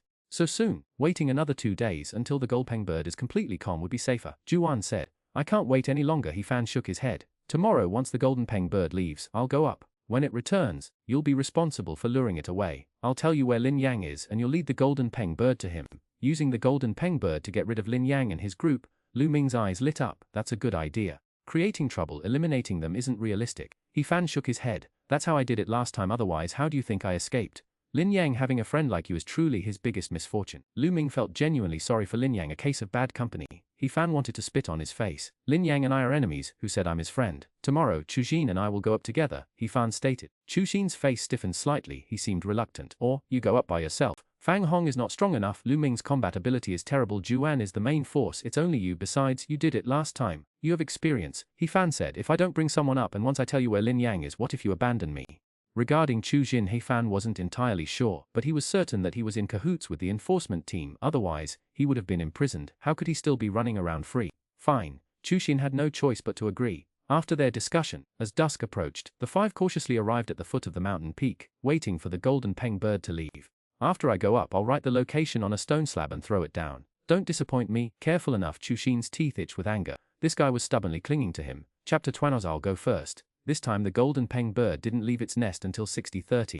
He Fan and Chu Xin exchanged a glance and quickly climbed the mountain peak. With the route they had previously cleared, the climb was smooth this time. He Fan climbed halfway, threw down a stone slab, and chuckled lightly. He threw half of them, keeping the rest. I'll throw the rest when I get to the top. Why not throw them all? Chu Xin asked coldly. Liu Ming and Zhu Yuan are from the Enforcement Bureau. If we throw them all, they won't care if we live or die. He Fan said, a cold smile in his heart. Actually, he did throw them all. He paused, then added, Chu Xin, are you surprised? You didn't expect Liu Ming and the others to be from the Enforcement Bureau, did you? Surprised my ass! I'm a member of the Enforcement Bureau now too. Chu Xin cursed inwardly. You completely set me up. Someone's going up. Below? The cloaked figures watched the two climbers, their anxiety almost pushing them to leap out. Quickly report to young Master Lin. It must be the egg thieves from last time. One of the cloaked figures hurriedly said, about to turn around when his expression changed. What did they throw down? Could it be that thing? Immediately inform young Master Lin. They're still climbing, let's go up and see. Two cloaked figures said. He Fan and Chu Xin were incredibly fast, several times quicker than last time. Someone's coming up from below. Chu Xin glanced down and hurriedly said, I know Lin Yang's people. Lin Yang no longer trusts me, so he's found others to steal the eggs, He Fan said calmly. Then we'll take them. Do we have a chance of getting down? Chu Xin's face darkened. They're just a bunch of trash. Daring to steal eggs from me. I'll slaughter them all. He Fan said confidently. His strength had increased again. Even Chu Xin was no longer a threat to him. These cloaked figures were only Nirvana levels 1 or 2, at best 3, completely outmatched. And would Xuanhuan let those stronger ones come up? Yes, the stone platform above is large enough for us to move around. Chu Xin nodded, relieved. This time it only took 20 minutes. He Fan successfully reached the platform, secured the egg, and then turned his attention to the strange area. The chanting resumed, ethereal and faint, seeming to be both in his ear and in the sky. He Fan plunged his knife into the ground, creating a fissure. Let's see what this is. Hidden by the clouds on the stone platform, He Fan's knife struck something. A pitch-black object, like a pebble, appeared in his sight. He couldn't identify it. He promptly put the object away. The chanting ceased and the stone platform trembled, covered in cracks. Little chef, what did you do? You trying to kill me? Chu Xin's face turned pale. Did you destroy the platform? What's to be afraid of? Let's just go down, He Fan said. Go down, hand over the object or you will die. A series of cold laughs echoed as three figures in black robes climbed onto the platform, plunging their swords into the cliff face to secure their footing. You're all here to rob me? No, that's easily misunderstood. You're all here for the egg, right? He Fan said with a cold face, but thinking about how his phrasing could be misinterpreted, he decided to rephrase, the egg. The three black-robed figures were taken aback, then sneered. The egg? You'd risk this much to steal an egg? Hand it over! We don't believe you came to steal eggs. You definitely took that thing. I don't understand what you're talking about. He Fan looked bewildered. What thing? I don't even know what you're looking for. I just picked up some kind of stone. Suddenly, the cry of a golden peng bird echoed. A golden figure tore through the clouds, bringing a fierce gale with it, appearing on the horizon.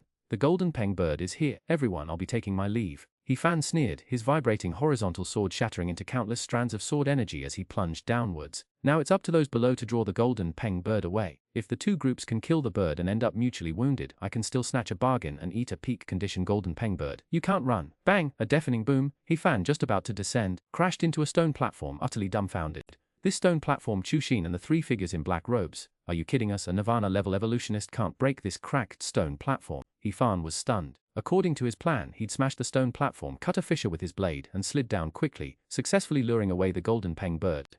Everything had gone perfectly, except he was stopped by another stone platform. This was incredibly awkward. He struck out with a palm, hitting the stone platform. Golden light enveloped it, and the already fractured platform trembled violently. Shards of stone flew in all directions, and an intensely bright golden light shot towards the sky, piercing the clouds. Nomo he ludo a yi, nomo a lai yi, po lu jmo lunigayen. A sudden chanting of sutras filled the air. The Buddhist chants reached his ears, the golden light pierced the clouds, and from the shattered stone platform, a golden slab appeared, imprinted with countless scriptures. A blurry figure, transcending the flow of time, stepped forth from the distant past. Rumble, the mountain trembled. Amidst the astonishment of the crowd, the clouds above dissipated, revealing a phantom Bodhi tree swaying gently, radiating countless golden rays. The blurry Buddhist figure gazed at the tree, emanating immeasurable Buddha light. A golden staircase extended down from the mountain peak. The figure, ethereal and faint, stood beside the descending Bodhi tree, scattering countless rays of Buddha light to dispel the clouds and illuminate the golden staircase. The appearance of the Buddhist figure, the Bodhi tree paving the way, and the continuous chanting of sutras filled the air with a peaceful atmosphere, calming the panicked hearts of the onlookers. The golden peng bird, diving downwards, was either drawn away or intimidated by the Buddhist figure. Chanting. Chuxin stared blankly. He realized that He Fan hadn't lied to him last time, he had truly heard the chanting. A gasp escaped the lips of a cloaked figure as he looked up at the golden staircase. At its end, a shimmering, ethereal gate appeared, inscribed with the words Sacred Forest, the legendary Sacred Forest ruins. Chuxin's face paled. How was it possible the Sacred Forest ruins were in the golden peng bird's nest? It's appeared. It's finally appeared. Three cloaked figures were overcome with excitement. Glancing at He Fan, they coldly commanded, "You can leave now. You're looking for this sacred forest." He Fan's gaze shifted. "I'm not leaving. You're courting death." Boom. The word death had barely left his lips when the Bodhi tree trembled, and a wave of immense yet gentle Buddhist power surged forth, enveloping the 5 individuals. "Old bald donkey, you dare!" The 3 cloaked figures' faces contorted in fury. "Namo Amitba!" Suddenly, the Buddha image spoke, its eyes blazing with golden light. The 5 were enveloped in the Buddhist power, feeling an oppressive force. Black hairs sprouted on the hands of the 3 cloaked figures, and golden hairs appeared. He Fan remained unchanged. True Buddha, after millennia, how much power remains of your final legacy? The 3 figures in black robes cried out in shock and anger. True Buddha. Chuxin's hair stood on end as he stared in terror at the Buddha's spectral image. True Buddha, what level is that? He Fan's face paled. Is this the remnant of an evolver who reached godhood? True Buddha, I don't know what level, but it can definitely annihilate a Nirvana level 9, Chuxin said, terrified. No one had expected the spectral image to speak, much less to toy with the 5 of them so easily. The spectral image waved its hand again. Darkness enveloped the world, spun, and they plummeted. Luckily, the Buddha's power held them, ensuring their safe landing. 3 days hence, the sacred grove shall open, announced. The spectral, a vast Buddhist power permeated the air, the voice echoing endlessly, even reaching the special protection unit clearly. Sacred grove. Some were completely clueless. The sacred grove, the ancient sacred grove lost to time. Legend says a true Buddha resided there, but the reason for its destruction remains unknown. Within the special protection unit, a Buddhist monk gazed towards the mountains, his excitement palpable. Legend says the true Buddha perished within the sacred grove, leaving behind a relic. Dispatch a message to the Buddhist sect, spare no expense to recover the true Buddha's relic and retrieve the Buddhist sect's lost treasures. The monk immediately sent out the message, contacting powerful figures within the Buddhist sect. High atop the peak, the Buddha, stepping onto golden stairs guided by the Bodhi tree, had opened a path to the sacred grove, a path that was already an illusion, now fading to near invisibility. "Where are my relics?" the Buddha's phantom murmured. "Where did the relics go? How am I supposed to replenish my strength?" Chapter 21. The Sacred Grove.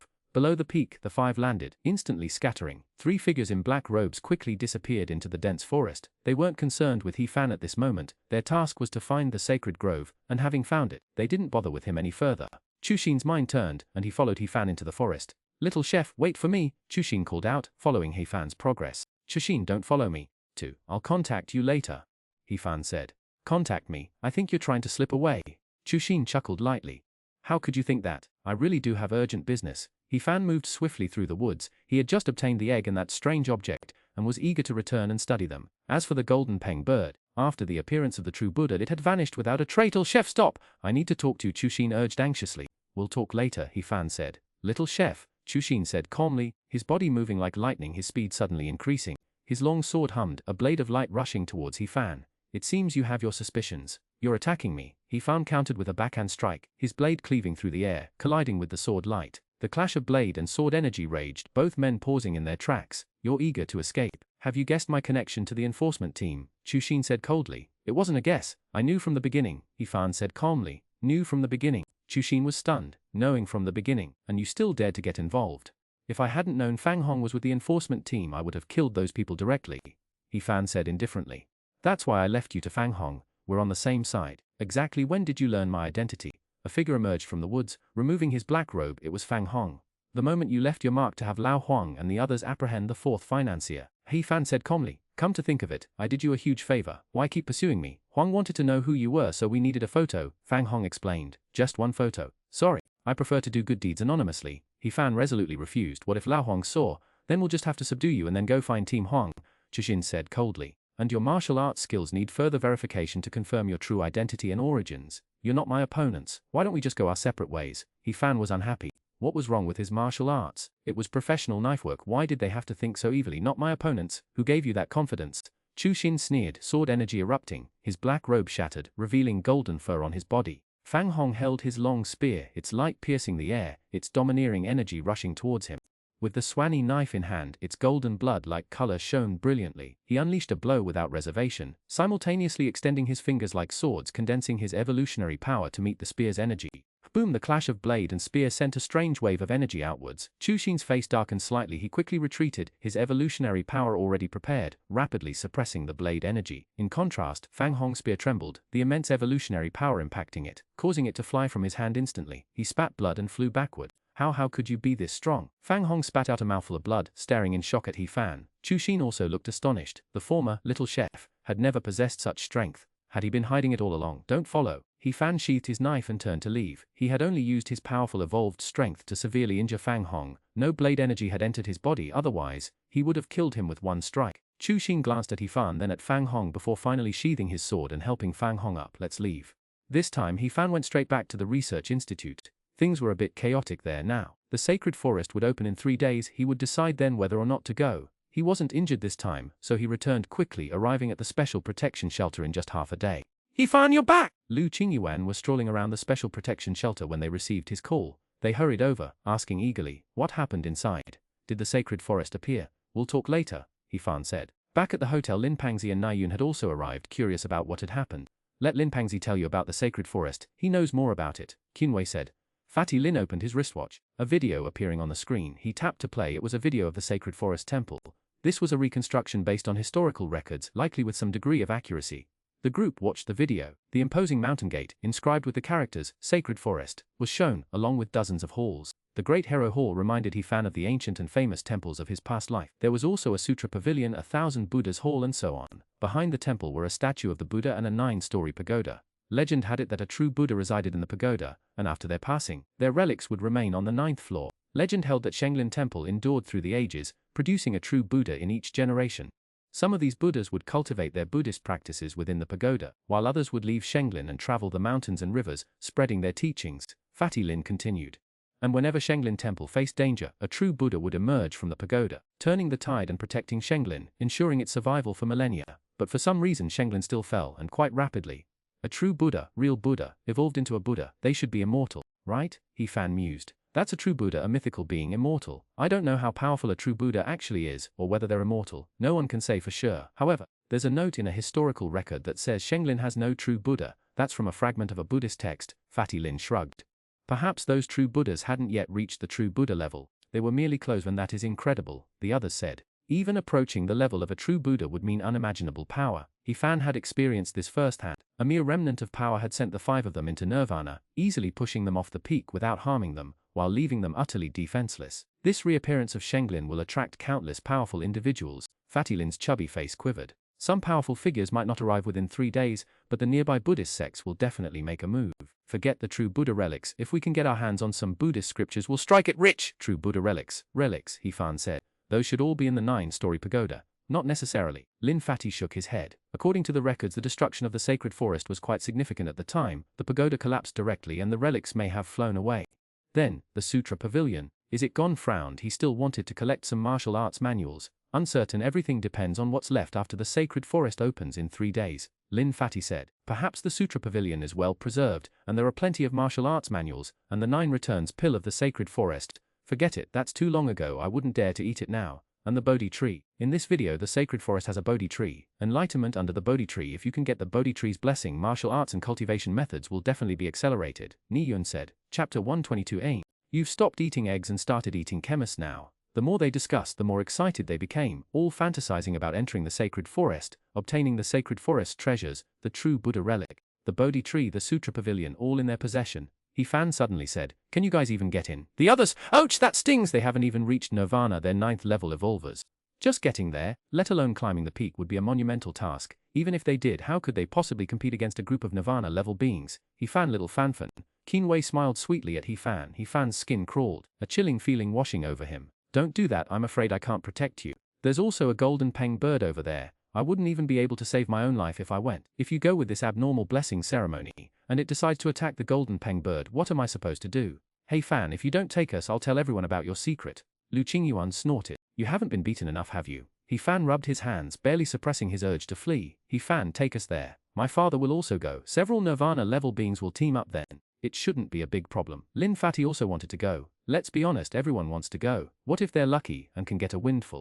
It's not that I don't want to take you. It's that there's a golden peng bird there in addition to the evolvers, He Fan said. I bet the golden peng bird will hate me to death. You broke another egg. Liu Qingyuan's lips twitched. No. He Fan took out a spatial bag, revealing a golden peng bird egg, radiating a tempting glow, as if telling him what the most delicious fried egg would be. A golden peng bird egg. Lin Fatty and Niyun exclaimed simultaneously. Lin Fatty said excitedly, He Fan, no brother Fan, will you sell it? Name your price, I'll buy it. Not selling, I'm going to make a poached egg, He Fan said.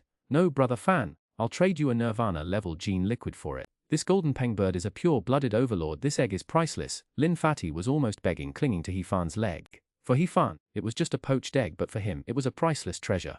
Lin Fatty looked at the egg, wanting to emulate He Fan and steal it and run, but considering that although He Fan wasn't as powerful as the golden peng bird, he could still beat him countless times, he abandoned the idea. Brother Fan, give me this egg, I can not only sell it for a good price, but I can also use it to contact an evolutionary biologist. I'll be flying high and mighty in the future, and I'll definitely never forget Brother Fan. Contact an evolutionary biologist. He Fan paused, staring intently at him. You can really contact an evolutionary biologist with this egg. I can't, but my old man can.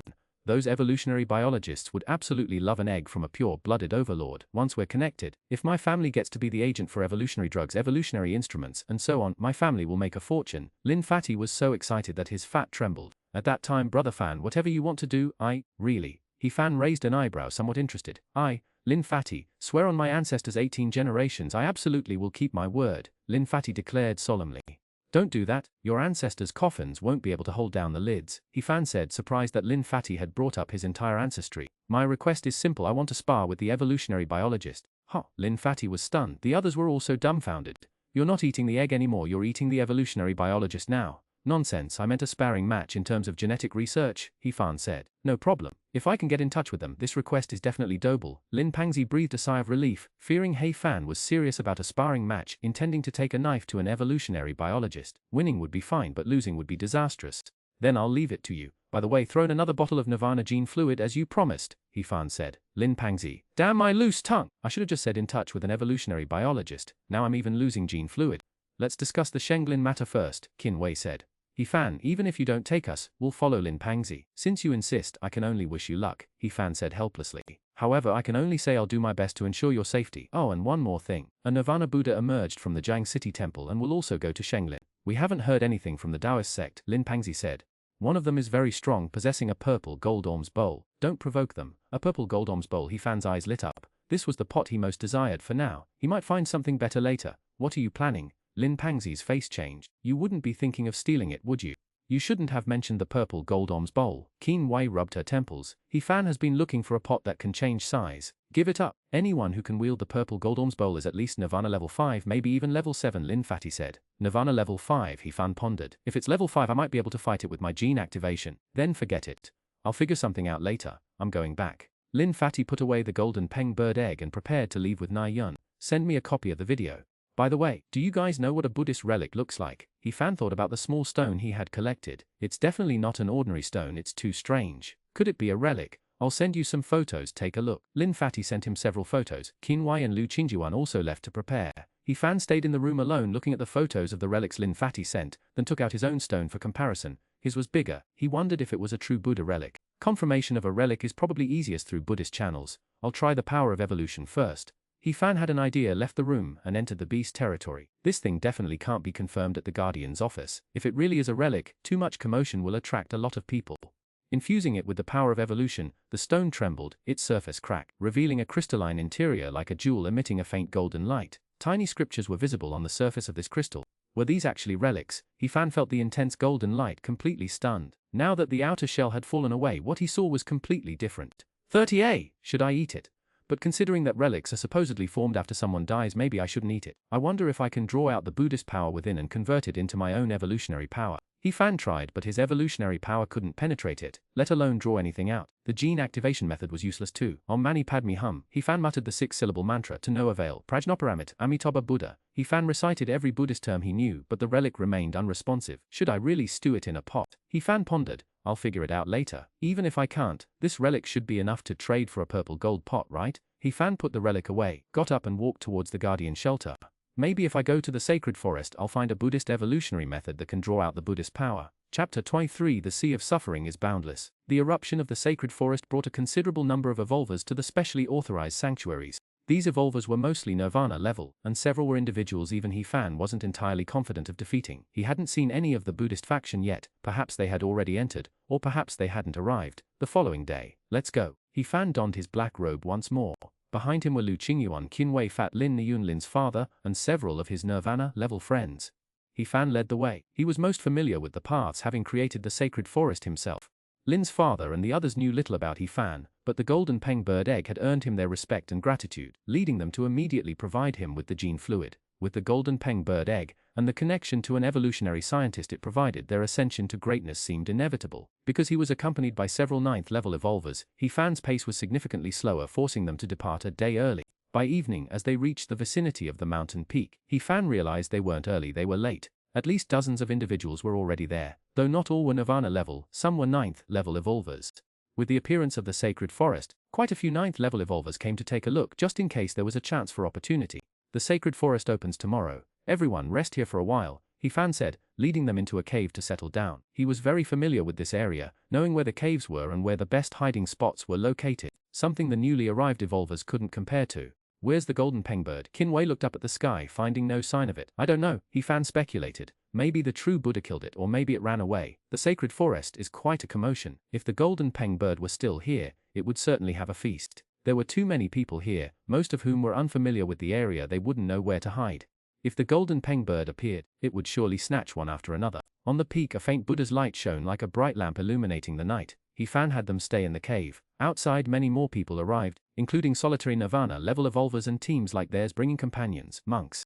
He Fan finally saw the world's big bald heads. Their attire was no different from his past life. A young monk led the group, holding a purple gold alms bowl. What are you doing? Liu Qingyuan watched He Fan reach into his spatial bag, quickly pulling him back. You're not going to rob them, are you? Lin Fu and the others were also unsettled. Attack the Buddhist temple. Their audacity was astounding. I'm not that kind of person. I'll wait for them to come begging for alms and put out the food. He Fan took out some dried meat, gesturing with it. That pot is perfect for meat. If you dare throw that meat into their purple, gold alms bowl, those monks will absolutely fight you to the death. Qinwei sneered. He Fan didn't say anything more. He was just observing the purple gold alms bowl, assessing his target, seeing if there was an opportunity to make a deal with these Buddhist practitioners. Disappointingly, the monks didn't come begging. They simply found a place to sit, chanting scriptures in low voices, waiting for the opening of the sacred forest the next day. More and more evolvers arrived. That night, with the constant influx of people, He Fan didn't get a good night's sleep, and neither did anyone else. Early the next morning, He Fan got up early. The sacred forest was still quiet. He wandered around, finding it difficult to locate even a single ferocious beast. The presence of the golden pengbird, and now the emergence of the sacred forest. The commotion was too great, they must have all been scared away. More and more evolvers, He Fan murmured, looking at everyone. Once we're inside, let's try not to get separated. Everyone nodded. Lin Fu spoke. Let's avoid competing with them. If we can get there first, we grab what we want and leave. We're too weak, right? We're only after the treasure. Getting something would be great, and if not, we'll consider it a sightseeing trip. The other Nirvana stage evolver added. Once inside, I'm afraid I won't be able to protect you, He Fan said. Grab what you need and run. They discussed their plan of action, and He Fan patted his spatial bag. It contained the relic. He wondered if it would be useful inside, or if it would reveal his presence. He Fan scanned the area, but found no sign of Xuanhuan, Lao Huang, or the others. A sense of unease settled over him. Lin Yang was also missing. If they had unfinished business, both parties should have arrived at Shenglin. Time slipped away in anticipation. At midnight, finally, there was movement atop the peak. The illusory Bodhi tree swayed in the void, and a golden staircase extended from the summit down to the base. Namo Amitabha Buddha. A Buddhist chant echoed from the sky. A true Buddha's ethereal form sat cross-legged reciting scriptures. Several Buddhist monks immediately prostrated themselves. The other evolvers, impatient for their reward, surged toward the staircase. Hurry up, Lin's father. They, like the evolvers, were eager to get inside and reap the benefits. They didn't believe in Buddha. Prostrating themselves was the monks' job. He Fan charged to the front, clearing a path for the others. Lin's father and the rest followed, preventing them from being separated in the crowd. The golden staircase wasn't wide, only 2 meters across. The Nirvana evolvers pushed and shoved, their progress depending entirely on their individual abilities. Boom! Suddenly, the ethereal Buddha figure in the sky trembled, the golden staircase shook, and the figure spoke. Only those with a devout heart may enter Shenglin and behold the 1,000 Buddhas. Unfortunately, besides those few monks, none of those who came here were sincere. They were all here for personal gain. No one listened to the words of the true Buddha. The trembling steps were severe, but they couldn't deter these evolved beings. He Fan estimated that the true Buddha's power used this time was weak, far less than last time. Had much of it been depleted? Amitabha Buddha, the entrance to the sacred forest is difficult to find. Everyone needn't rush. The chanting of the Buddha's name echoed as the few monks who were praying slowly rose and walked towards the golden staircase. Master is right. An evolved being looked towards the monks, performing a Buddhist greeting. May I ask, Master, does the entrance to the sacred forest require your opening? Many evolved beings were startled. Yes, this was the ancient sacred forest. Perhaps the once powerful Buddhist temple truly required these masters to open it. Yes. The monks smiled and nodded without concealing anything. Benefactors, go up one by one, we will go last. No one needs to rush. The evolved beings fell silent. No wonder none of these monks were in a hurry. It turned out they held the key to opening the gate. It would be useless for them to crowd forward. The evolved beings calmed down and went up one by one. Fan and his group were at the forefront, running quickly up the golden staircase. In just a quarter of an hour they reached the summit, far faster than they would have climbed. At the summit stood an ancient stone gate of the sacred forest, sealed with golden scriptures. The sound of Buddhist chants filled the air. The evolved beings tried, but couldn't break through the scripture's confinement. They couldn't open it, they still needed those monks.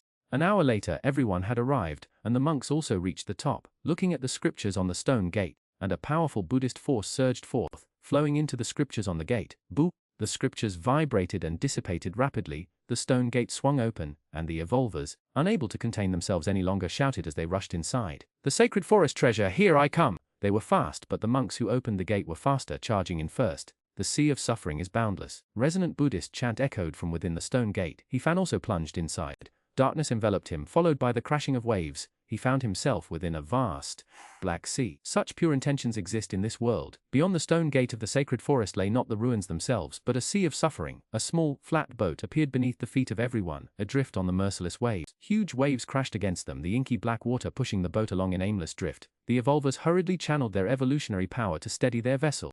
Fan, Fat Lin, and Liu Qingyuan were on the same boat, while Lin's father and the others were on a nearby one. What's going on? The evolvers stabilized their boats, questioning the situation and simultaneously searching for the monks. Buddhist bald donkeys, was this your doing? A roar came from a man in a black robe. They've come, Fan thought, a sneer playing on his lips as he looked at the black-robed figure. Old Huang and the others still haven't caught them. Only he and Lin Yang's group would dress like that. Amitabha Buddha, the leading young monk chanted, his gaze falling on the Black Sea.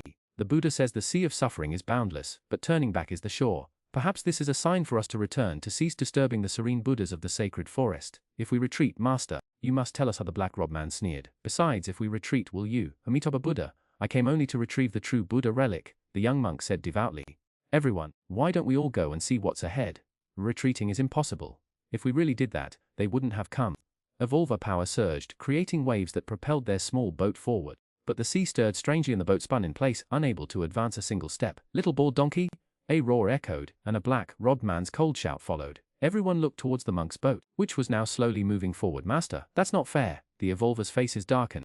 We're all stuck spinning in circles, and you're just running off. The young monk gazed calmly at the boundless sea of suffering. The red dust swirled, all beings adrift in this sea of sorrow. Only through enlightenment could one traverse it and reach the other shore. Ridiculous, it must be some Buddhist secret technique, the evolvers scoffed, none believing a word. At that moment the Black Sea churned. A vibrant green bamboo shoot slowly rose from its depths, radiating a hazy luminescence. A gentle power emanated, calming the hearts of all present. The sea of suffering is boundless without shore. Only those with pure minds will not sink, only they can transcend. Buddhist chants filled the air as a phantom Buddha figure, each step a lotus blossom, walked across the Black Sea without a boat. We pay our respects to the true Buddha. The young monk led the other Buddhist practitioners in prostrating themselves on their boat, faces alight with reverence. The sacred grove holds no true Buddha. The phantom Buddha's form grew fainter, as if about to vanish completely.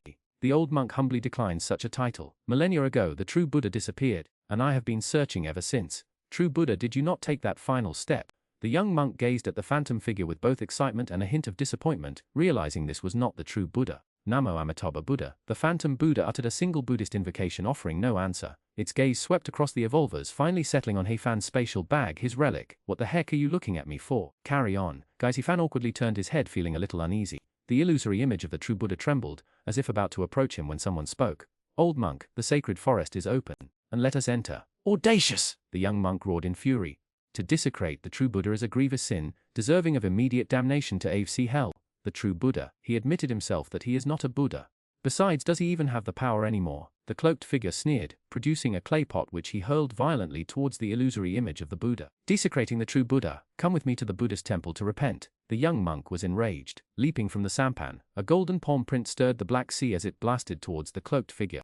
Oh, the golden pot trembled, shattering in an instant into boundless black energy that spread across the Black Sea. The illusory image of the Buddha waved a hand, golden Buddhist power surging. but it was no match for the black energy. The golden Buddha image was stained black. Demon, the other monks roared in anger. You dare defile the legacy of the Buddha with demonic energy. The true Buddha now had little power left. At the moment of his appearance, his power was such that this black energy, even multiplied several times, would have been no match for him. The jade green bamboo trembled. The cloaked figure's vision went black, and he plunged headfirst into the black sea. 6 pure roots bamboo, an evolver exclaimed, gazing at the emerald green bamboo. 6 pure roots bamboo. A legendary Buddhist treasure seals the 6 senses, leaving one vulnerable. The evolvers were shocked.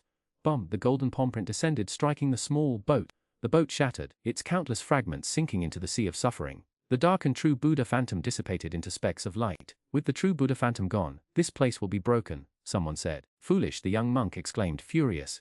The 6 pure roots bamboo appearing alongside the sea of suffering. Those whose 6 senses are impure will forever sink into the sea of suffering. As his words fell, the sea of suffering churned, the emerald green bamboo trembled, and the small boat began to sink. No good, the evolvers panicked, hastily mobilizing their evolutionary power. But no matter what they did, the boat continued its descent completely unstoppable. What do we do now? On Hifan's side, everyone panicked. 6 pure senses who here could achieve that. Even those monks couldn't, their boats were also sinking. This bunch of good-for-nothings messing things up without a clue. We're all going down together! Hifan felt a pang of panic. His spatial pouch suddenly vibrated, making him jump. The relic! Surround me, Hifan hurriedly said. With so many people around, if the relic were exposed, the consequences were unimaginable. Several people quickly surrounded him tightly. Lin Fati, with his large build, completely shielded him. Brother Fan, what can you do? Hurry up, I'm looking, I don't know if this will work. Hifan carefully opened the spatial pouch. The relic now emitted a faint golden light, as if trying to escape his grasp. As soon as his hand touched it, a surge of information flooded his mind, filling him with joy. Before the illusory image of the Buddha dissipates, we must go. If I go as Xiao Dangjia, it will be difficult. It'll be difficult for me too. Hifan thought for a moment, then said, Ni Yun, do me a favor. Anything, Ni Yun quickly replied. Right now, not just one favor, 10 favors, as long as we don't sink into the Black Sea. Take my knife, put on this black robe, and disguise yourself as Xiao Dangjia. Hifan instructed. Xiao Dangjia has too many enemies, who knows if they'll stop us. Besides, another man in black just desecrated the Buddha. Going there in a black robe whipping the corpse. That young monk would kill him if he didn't. Okay, Ni Yun didn't hesitate, changing into the black robe and taking Hifan's 2 swords. If we can leave, just throw the knives into the sea of bitterness. You guys, Hifan whispered a few words into Qinhui's ear, then said, good. Several people nodded. Hifan changed out of his black robe, revealing his true face. His small boat had stopped descending because of the relic. Although he hadn't taken it out, the small spatial pouch couldn't prevent the relic from interacting with this place. Hifan tried stepping onto the Black Sea. He didn't sink, instead he walked on it as if it were solid ground. There's actually someone with such pure thoughts, someone so free from worldly desires, Qinhui exclaimed. Hifan, too soon, a little too soon. Chapter 25 Dona, your 6 senses are impure. Chop them off. The small boat plummeted. Even the Nirvana evolutionists panicked. Their evolutionary power was useless here. Faced with this sea of suffering, they felt only helplessness and growing fear. Hifan was also panicking, but not about falling. He was panicked because the true Buddha phantom was fading. Once it completely disappeared, this place would shatter, and nothing could stop them anymore. This sea of suffering, without the true Buddha, would lose its power and dissipate soon. Hifan assessed their strength. If things continued like this, he'd gain nothing. Furthermore, Lin Yang and the others wouldn't let him go. He had to find a way to deal with Lin Yang here. The relic was sending him messages. He could use it to manifest the true Buddha phantom and temporarily control this place. However, once the relic's power was exhausted, this place would collapse. Hifan's mind shifted, and he confessed everything before stepping out. There are actually people in this world with such pure hearts, truly free from worldly attachments. Hifan had barely set foot on the sea of suffering when Qinhui spoke, her expression one of utter astonishment. Couldn't she have let him take a few more steps before speaking? Free from worldly attachments, Hifan. Many evolvers were instantly drawn in, their gazes locking onto Hifan the moment they saw him. Holy crap, this guy's everywhere! Xuanhuan was dumbfounded. Aren't you supposed to be in Jiang City? How did he get here? Xiao Lu, Lu Ming, and the other members of the enforcement team were equally baffled. How did Hifan get out of Jiang City? Did Liu Qingyuan bring him here? So this person is special? Juan's expression remained calm as he asked in confusion. More than special, Xiao Lu twitched his lips. He's a miracle, an evolver with delusional disorder who secretly ran out of the city, tricked evolution school students into doing missions for him, and not only survived but is now here. He's the little chef! He's the little chef! Fang Hong and Chu Xin simultaneously pointed at Hifan. The little chef, Lao Hong and the others were stunned, a little confused. Impossible. How could Hifan be the little chef? No, he looks like an ordinary person. Juan frowned. The little chef is very strong and he has 2 swords. I had someone forge them. Wait, where are those 2 swords? Fang Hong looked at Nai Yun, who had already sheathed his sword and was now holding Hifan's 2 swords, dressed in a black robe. Could it be that someone is deliberately acting under Hifan's identity? Juan speculated. Now isn't the time to think about that. Let's ask him how he walked the sea of suffering. Lao Huang said coldly. I'll ask him. Xiaoliu looked at He Fan and shouted, He Fan, how were you able to walk the sea of suffering, right? How were you able to walk the sea of suffering? The evolvers quickly asked. Amitabha Buddha. My mind is pure, my 6 senses are unblemished, I have transcended the sea of suffering. He Fan calmly replied, not turning his head as he walked towards the illusory figure of the Buddha. If he didn't hurry, everything would be gone. Everyone. Pure thoughts, 6 senses purified. Those who didn't know him were still shocked, while those who knew He Fan almost spat blood. You, pure in heart, 6 senses purified. Out of all these people, you have the most thoughts, you're the biggest troublemaker! And is that how you chant Buddhist mantras? Shameless. Lin Pang muttered, feeling his own shamelessness paled in comparison to He Fan's. 6 senses purified. Why does he seem to lack wisdom? The young monk looked bewildered, his 6 senses purified. Lin Yang, hidden beneath his black robe, was equally confused. He Fan's 6 senses purified. Who would believe that? How dare you say it? He Fan moved quickly, striding across the Black Sea. He feared that if he was too slow, the illusory image of the true Buddha would dissipate. He Fan, you a person of pure thoughts, quickly reveal the secret method. Don't force us to take action! Lin Yang roared angrily. I'll send you on your way. At this moment, Lin Fu and many other Nirvana realm cultivators attacked simultaneously. Their evolutionary power converged, forming a giant hand that propelled He Fan forward. Wind scars, He Fan murmured softly, a faint green light appearing beneath his feet. Using the power of evolution, he transformed into an arrow released from a bowstring, hurtling towards the illusory true Buddha. Stop him! Lin Yang shouted urgently. Boo! At that moment the dissipating illusory true Buddha stirred again, as if sensing the approach of the relic. The Black Sea churned, further accelerating He Fan's speed. The 6 pure bamboos vibrated, spreading a strange force that plunged everyone into darkness, their ears ringing, their senses dulled. With multiple boosts, He Fan reached the illusory true Buddha in a few breaths. By now, the illusory form was almost completely dissipating. Crack! Void shattered, a fissure appeared and He Fan stepped directly into it. Everyone, I'll go ahead! He Fan! Lin Yang roared in fury. The other evolvers recovered from the effects of the 6 pure bamboos just in time to see He Fan depart. It was too late to stop him. That guy knows how to escape, damn it! The cloaked man roared repeatedly, but could only watch helplessly as the small boat sank, unable to do anything. It's all because of you using demonic energy to destroy the true Buddha's legacy, Xuanhuan said coldly. Amitabha Buddha. Nirvana is the destination of the Buddha. The young monk sat calmly on the small boat, silently chanting sutras. Now it's all over, because of you we're all going to die here, and the sacred forest treasure will fall into someone else's hands. The evolvers angrily accused Lin Yang and his group. Why could he leave? Why? Lin Yang and his group couldn't understand. They never expected the destruction of the true Buddha's legacy to end like this. Buddha's light shone, golden light blinding, a lotus platform rose, demonic energy dissipated, a surging Buddhist power emanated. The sinking boat stopped, the true Buddha's phantom, which should have dissipated, shone with golden light again, recongealing. Namo Amitabha Buddha. The true Buddha. The young monk abruptly opened his eyes. The evolvers also looked at this scene in astonishment. Dona, your killing is deep, your 6 senses are unclean, chop him up. The recongealed true Buddha phantom looked at Lin Yang. What? A group of evolvers were stunned. The young monk was also dumbfounded, suspecting he had misheard. The true Buddha said Lin Yang's killing was deep and his 6 senses were unclean, which was fine. But what the heck does chop him up mean? You desecrated the true Buddha just now. This is the true Buddha's punishment for you, chop him up. Qin Wei spoke. It was you who almost got us killed here. The true Buddha's anger is justified. Amitabha Buddha. May the true Buddha's compassion and mercy be upon us. The young monk, startled, clasped his hands together, chanting a Buddhist invocation before turning to Lin Yang. Although this humble monk does not fully grasp the true meaning of the Buddha, to desecrate the true Buddha is to deserve punishment. Sir, let it be chopped, Lin Yang. It wasn't me who desecrated it. Weren't they all thrown into the sea of suffering? Whether it's the true Buddha is still questionable. A cold laugh echoed, and the black-robed man beside Lin Yang spoke. The true Buddha's phantom should have dissipated. Could it be someone's doing? Several benefactors have repeatedly desecrated the true Buddha. This humble monk can only ask you all to face the Tathagata.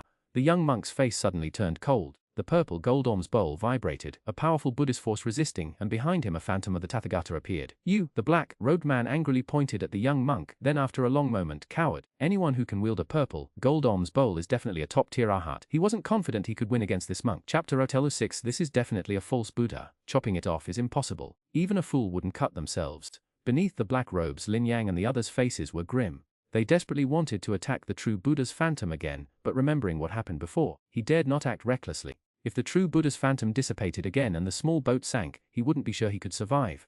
Furthermore, this true Buddha's phantom was too strange, it should have dissipated. Yet it reformed, leaving him utterly bewildered. And there's also the 6 roots pure bamboo beside him, another powerful weapon. Considering this, Lin Yang dared not move or speak rashly, and could only fall silent for the moment. The Buddha resides within, illuminating the past. Layman, your sins are grievous, it is best to lay down your butcher knife. Take refuge in the Buddha. Practice Zen and chant Buddhist scriptures to cleanse your sins and ascend to the Western paradise. The illusory form of the Buddha boomed, its voice ringing in their ears, disrupting the minds of Lin Yang and the others. With such grievous sins, it's better to just kill him. Qin Wei spoke. The Buddha is too merciful. Such a person doesn't deserve another chance. You're right, masters. These individuals have defiled the true Buddha and bear the weight of their sins. Let's eliminate them directly. Liu Qingyuan looked towards the young monk and spoke. Amitabha. The young monk closed his eyes, ignoring them. Lao Huang and the others kept a close watch on Lin Yang and the other men in black robes. This time they would not let them escape again. The best course of action was to eliminate them here. Once they broke through and entered the sacred forest, the ensuing chaos would make capture extremely difficult.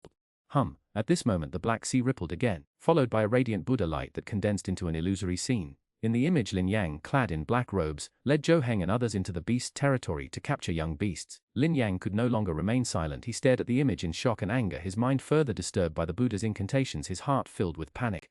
Lin Yang, how can you deny it now? Lao Hong spoke coldly, his eyes filled with icy light. Is capturing a beast illegal? Lin Yang let out a cold snort, his voice icy. It's illegal from here on out. Lao Hong looked at the golden screen. On the screen, Lin Yang and the others were privately transporting a beast cub into Jiang City. Unexpectedly, the cub ran out, causing panic among the residents, who then called the police. How do we explain this now? Xiao Lu looked coldly at Lin Yang, his right hand already resting on his sword hilt. Can you believe the words of the dead? Lin Yang sneered, scoffing. If I had the ability, I could fabricate such footage too. You've blasphemed the true Buddha again, Qin Wei said softly. To question the authenticity of the true Buddha, the Buddhist path does not speak falsehoods, much less the true Buddha. Master, quickly kill them. This is the how many times now? If it were me, I absolutely couldn't tolerate it. Liu Qingyuan also chimed in. Young monk, or should we just kill them? Lin Yang and the others felt exasperated. Are you guys trying to kill us? The enforcement team is already difficult enough to deal with, and now you intend to bring the Buddhist sect down on us too. The scene shifted again, showing Chen Shan and Lin Yang secretly targeting ordinary people. Their actions clean and leaving no trace. Is this how Buddhism defiles people's reputations? Chen Shan stepped forward, golden light flashing in his eyes as he stared directly at the true Buddha. I would never attack ordinary people. Amitabha Shenglin was once Buddhism's sacred ground, a reflection of the true Buddha. How can it be false? The young monk raged, his purple gold alms bowl radiating Buddha light. You dare question the true Buddha? This is blasphemy! Do you think I'm incapable of anger? Dono, your killing is profound. I hope you will awaken. The true Buddha's phantom turned to Lin Yang and Chen Shan, replaying scenes of their murders, many their victims ordinary people. This is a fabrication. Whether this so-called Buddha is real or fake, we shall soon see. Chen Shan sneered, his sword cleaving the air, the power of evolution transforming into a dazzling sword beam that struck directly at the true Buddha. You've truly angered me! The young monk roared, enraged by the repeated questioning of the true Buddha. I tolerated it before, but now you dare attack the true Buddha again. Buddha's chant echoed, Buddhist power surging. The purple gold alms bowl levitated, Buddha light soaring into the heavens. A massive wet character Buddha seal, brimming with Buddhist light, erupted from the alms bowl, charging towards the sword beam. With a deafening explosion, the when character Buddha seal shattered the sword beam, standing before the true Buddha, protecting it. Wicked being, repent before the true Buddha. The young monk's fury erupted. He stomped his foot, rising into the air, a phantom of the Buddha appearing behind him. He held a string of prayer beads, radiating boundless Buddha light. Great Vajrapalm! Defiling reputations, the truth of this true Buddha is obvious at a glance! It's definitely a false Buddha. He Fan must have tampered with it. Chen Shan shouted coldly, facing the young monk's palm without the slightest underestimation. He vibrated his long sword, its light cleaving the air. Amitabha Buddha! Before the Buddha seal, any desecration of the true Buddha shall not go unpunished. The young monk coldly snorted, his palm striking down with force. The wet character Buddha seal, besides protecting the true Buddha, also served to discern the true from the false. Now it was confirmed this was the genuine Buddha. Meanwhile, he Fan hid within the illusory form of the true Buddha. With the Sarera present, who could determine this to be a fake? The last remaining wisp of the true Buddha's soul had dissipated under the invasion of demonic energy. He could only maintain the illusion with the Sarera. But even as an illusion, with the Sarera present, Dona, search your heart. If guilt resides within, you shall sink and churn in this sea of suffering. He Fan controlled the illusory form of the true Buddha, continuing his act. Chen Shan deflected the powerful Vajrapalm with his sword, his heart sinking. If the enforcement squad intervened again, they might truly be doomed. Namo Amitabha Buddha, those burdened by grievous sins with impure senses shall suffer in the sea of suffering and be punished accordingly. So young and already blind, with the Sarera in hand, He Fan had the situation under control. The jade bamboo trembled slightly, an invisible force enveloping Lin Yang. I can't see. Lin Yang's face changed drastically, his vision plunged into darkness. Wild donkey, quickly undo this secret technique, or I'll ensure even this remnant of yours is utterly dissipated. The other black-robed figures roared, their swords unsheathed. To dare touch the true Buddha is to become an enemy of Buddhism. The other monks rose, their bodies filled with Buddhist power, a melee on the verge of breaking out. Sincerely repent, lay down your weapons, purify your senses, and you may escape this sea of suffering. The illusory form of the true Buddha said calmly, 6 senses purified, one can transcend suffering, yet these people, they're all in the sea of suffering. Even within Buddhists talk of purified senses. It's all just what you say! Open this place up and let me in! Chen Shan roared, his mind racing. Everyone, discerning true Buddha from false is difficult, but we're all here for Shenglin. Let's join forces to break through and enter Shenglin. Heh.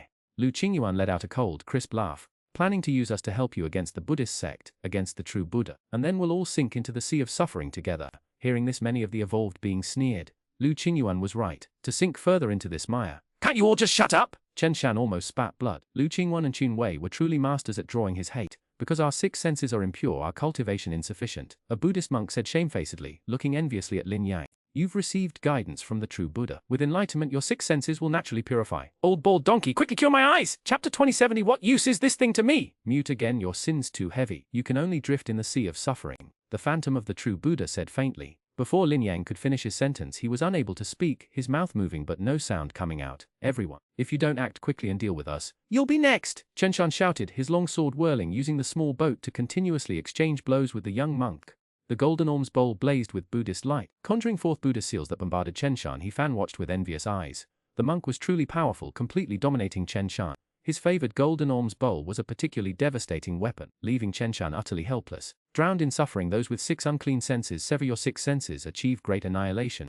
The phantom of a true Buddha boomed, Buddhist light sweeping out as the jade bamboo trembled. Great annihilation? Doesn't that mean death? Everyone's faces changed. Were they really going to attack them? I can't see. Many evolvers cried out in terror. Where the 6 senses cleansing bamboo passed, under the nirvana, except for Liu Qingyuan and a few others, everyone was blinded. As for those above nirvana, sorry, He Fan couldn't do it. A few nirvana-level beings would be manageable, but this large group, he'd be exhausted to death trying to seal them, and some were even stronger than him.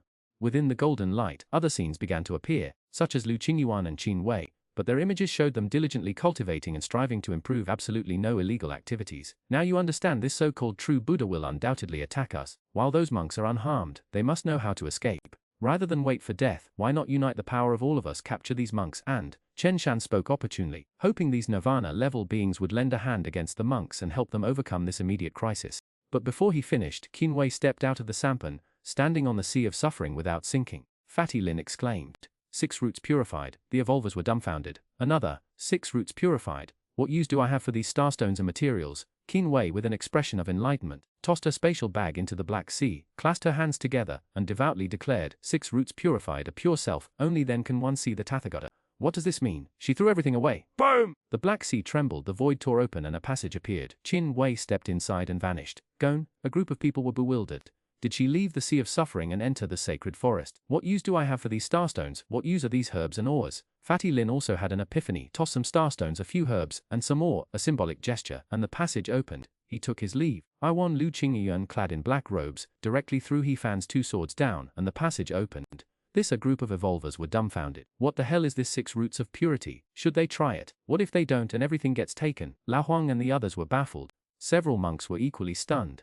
What did this mean? They just threw things away and left. Was the gate to the sacred forest this easy to enter?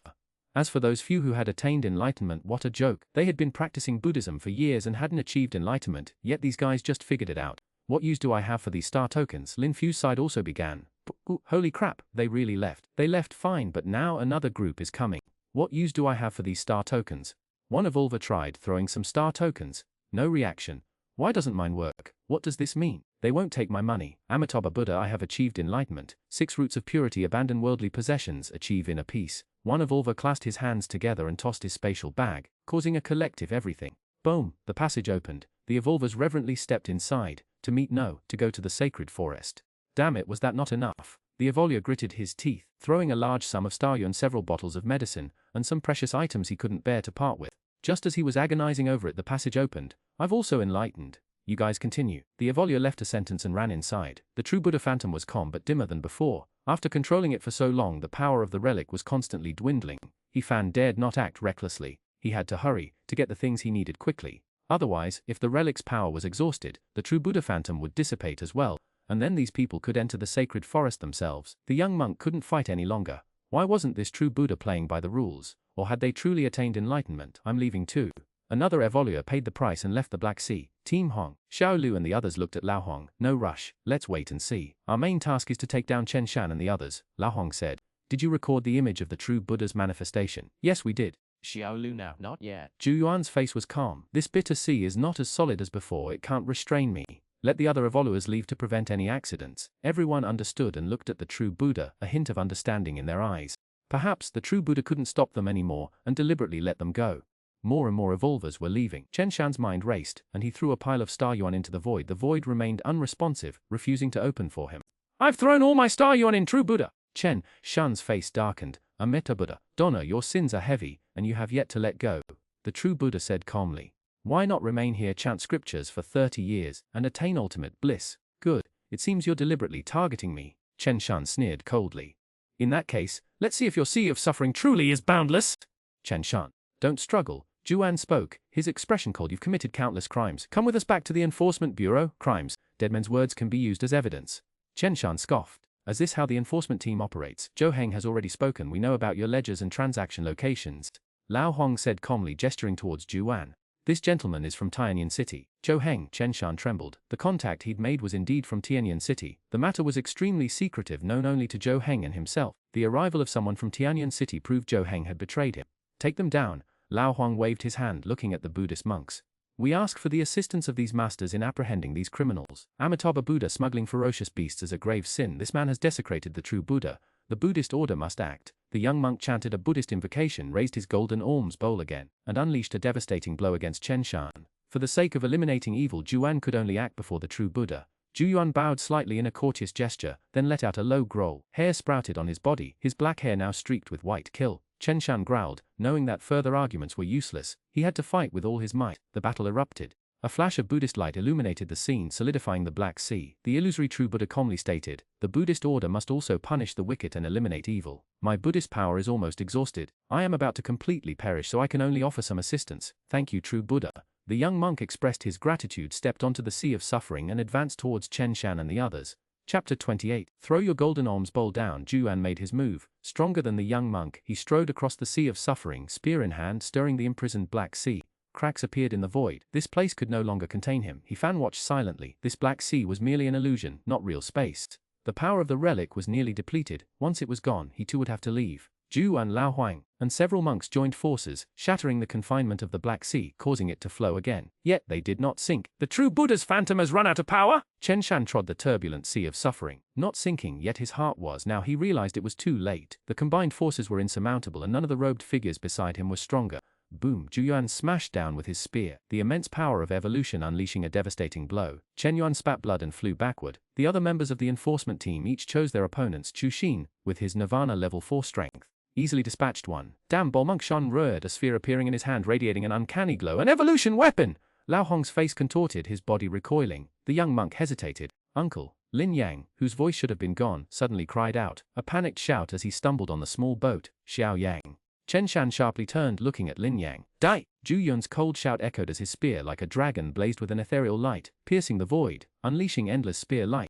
If we're gonna die, let's die together. Chen Shan's face contorted in fury. He crushed the sphere in his hand, unleashing a tremendous force that swept outward in all directions. In an instant he was back on the boat, seizing Lin Yang. Go! As the violent force raged, just as Chen Shan and Lin Yang were about to escape, a figure appeared, a spear blocking their path. Xuanhuan held a crystal sphere which transformed into a barrier, deflecting the raging power. Where do you think you're going? Chen Shan stared at the crystal ball, then at Lao Huang and the others, their faces ashen, each also protected by a crystal ball. Before we came, I applied for a guardian weapon. Xuanhuan sneered. If you only had one, you'd be regretting it now. If it weren't for that person luring away the golden peng bird, depleting our strongest means you'd all be dead today. Chen Shan thought of the man in black robes, his heart filled with overwhelming hatred. Everything was ruined by that guy! I've made such a great contribution. He felt a little surprised, thinking he'd talk to Lao Huang later and ask for a few million as a reward. Namo Amitbar, the young monk chanted a Buddhist invocation. The purple gold alms bowl soared into the sky, emitting boundless Buddha light. The other monks also unleashed their evolved powers, bolstering the purple gold alms bowl and stabilizing the sea of suffering illusion. With the Buddha light's blessing, the shattered sea of suffering rapidly restored itself, leaving Chen Shan and the others with no hope of escape. Take them down, Lao Huang roared, and the members of the enforcement team swiftly attacked. Xuanhuan struck down with his spear, causing Chen Shan to spit blood again. Already outmatched, now having to protect Lin Yang, he was completely overwhelmed. After several blows, Chen Shan, drenched in blood, collapsed before Lin Yang, his resistance broken. It's over. He sighed softly, now understanding Zhu Yun's strength. Even with his gene-enhanced abilities, he couldn't win. Namo Amitbar. The illusory figure of the true Buddha chanted a Buddhist invocation and the passage opened. After millennia, the old monk is about to completely perish. All of you, enter the sacred forest. Thank you. Xuanhuan bound. Chen Shan bowed, and led Chen Shan and Lin Yang into the passage. The The members of the enforcement team left one after another, but the monks didn't rush to depart. He Fan glanced at the relic, which still held a bit of power, and considered whether he should leave now. May I ask the true Buddha why they must leave behind their star energy, medicinal herbs, and minerals to depart? Once the enforcement, a young monk put away his golden alms bowl and respectfully asked. Amitabha, in this world, countless beings are caught in the endless cycle of samsara, deluded by material things. People only understand incense money. Isn't that a form of letting go? The illusory figure of the true Buddha said calmly. If I do not descend into hell, who will? The true Buddha is merciful. The Buddhist monks were moved. Amit, this old monk wishes to offer his last ounce of strength, to give one final guidance to the world, and to take these materials into the land of oblivion. The illusory figure of the true Buddha spoke with compassionate sorrow. The true Buddha is magnanimous. The young monk looked up with admiration. Incense money is about teaching people to let go. Why didn't I think of that before? May I ask the true Buddha what happened back then and why the sacred forest was destroyed? The young monk asked again. Amitabha Buddha, this matter involves ancient secrets, a long story. This old monk is about to pass away and has no time to explain. Your purple gold alms bowl, cast into the sea of suffering, will naturally collect the remnants of the past and the true teachings of the sacred forest. He Fan mobilized the last vestiges of the relic's power, bursting forth with full force, his image majestic 3,000 rays of Buddha light illuminating the sea of suffering. The purple gold alms bowl. The monk looked at his own purple gold alms bowl, then at the suddenly erupting true Buddha, his face filled with sorrow. Without hesitation he cast the alms bowl into the sea of suffering. Congratulations to the true Buddha on achieving ultimate bliss. Congratulations to the true Buddha on achieving ultimate bliss. The other monks also wore expressions of sorrow. Although they offered congratulations, they were not at all happy. He really threw it. He Fan had only said it casually. If it worked, it worked. If not, then so be it. He hadn't expected the young monk to be so decisive. Amitabha Buddha, this old monk has passed away. May you all diligently cultivate Buddhism and soon attain Buddhahood. The golden light suddenly dissipated. The phantom of the true Buddha vanished, along with the 6 pure bamboo stalks. Monks, didn't you pass away a bit too quickly? Gone in an instant. And where's my purple gold alms bowl? With the dissipation of the true Buddha's phantom, the illusory sea of suffering also vanished. The monks stared wide-eyed. The purple gold alms bowl was gone. The stellar energy, medicinal herbs, minerals and everything else at the bottom, all gone. What on earth happened? Letting go. This is letting go. The true Buddha is helping us cultivate. A monk said with sudden enlightenment. Letting go your grandma. My purple gold alms bowl is gone. What about retrieving the remnants? This is letting go. The young monk was dumbfounded. He didn't bother with the young monks. Using the last vestiges of the relic's power, he successfully entered the sacred forest ruins, a wasteland of crumbling structures and fragmented architecture. Before the ancient, dilapidated Great Hero Hall, a lone figure stood. The Great Hero Hall. He Fan stared at the plaque. He'd arranged to meet them here. He wondered if they'd arrived. He didn't intend to search the Sutra Pavilion or any other location. He'd already gained the advantage by getting Liu Qingyuan and the others inside first. If he hadn't already reaped rewards, further searching would be pointless. Now that the evolvers had arrived, finding any remaining treasures would be difficult. It was better to observe their gains. Besides, he'd already acquired a considerable haul. Everything he'd tossed into the sea of suffering was his, including the much-desired purple gold pot. Stepping into the Great Hero Hall, he was met with a thick haze of dust and the sight of collapsed Buddha statues. The grandeur of the past was long gone. Even the hall itself was decaying, threatening imminent collapse. I'm dead tired. I wonder if he Fan's here. 2 figures said, entering the Great Hero Hall and collapsing unceremoniously before a Buddha statue, gasping for breath. A bunch of lunatics, all rushing to the Sutra Pavilion. Couldn't they have lined up and each taken a book? You've arrived. He Fan dropped from the rafters. Sensing their presence, he'd hidden, only revealing himself once he recognized Liu Qingyuan and Qin Wei. Chapter 290. My protection is more important. He Fan. The 2 women quickly rose to their feet. Why are you only coming now? We almost died. A mob of evolvers went crazy, charging into the Sutra Pavilion. We were lucky to escape. Where are Fatty Lin and the others? He Fan asked, glancing at the door. Neither of them were there. They got separated. There were too many people, so we came here first. If they can't make it, we'll just go back, Qin Wei said. Let's not talk about that now. Let's divide the spoils, Liu Qingyuan said impatiently. Yes, let's divide the spoils. It's a free for all out there. Let's not go back out, Qin Wei added. First, tell me about your gains, He Fan said, pulling them into a corner where they crouched down to speak in hushed tones. 2 martial arts manuals, boundless day finger and compassionate blade technique, Liu Qingyuan said, producing 2 pieces of animal hide. A boundless day incomplete, but compassionate blade technique is whole. We can each copy them when we get back. I only have one, for Yi Jin Jing, Qin Wei said. A Yi Jin Jing? He Fan was astonished. Isn't that the legendary martial art? It's far superior to boundless day finger and compassionate blade technique. It was the sect's most treasured martial art in my past life! Is it that amazing? Qin Wei looked confused, unfamiliar with Buddhist practices. I'm not sure. He Fan shook his head. He didn't know if this world's Wai Jin Jing was considered a sect's most treasured martial art, or perhaps just an advanced cultivation method. That's all we've got. Hurry up and share the spoils, Liu Qingyuan urged. Don't rush, let's divide the star yuan first. He Fan took out a spatial pouch. Opening it revealed a large bag overflowing with star yuan. Both women's eyes widened. How much did you keep? Mine. Let's start with yours. He Fan returned their discarded share before beginning the distribution. One for you, and one for me, one for me, another for me, and one for you. He Fan. Liu Qingyuan's face darkened and Qinwei's expression soared. What's wrong? He Fan looked at them, puzzled. Don't you want any? We wouldn't say anything if you took 2 portions, but why is yours a centimeter thick while ours only have 2 pieces? Liu Qingyuan said with displeasure. Are you insulting our intelligence? He Fan glanced at his own hefty pile, then at Liu Qingyuan and Qinwei's meager shares. He chuckled nervously. Don't worry about the details, I'll give you more. I'll give you more. Only then did the 2 women look satisfied as they watched him divide the spoils. Boom! At that moment the earth trembled, the great hero hall shook and dust fell. The 3 quickly used their evolutionary powers to disperse the dust. They're really fighting fiercely out there. He Fan muttered. Just over a few martial arts techniques. Is it really necessary? Let's continue. Liu Qingyuan and Qinwei nodded. Fighting to the death. Those martial arts techniques and evolutionary methods aren't even guaranteed to be cultivatable. Is it really worth fighting to the death over them? The walls exploded, rubble flew everywhere and a figure crashed through the wall, slamming heavily onto the ground, creating a huge crater. What's going on? They're fighting so fiercely. He Fan was dumbfounded. What are you guys doing? The figure scrambled to their feet, looking at the 3 with a bewildered expression. Dividing the money, dividing the loot. Bah! We've reached a realm beyond material desires, unmoved by joy or sorrow. We won't compete with you for those martial arts techniques outside. He Fan said without looking up, quickly collecting his star yuan. It's not good to be seen dividing it now.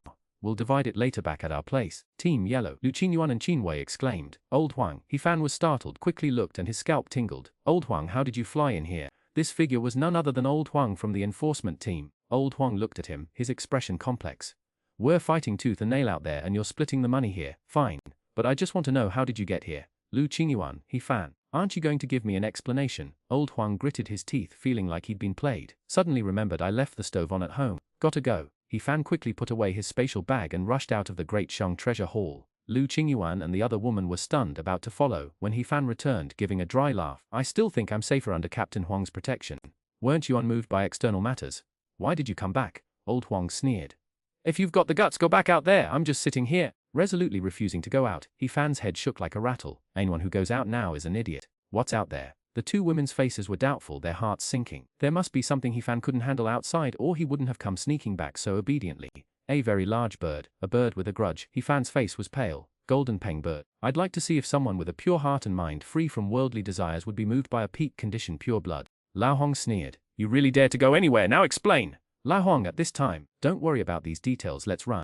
He Fan said hoarsely. That Golden Peng bird has a grudge against me. I destroyed both its eggs. I don't know if I'll be killed if we go out. No, we can't outrun the Golden Peng bird. Fleeing means death. It's better to team up with the Nirvana outside and kill it. Lao Hong didn't have time to focus on the details either. He said coldly. 不愧是执法队的人，就是这么霸气，无所畏惧。上吧，我们在里面等你。He Fan gave a thumbs up with admiration. You're so amazing. Then you go kill the Golden Peng bird. Lao Huang, I really want to slap you to death. He Fan pouted. I can't beat it even at its peak. I think protecting you is more important. Lao Huang was silent for a moment, then found a place to sit down. He Fan was stunned. Where's your domineering aura? Where's your hunter's heart? You're the captain of the enforcement team, and you're hiding here with us like some insignificant people, letting them fight it out. The 2 women were dumbfounded. They didn't expect Lao Huang to be cowardly. Let's check the situ. Lao Hong crouched by the hole, observing what was happening outside. The fighting outside was fierce. A Golden Peng bird, with a flap of its wings, created a gale force wind that even Nirvana couldn't withstand. Its cry was like a deafening thunderclap that shook the Nirvana's minds, causing temporary dizziness. The Golden Peng bird's defenses were incredibly strong, making it virtually invulnerable to most Nirvana. Only Zhu Yuan and the young monk could inflict any damage. So strong. The 2 women secretly glanced at the scene, their faces turning pale. As the Golden Peng bird passed, its sharp claws sliced through the air, instantly killing several Nirvana revolvers. Boom. At that moment, another figure flew in. The 4 quickly dodged. He Fan finally saw clearly that it was Chushin. A bang, crashing to the ground. Chushin struggled to his feet, glanced at Lao Hong squatting there, rolled to a corner, stared wide-eyed at Lao Hong, and then abruptly closed his eyes, collapsing. I'm dead. 4 people. The 2 women stared blankly at Lao Huang, whose old face reddened. Now that Chushin was a member of the enforcement team, this was a huge embarrassment to the team leader. Lao Hong wanted to kick him awake, but then changed his mind, letting him lie there. Chapter 0130. This is He Fan, a delusional evolver. Taking my leave! You were dividing money just now, Lao Hong said, keeping an eye on the situation outside. I earned it. He Fan said calmly. He wouldn't say he found it.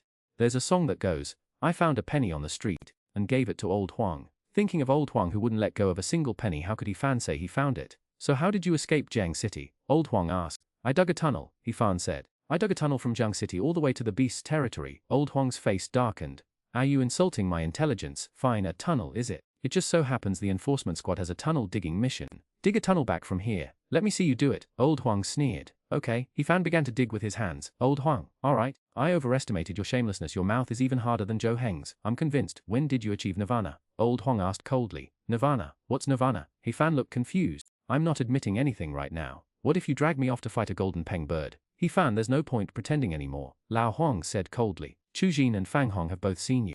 You're quite the busy one, leading a whole bunch of people into the mountain range to hunt ferocious beasts for you. Impressive. Lao Huang's gone bonkers. He's spouting nonsense I don't understand. Can you two understand him? He Fan looked at the two women. No. The two women looked bewildered. Liu Qingyuan then said seriously, he must have been addled by the golden peng bird. Lao Huang wants to slap them both. Liu Qingyuan, are you helping He Fan deceive me too? Boom. At this moment, Lao Huang glanced at it, quickly lay down and feigned death. Team Leader Huang, you died such a tragic death. The figure got up, hugging Lo Huang and weeping profusely. I'm coming to join you, me impressive. He Fan looked at Fang Hong lying beside Long with his spear stuck in his armpit, his face twitching. This enforcement team, I've seen enough. Liu Qingyuan and Qin Wei looked at He Fan. Should we give them the finishing blow? Boom, soon another person flew in, then lay down to one side, feigning sleep while keeping an eye on the situation outside. He Fan opened his mouth to speak, but another figure entered, this time walking in, found a spot, and lay down. Are people really this shameless now? You all come in here to lie down. Who's gonna fight the golden peng bird? Liu Qingyuan, watching the situation outside and seeing more and more people playing dead, couldn't help but say, if you keep this up, the people outside won't be able to hold on much longer. The people feigning death finally got up, staring at each other, showing no shame. Lao Hong looked at them sternly. I'm protecting the weak. What are you protecting the weak? The others said in unison. If you don't get out, I'll lure the golden peng bird over here! The Nirvana evolutionists outside are furious. One person playing dead is one thing, but you all collectively come in here to play dead. Have you no shame? Let's go, Lao Huang grumbled, dissatisfied. You guys should try to hold out a bit more. I'll find a chance to attack. Now it's ruined, we can't even rest. He Fan said, irritated. Little chef, Chu Xin and Fang Hong glared angrily. You can hide here, but we can't, you're stronger than us! He Fan's expression remained calm. I'm not going out there. The Nirvana level evolvers charged forward, engaging the golden peng bird in a fierce battle. Masters, why haven't you deployed the demon subduing array yet? Xuanhuan thrust his spear, colliding with the golden peng bird. The impact sent him flying, a spray of blood marking his retreat. Amitabha Buddha, the young monk said, his face grave, his body radiating a brilliant golden light. The demon subduing array can temporarily suppress this beast, but we haven't found its weakness. We can't inflict a serious wound, much less a killing blow. The array should only be used at a critical moment. The golden peng bird shrieked, diving down in a powerful swoop.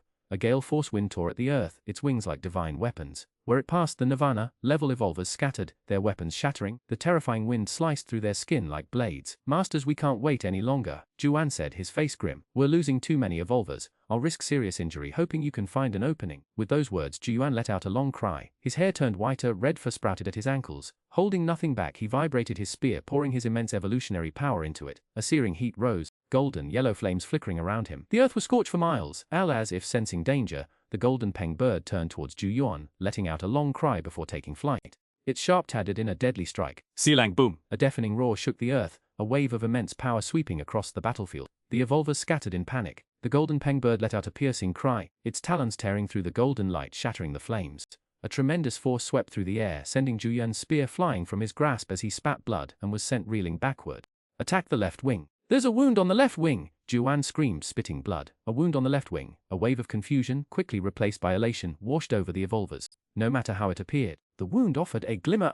Buddha, great Vajrapalm! A young monk roared, leaping into the air, a golden palm print imbued with boundless Buddhist power smashing towards the bird. Kill! Chu Xin let out a kunergy, exploding outwards. A single decisive strike. Attack the left wing, everyone! Lao Huang joined the fray. With a tremor, the golden peng bird shuddered. A faint Buddhist light emanated from the wound on its left wing, causing the young monk to rejoice. The wound was left by the true Buddha. It seemed the true Buddha had attacked the golden peng bird before. The wound is almost healed. A peak pure-blooded overlord possesses incredible regenerative abilities. Unless we enlarge the wound, it won't significantly affect it. Xuan scrambled to his feet, wiping the blood from his mouth. His together! Attack its left wing, the young monk roared. Xuan, spear in hand, once again rose to the challenge. Joining forces with numerous other evolvers, they launched a combined assault on the left wing. The Buddha's light exacerbated the golden peng's injuries. It shuddered, its form wavering slightly. Seizing the opportunity, the evolvers converged their boundless evolutionary power.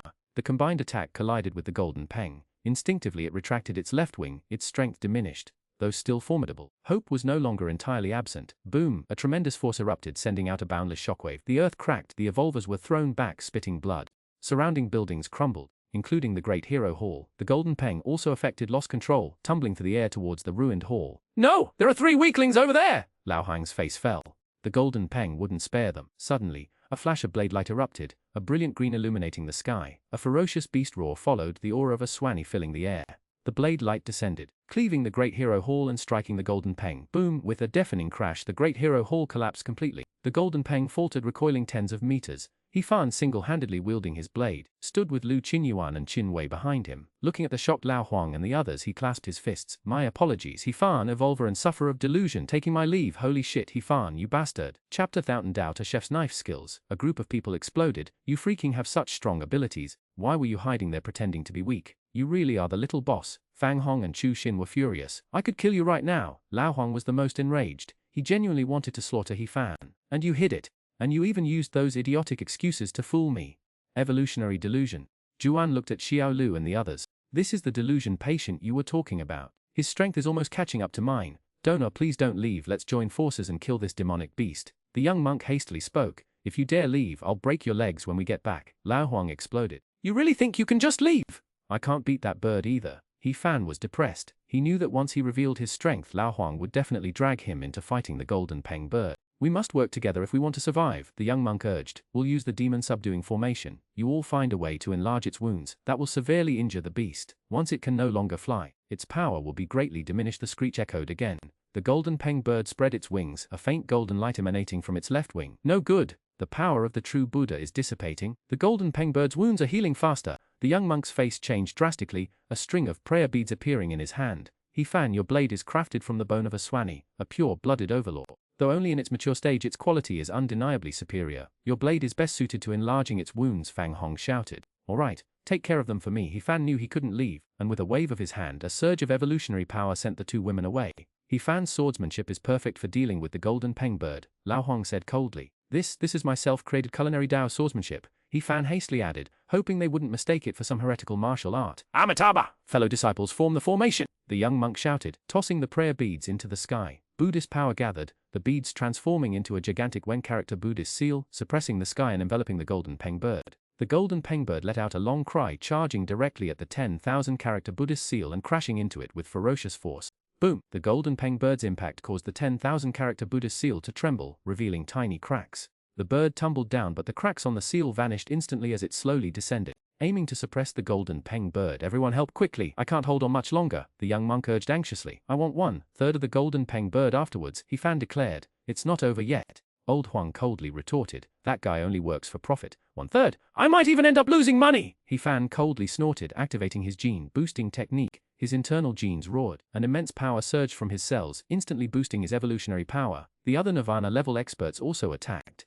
Though injured and weaker than before, no one held back. Failure to subdue the Golden Peng bird meant certain death. The surge of evolutionary power forced the Golden Peng bird to abandon its assault on the seal and focus on the incoming power. It beat its wings, unleashing a gale that shredded the evolutionary power. Its claws tore through weapons, shattering Nirvana-level armaments with ease. Sever its tendons and shatter its bones! He Fan roared, leaping into the air. His blade flared with energy, striking towards the Golden Peng bird. A blade descended, colliding with the Golden Peng bird's wing, its right wing to be precise. A powerful force surged back, causing He Fan's tiger's mouth to ache as blood flowed. Unable to withstand the immense force, he was sent flying. Why the right wing? You should have hit the left! The other evolvers raged. Everyone says your weapon is amazing and you go for the right wing. You still want 1/3 of it with that. Whoosh! As the words fell, the Golden Peng bird let out a pained cry.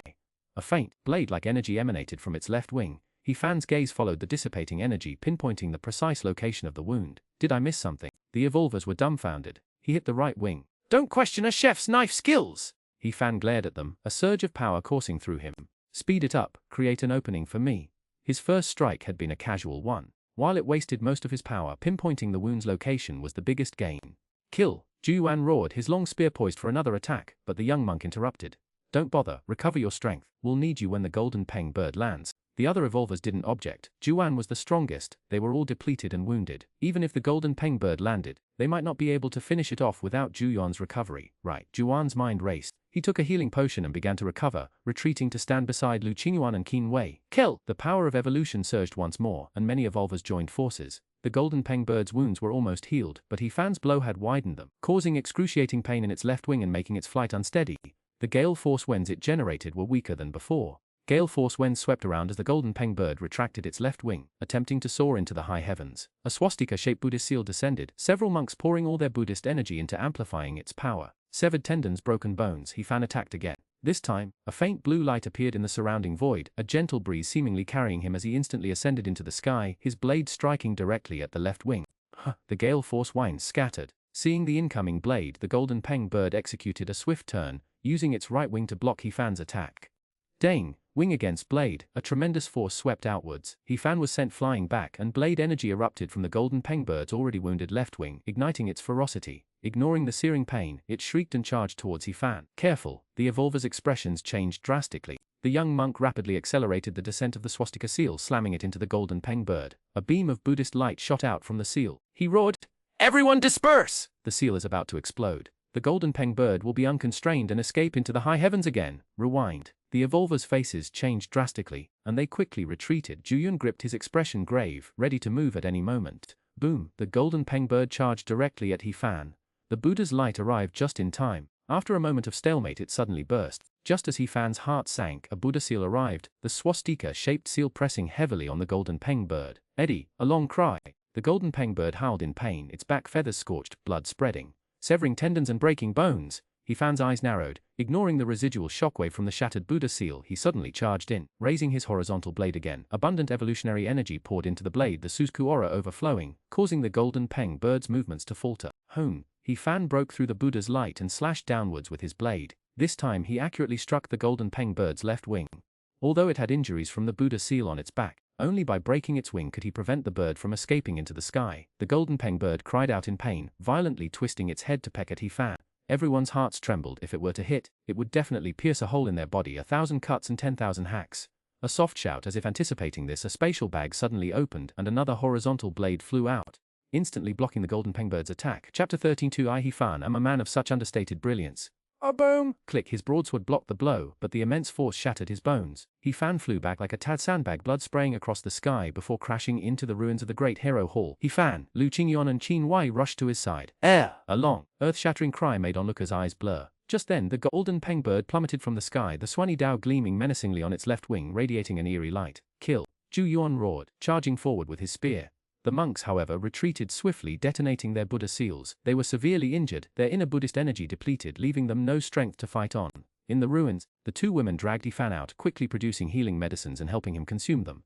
Do you have any Nirvana-level medicine potions? He Fan managed to sit up, his left arm throbbing with excruciating pain. It was broken, but no matter, with his abilities it would heal in 2 or 3 days. No. Qinwei shook her head, glancing at the corpses of the Nirvana-level evolvers. I'll go look for some. Forget it, you don't recognize Nirvana-level medicines, don't take the wrong ones. He Fan quickly stopped them. He had no habit of being a guinea pig. It's fine, I'll recover in a few days. I don't want to participate in the next battle. He Fan stopped the gene activation, feeling utterly weak. Supported by Qinwei and Liu Qingyuan, he retreated to a distance to rest. In the following battle, the golden peng bird, having lost its wings, was unable to escape into the high altitudes or create gale force winds. Its power greatly diminished. Furthermore, with the Xuanhuan already embedded in its wing, as long as they avoided being pecked or hit by its wing sweeps, there was virtually no danger. Xuanhuan was very strong. Although also injured, he had healing medicine and had recovered considerably. The monks, having taken healing medicine, regained their fighting strength and rejoined the battlefield. This battle was a foregone conclusion. He Fan only cared about whether they would give him his 1/3 share, and how furious Lao Hong would be with him. An hour later, He Fan's injuries had stabilized, and Zhuyan's side had calmed down. They had finally ground down the golden peng bird, and everyone was exhausted. A peak-level golden peng bird, it actually crippled so many Nirvana-level cultivators. Qinwei's face turned slightly pale. It's a good thing I maintained excellent control, otherwise it would have been over for us. How did you think when you stole the egg? Liu Qingyuan asked softly. Such a powerful golden peng bird, where did you get the courage to steal its egg? If I'd known it was this strong, I wouldn't have come. He Fan said unnaturally. Before the actual battle, who knew the golden peng bird would be so terrifying? Even with 2 lives I wouldn't have dared. Most importantly, you succeeded, Qinwei muttered. He Fan didn't speak. Strictly speaking, neither attempt had been successful. The first time he'd escaped with his life thanks to the egg. The second time Sheng Lin was born, and he had no idea how the golden peng bird managed to take the egg back. Later, when his strength increased further, he would target a peak condition opponent. For now he could barely handle a mature one. He Fan. Lao Hong hobbled over, his eyes fixed on him. What? He Fan glared back, equally intense. After a long silence, Lao Huang, realizing the man was completely shameless, snorted coldly and tossed a vial of medicine to him. Treat your wounds. He Fan downed it immediately. A gentle medicinal power flowed through his body, rapidly healing his injuries. Even his broken arm was mending at a noticeable rate. It wouldn't be long before it was fully healed, though it wouldn't be able to withstand excessive force yet. Liu Huang also took the medicine and began to recover, as did the other evolvers. Liu Qingyuan and Qin Wei took on guard duty. 2 hours later, the group had finished healing their injuries, about 50–60% recovered, enough for self-preservation. The remaining injuries would heal gradually back at base. Everyone, how should we divide up the golden peng bird? Let's transport it back to the shelter first and discuss it then. Juan stood up and announced loudly. Agreed. The evolvers offered no objection. Amitabha Buddha. The young monk clasped his hands together and surveyed the crowd. I wonder which of you obtained the true Buddha relic. Please return it to me. In the future, you shall be considered a valued guest of the Buddhist order. True Buddha relic. A group of evolvers paused, shaking their heads in unison. No, there was nothing in the sutra pavilion, sighed one evolver. What a wasted trip. I'm all beat up. Yeah, a wasted trip is bad enough, but being injured on top of that. Another evolver agreed immediately. Fan and the other two exchanged glances, remaining silent. These evolvers hadn't found anything, and neither had they. It was that simple. None of these people were easy to deal with. Even if they had taken something, they wouldn't admit it. Otherwise, how would they explain it when they went back? To give or not to give, valued guest of the Buddhist order. Would his promise even be worth anything? Let's go, Ban said. Master, let's return to the sanctuary. Perhaps the true Buddha relic doesn't even exist. The young monk sighed and nodded. He couldn't possibly hold these people down and search them one by one. He didn't have the authority nor the ability. However, his gaze locked onto Fan. He was the first one to enter, using a secret method of sensing. There was no sign of the relic. The monk could only reluctantly give up. The group began their descent. The golden staircase had yet to vanish. Fan and the other two were at the forefront. Liu Hong sneered. Fan, just wait for us. I'm not running, Fan retorted, unfazed. Why would I run? I've made a tremendous contribution. He was entirely unapologetic. By any measure, his contribution was immense. If they didn't give him a little reward, he'd be upset. Liu Huang opened his mouth, thought for a moment and exclaimed, damn it, that's actually true. Let's go through this point by point. Liu Huang asked, a little annoyed. I didn't hide it. I've always said I'm an evolver, but you didn't believe me. What could I do? Fan shrugged. Liu Huang, I feel like I've suffered an internal injury, a deep-seated frustration. Taking a deep breath as if trying to expel that frustration, Liu Huang continued, what's the story with the school's instrument check? I already told you the instrument was broken. I wanted to buy it, but the principal wouldn't sell it. He didn't even give me a chance to pick up some scrap. Fan scoffed. You could have shown your true strength earlier, letting me know, Liu Huang insisted. Am I, Fan, the kind of person who shows off? Have you ever seen me flaunting a couple of good knives? No. Have you ever seen me bragging about a delicious meal I cooked? No. Even with all the merits I've earned, I still haven't shown off, Fan said solemnly. Fan? Key demeanor. Liu Qingyuan and Qin Wei really wanted to say, you're not low key at all. As for your cooking skills, you practically want the whole world to know how amazing you are.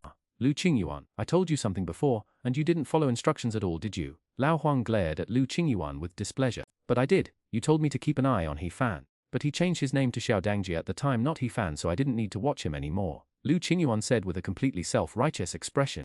Liu Huang, Fan, I see that you are young, yet you possess such skill. If you were to join the army, you would surely achieve greater feats and receive more rewards. Would you be interested in joining the army? Zhu Yuan, who had remained silent until now, finally spoke. I observe that you have amazing bones, surely a promising talent. Are you interested in learning to cook from me? Fan looked at Zhu Yuan. After we get back, lock him up. This kid deserves a beating. Zhu Yuan glanced at Liu Huang, his expression unchanging. Good. Liu Huang nodded vigorously, a sinister smile spreading across his face. Is this how you treat someone who's made such a significant contribution?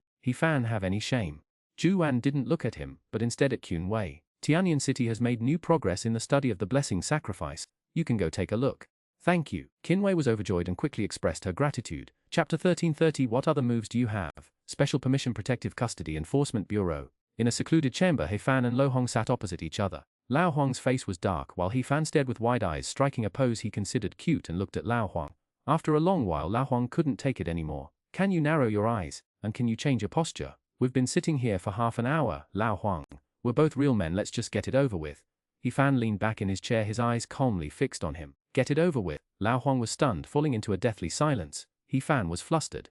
What do you mean? Don't tell me you're thinking wrong. Cough. I mean, let's just be direct, Fan quickly explained, not expecting Liu Huang to have such an advanced way of thinking. Hurry up, even if you won't give me a reward, at least give me some benefits and then let me go. Liu Huang let out a long sigh. He had truly been somewhat frightened just now. His expression grave, he asked, where did you learn your martial arts? Original creation. Fan didn't hide anything. I'm a cook. Normal knife skills. 5 organs damaged. Liu Huang sneered. Yes, 5 organs damaged, but the ingredients are undamaged, unlike you lot, who leave it all full of wounds, ruining the ingredients. Fan scoffed, and that severed bone? Liu Huang snorted coldly. The meridians are connected, the bone is broken, but the ingredients remain unharmed, He Fan stated. Separated flesh and bone. There's so much meat on the beast's bones you have to cut the meat off the bone, don't you? He Fan sneered. 1,000 cuts. Slicing the meat into thin, even slices is a fundamental knife skill for any cook. I simply condense that process into a single cut, He Fan said seriously. Lao Hong, are all chefs' minds this terrifying? That's clearly a heretical martial art. It sounds exactly like a chef's knife skills. What other moves do you know? Old Huang asked cautiously, taking a deep breath. 1,000 cuts, no two alike. This move is still unstable. Each cut contains a different level of force, but it's all under my control. It's quite difficult to master, He Fan mused. Do you have any other moves? Not for now. He Fan shook his head. I only know these few moves now. For now. Old Huang's voice was sharp, rising several octaves. You can't expect me to stay stagnant, can you? He Fan grumbled. He still had a lot of research to do. His knife skills would continue to improve. Then tell me, what kind of moves do you plan to study in the future? Old Huang asked in a low voice. I haven't decided yet. He Fan shook his head. In truth, he already had a few in mind: Wind Scar 7 swords, Formless Calamity Finger, and Compassionate Blade technique. He planned to study them and see if he could adapt them into his own unique knife techniques. Can't you study something normal? As you said, you've already created your own martial arts. Your talent isn't bad, so why don't you follow the conventional path? Old Huang gritted his teeth, wanting to pry open He Fan's head to see if his brain was wired differently from normal people. It's pretty ordinary, just basic chef's knife skills. Mostly, I don't have any martial arts skills. I'm poor, can't afford them, so this is the only way to maintain the combat power of a Nirvana-level evolver. He Fan sighed. Old Huang opened and closed his mouth. Forget it, there's no way to deal with this guy, no reward. Just get out of here and don't let me see you again, my golden peng bird. He Fan swallowed. I'll have it sent to you later. Old Huang said, his face dark. Great. He Fan finally got up and left. Not long after He Fan left, Xuanhuan came in and smiled faintly. I heard the conversation's kid's not bad. He's a troublemaker, a menace. Old Huang snorted, very displeased. I was thinking of bringing him into the enforcement team, but thinking about the future actually working with this guy, I'd be driven crazy. If you don't want him, then I will. Xuanhuan chuckled. I just asked Qinhuan and Liu Qingyuan. He Fan is certainly annoying, but with proper training he might be very useful. You plan to lure him to Tianyuan City, to join the army? Old Huang raised an eyebrow. Yes, of course. I'll give him a stern warning beforehand. There's a female Tyrannosaurus Rex in Tianyuan City. She has a terrible temper. She strikes first and asks questions later. Xuan laughed. Help me arrange it. Lure him to Tianyuan City. I'll go ahead. No problem. I'd be glad to get rid of him. Lao Huang was really pissed off, feeling like he'd been played for a fool by He Fan. Out of sight, out of mind. Let's get him out of here. He Fan returned to the inn, where Liu Qingyuan and Qin Wei had been waiting. As soon as he came back, they dragged him inside to divide the spoils. The Compassionate Blade technique, the Unseen Robbing Finger, the Yi Jingjing, one copy for each of them. Then came the division of money, medicinal herbs, and ore. Keep the herbs for yourself, but give us some of the ore. We need it to forge weapons, the two women said. They knew He Fan liked to mess around with concocting medicines, and that he'd probably just sell most of them anyway. It was better for him to keep them. After dividing the loot, Liu Qingyuan spoke. I'm going home. I'm going to Tianyuan City. Qin Wei followed, then looked at He Fan. Who are you going to torment next? Are you staying in Jiang City? I plan to close myself off for cultivation and integrate the blade technique and martial arts, He Fan mused. Don't rush off. When we get back to Jiang City, let's study these 3 martial arts and see if that thing can help. What thing? The two women asked curiously. The relic. He Fan whispered. It's with you. The two women exclaimed, their voices filled with excitement. Who'll definitely be useful? That's the sacred relic of the true Buddha of Shenglin. Even if he didn't ultimately become a Buddha, he was almost there. It's sure to be empowering. Quiet, quiet. He Fan made a silencing gesture. If it's useful, we'll come back later. Good. The two women nodded quickly. If these martial arts could be cultivated, and the true Buddha relic could accelerate their progress, they naturally wanted to stay a few more days. He Fan also needed to return to seclusion. He not only had to integrate the sword techniques but also practice dual wielding. He had always used his right-hand sword, and only used his left-hand sword against the golden peng bird. It wasn't very powerful. If his left-hand swordsmanship was proficient, his arm wouldn't have been broken. If he could master the left and right mutual combat of his past life's old Wantono Pim, his strength would greatly increase. Of course he wasn't sure he could only try, slowly explore and hope to succeed. How are Lin Pangzi and the others? He Fan asked. He didn't want Lin Pangzi to die. He had just taken his bird egg and he was still counting on him to contact the evolutionary biologist so he could exchange skills with them. They came back after getting separated. They're fine, Qin Wei said. I almost forgot. This is Lin Pangzi's gift: 2 martial arts manuals, Xuanhuan boxing and Burning Wood sword technique. Burning Wood sword technique. He Fan was overjoyed. Gut, combined with the pure yang heat of the Wuxiangji finger, my exterior crispy, interior tender should be perfected. Exterior crispy, interior tender. The two women were stunned. Is that a new technique you developed?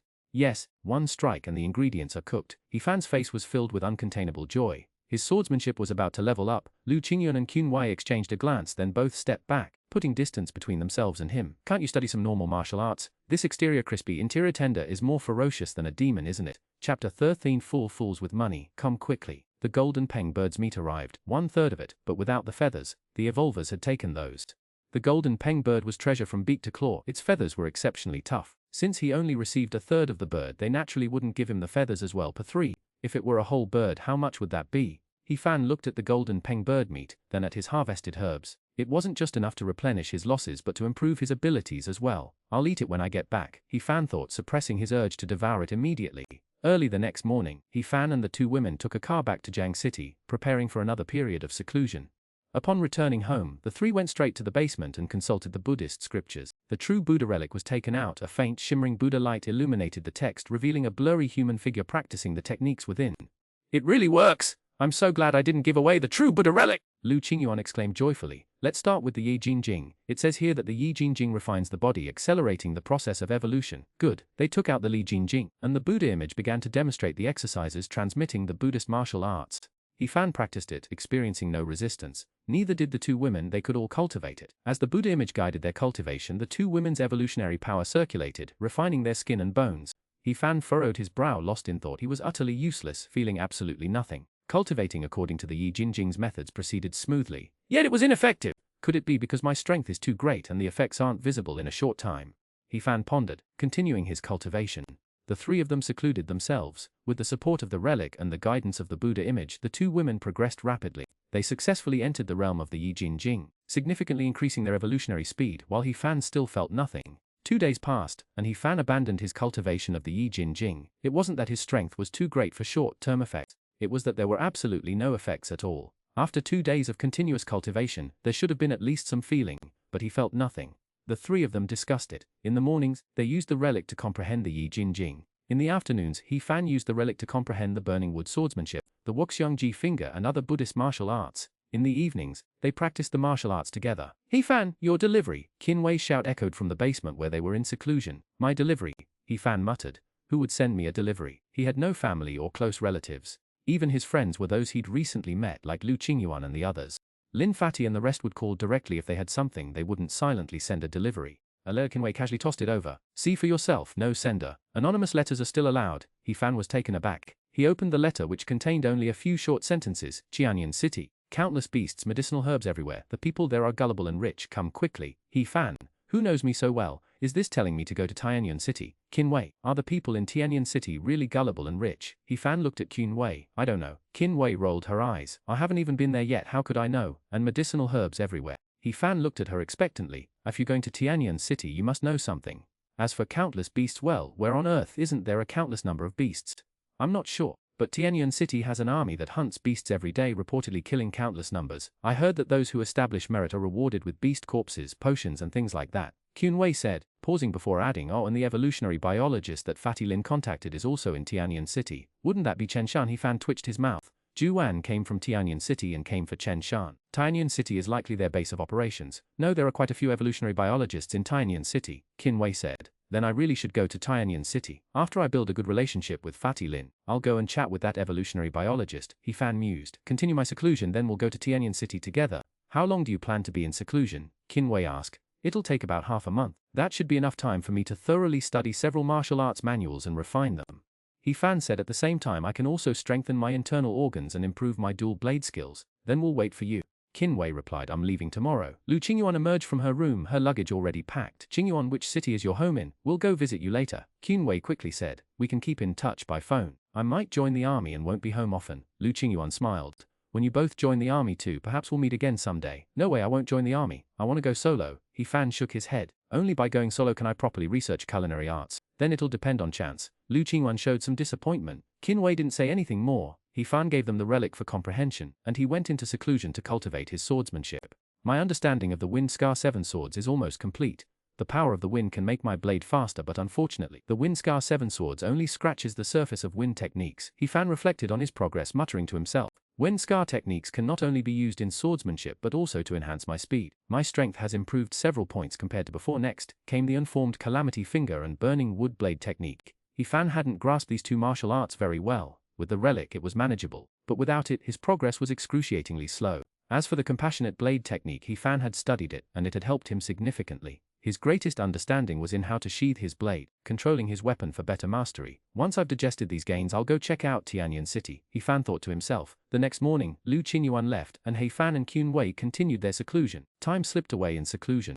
A fortnight passed in the blink of an eye, and He Fan and Qun Wei both emerged from their retreat. He Fan's personal data had increased considerably. After consuming the golden pengbird and various herbs, his progress had reached 41%. His gene activation had lowered his progress earlier, but after consuming the golden pengbird's meat and various herbs, he had barely broken through the 40% barrier. He had some herbs left, mostly poisons, which he planned to use later in concocting medicinal dishes, experimenting with combining poisons to create restorative tonics. The biggest improvement was in his swordsmanship. Crispy on the outside, tender on the inside, was almost complete. Like his previous techniques, these were difficult sword moves to master. He Fan, hurry up, my tickets are for 10 o'clock this afternoon, Qin Wei urged. Coming, He Fan quickly put away his twin blades, secured his purple gold orm's bowl and 6 pure bamboo sticks, locked the door, and went out with Qun Wei. He could only infuse the purple gold orm's bowl with evolutionary power to control its size, not use it to kill enemies. But that was enough, he just wanted a giant pot. 6 pure bamboo stalks, infused with evolutionary power, can be used not only to seal the 6 senses of others but also to enhance one's own. However, it's ineffective against those significantly stronger.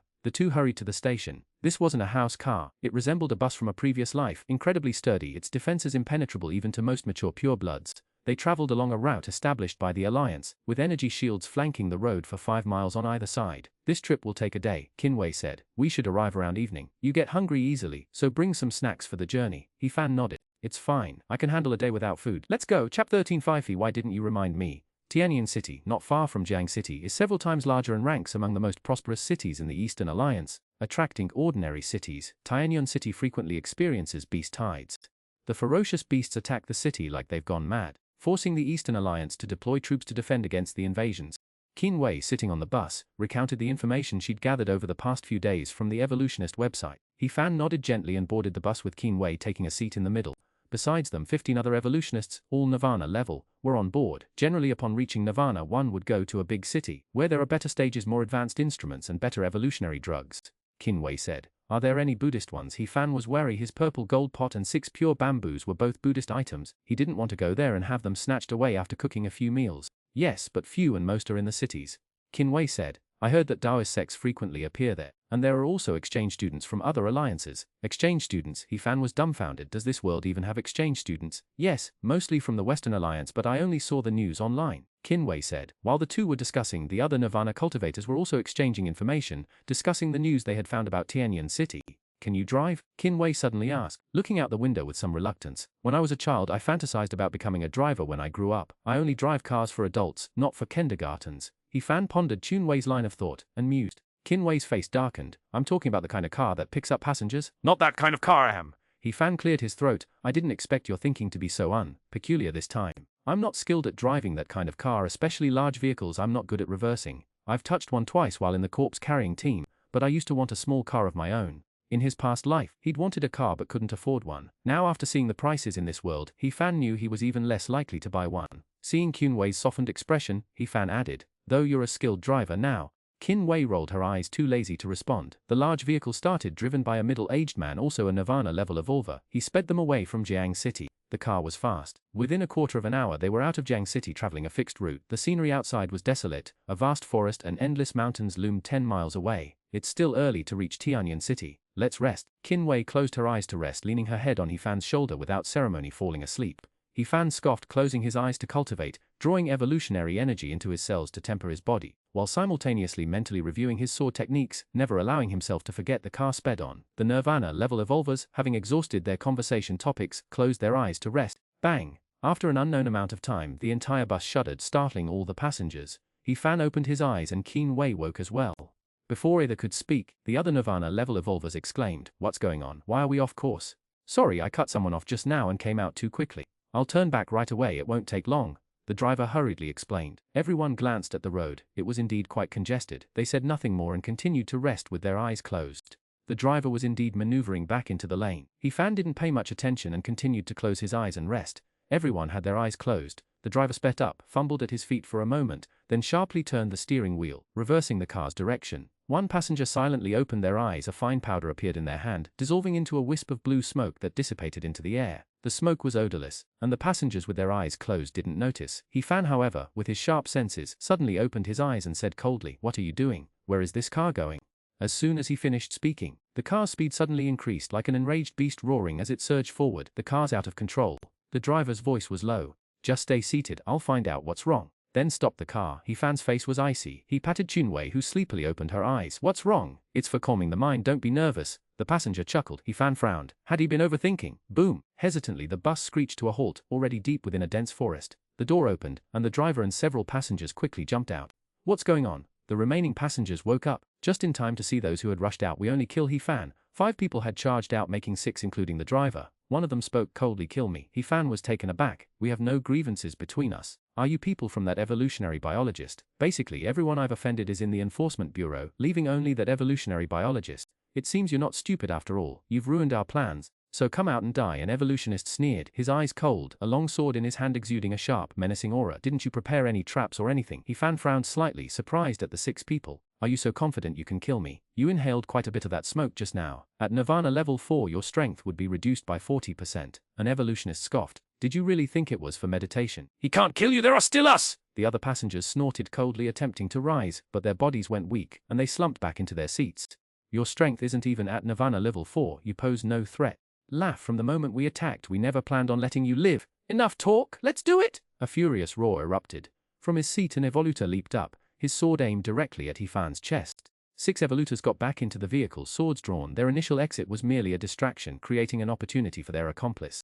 He Fan's face turned cold, his blade flashed, a streak of shimmering blue light impossibly fast there. Before the evolutor's sword even reached him he plummeted to the ground lifeless. A Nirvana level 2 trying to kill me. He Fan disdainfully glanced at the corpse, scooped up Qinwei with one arm, and with a swipe of his blade, a crack appeared on the incredibly strong passenger vehicle. Retreat. The 6 evolutors' faces turned pale.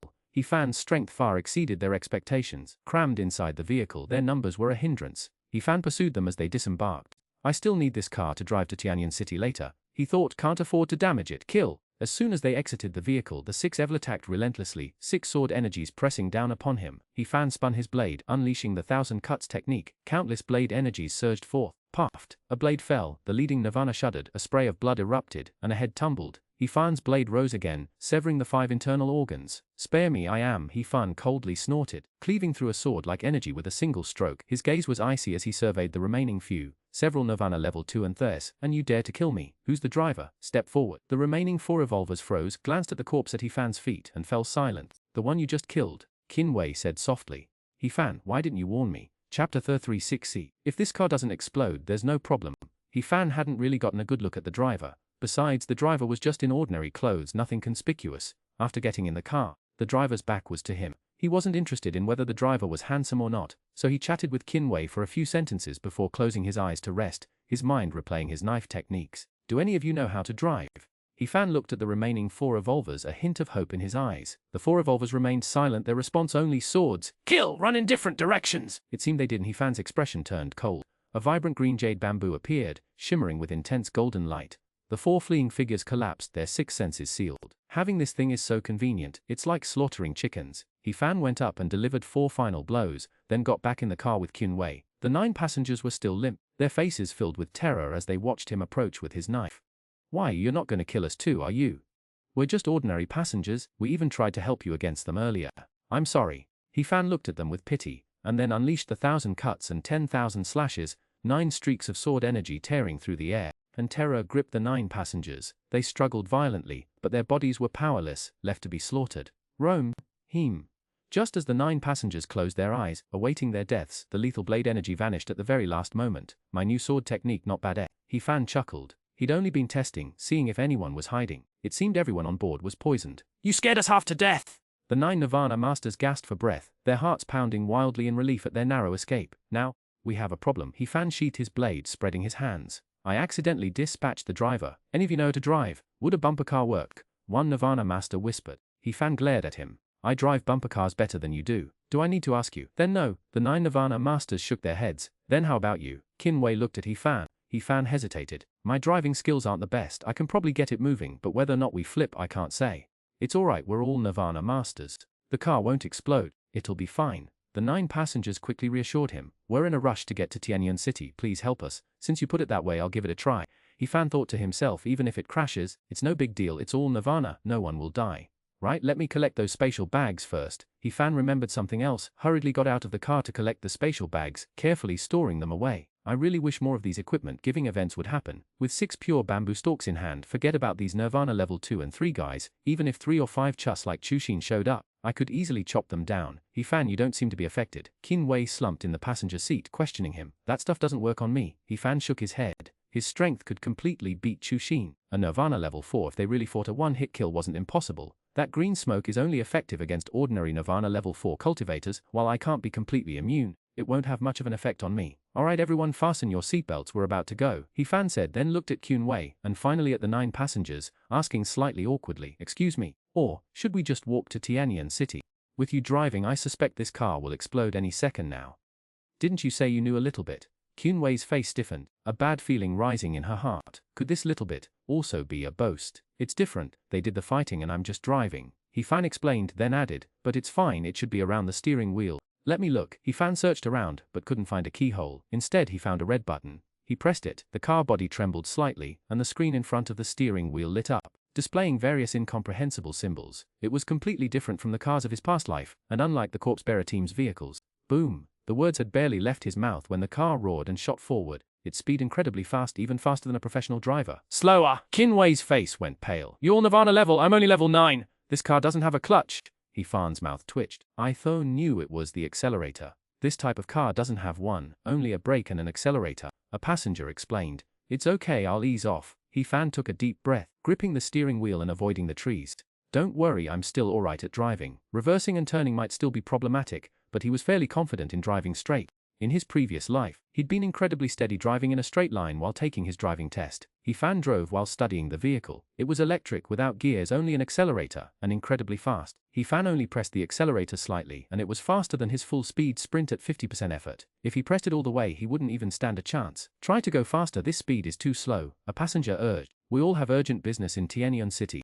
Let's remember, as long as this car doesn't explode, we'll be fine. You guys are fine, of course. I'm only level 9, a mere blessing priest. Qinwei's face was ashen. Riding in the same car with a bunch of Nirvana level cultivators, not a good sign. Hold on tight. Fan slammed the accelerator, the speed instantly jumping several notches. The scenery outside flew past at an impossible speed, receding impossibly fast. He said calmly, let you see what a true autumn mountain god of speed is. Okay, my heart is hammering. I don't know about autumn mountain, but forget the god of speed thing.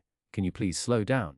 Qinwei yelled. We're short on time, aren't we? Fan chuckled. Gotta make the most of this chance. Gotta drive like crazy? Yeah, we definitely gotta go all out. Never been in a car this fast before. The Nirvana level cultivators were mostly recovered, all of them fearless and daring. Open the window, let's get some wind, one of the evolvers said. At this speed you want to open the windows? Qinwei couldn't comprehend their thinking. Aren't you afraid of being blown out? Just a little bit. Fan was thrilled. In his past life, he'd only gotten his driver's license. This life, he'd only touched a car a few times from his previous self.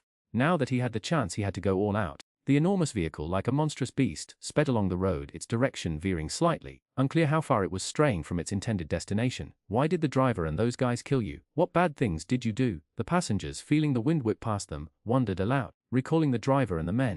Nothing much, just my heroic deeds assisting the enforcement team, Fan boasted. In Jiang City I might not be famous, but go ask around at the enforcement bureau, they know Fan. This mountain is mine. Just as Fan was bragging, a faint voice suddenly came from ahead. A dark shadow emerged from the ground. Bang! The bus instantly roared past. The shadow vanished, its destination unknown. Just now I think I hit something. Fan twitched his lips, turning to look at the passengers. You didn't even brake! Qinwei's face turned pale! I didn't have time! Holy crap, here comes another one!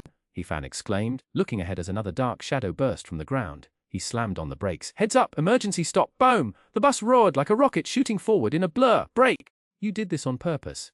Qinwei's voice trembled. Where are the brakes? You absolutely did this on purpose, and you even accelerated. The 9 evolved one stared blankly. You can't do this! We're all holding on tight, and you don't brake, you accelerate. Can someone tell me why there are 2 accelerators? Fan's face was blank. I'm pressing the brake. Why is it going faster? Are both of these accelerators? Where's the brake? Chapter 13:17. Keep your hands on the wheel. A deathly silence fell over the car. Qinwei and the 9 Nirvana passengers fell silent. Why are there 2 accelerators? Where's the brake? You're asking us? Who are we going to ask? After a long pause, one passenger stated with certainty, yes, 2 rocks. The other passengers nodded vigorously, adding, big rocks. I'm thinking about something else. Qinwei said. Her eyes filled with sadness. The road is clear for 10 miles in the direction, a completely safe area. There's no way rocks could be hidden underground. So the question is, where are we? Driver, where are we now? 9 passengers looked at Fan in unison. Fan, I was driving too fast for a while and forgot one thing, I don't know the way. Fan felt the urge to rip the steering wheel off. Looking at Fan gripping the steering wheel, the 9 evolvers felt like ripping him apart. You don't know the way, why didn't you say so? It's not like we know either! The bus roared past, leaving a trail of dust. 2 evolvers stared blankly at the speeding vehicle. What the hell kind of driver is this? Driving into monster territory is one thing, but you don't even brake when you see people. How did you even get your driver's license? One evolver wiped the blood from his lips, clutching fragments of a shattered crystal ball. Damn, drivers these days are too brutal. My snatch guardian weapon is completely destroyed. I told you we shouldn't do this. We should have just robbed lone evolvers. Not this bus. Another evolver lay on the ground, still spitting blood. Bro, aren't we chasing them? Another evolver emerged from the ground, patting his chest nervously. I'm scared to death. I didn't dare come out. The 2 evolvers exchanged a look, gritting their teeth. Get him. See if you can shut off the engine. Emergency stop. Xuanhuan said I can't. Fan accelerated then braked several times, but the car wouldn't stop. Press the start button a few more times, Xuanhuan said. Okay, Fan pressed it a few times but there was no response. Use a little more force. An evolver said, bang! The button exploded, sparks flashing for a moment. It's broken. Fan looked at them with a complicated expression. Who told me to use more force just now? Check the battery level. See how much longer it can run. Xuanhuan sighed. Does anyone recognize the symbol? How to check the battery level? Fan looked ahead, speaking. Do you really have any basic knowledge? The passengers' faces darkened. Xuanhuan leaned over to take a look, trembling slightly. 88%. How much longer can this run? How long have we been running now? A few hours. Whether we calculate it based on a full charge or not, let's just stop when it runs out of power. After some thought, a passenger gave up on trying to estimate the remaining battery life. If we speed up, we'll use more power, but we'll get there faster. Fan's face twitched. Speed up. Xuanhuan collapsed onto the seat, a look of despair on her face. I should have known better than to go out today. It's clearly an unlucky day.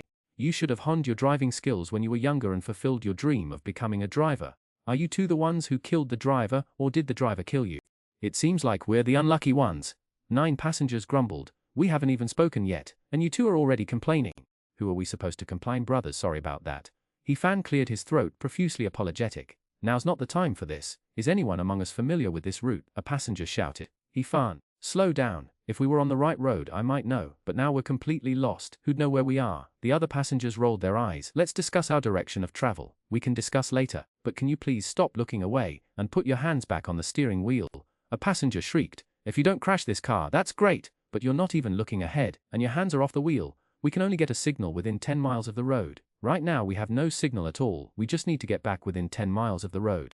A passenger said. Fan, do you remember the direction? Should, perhaps, probably, maybe. Forget it, don't say any more. 9 passengers cut him off directly, looking like they definitely didn't remember. That's right, since it's like this anyway. Why don't you guys try it too? Get your fill, Fan said. If you miss this chance, there won't be another.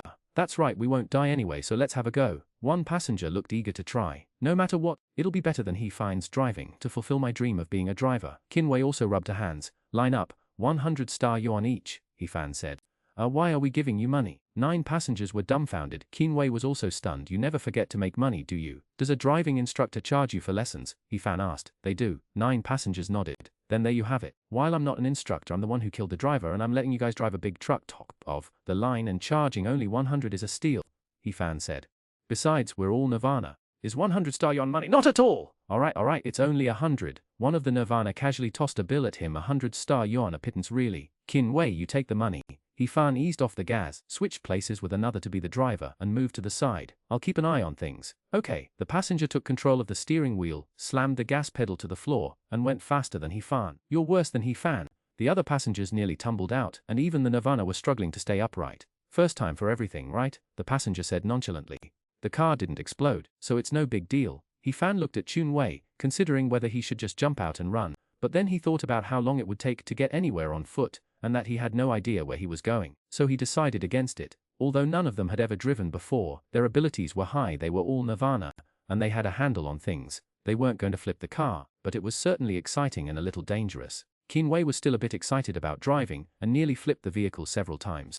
Everyone else was too scared to let her drive any longer. If she'd continued, their destination wouldn't have been Tianyuan City, but the underworld. It was insanely fast. Everyone had a turn, and then it was Fan's turn again.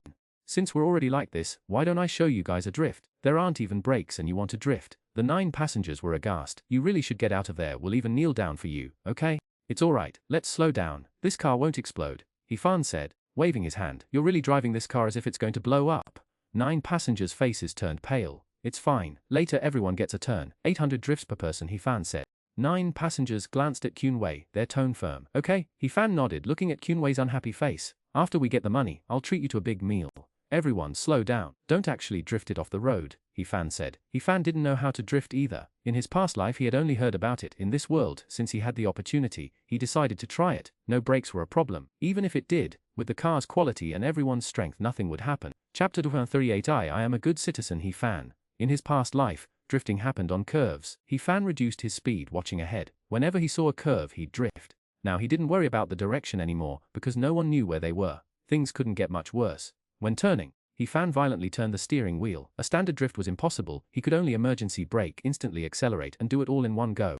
A car driving in a straight line slowed slightly. The steering wheel spun rapidly, and it plunged directly into a turn, skidding noticeably on the road before violently accelerating, narrowly avoiding a rollover. Exciting, isn't it? He-fan said calmly, though his heart was pounding. Close the windows! An evoker's hair was being whipped around by the wind. It's my turn to drift! Move out of the way! A passenger exclaimed impatiently. He's past it! It's my turn! Don't rush, everyone gets a turn. We don't know if we'll even make it to Tianyan City anyway, He-fan advised. We'll take turns, plenty of battery power, no worries. Can we please not mention Tianyan City? Every time you mention Tianyan City it makes me sick to my stomach. A passenger looked unwell. We're all having fun, why bring that up? Hold on tight, I'm going to drift. The Nirvana passenger, gripping the steering wheel, roared excitedly. He-fan, could you hold me? I'm afraid the seatbelt won't be enough to keep me from being thrown out, Qinhuan shrieked. Okay. Now I think this is more exciting. He-fan had just agreed when Qinhuan refused again. She felt too secure in his arms, lacking any thrill. Rolling her eyes, He-fan ignored her. He'd make the next drift more exciting, give her a proper adrenaline rush. Hurry up and let me take over, I want a turn. The passengers in the back were impatient. Such excitement was unbearable to wait for. One strong passenger after another took their turn. Finally, as He-fan prepared to go, several hundred star yuan were thrown to him. Take care of Qinhuan, leave the drifting to us, He-fan. You guys are hooked, aren't you? He sighed. Fine, as long as we don't crash, do whatever you want. He-fan's face darkened as he saw 9 Nirvana, ranked individuals crowding around the driver's seat. Anyone who tries to fight will be thrown out. Who's paying if we crash? Don't worry. The 9 Nirvana, ranked passengers hastily reassured him. They couldn't beat He-fan. If they angered him, he really would throw them out. Although the 9 were arguing boisterously, it remained just shouting. No physical altercation occurred. He-fan glanced out the window.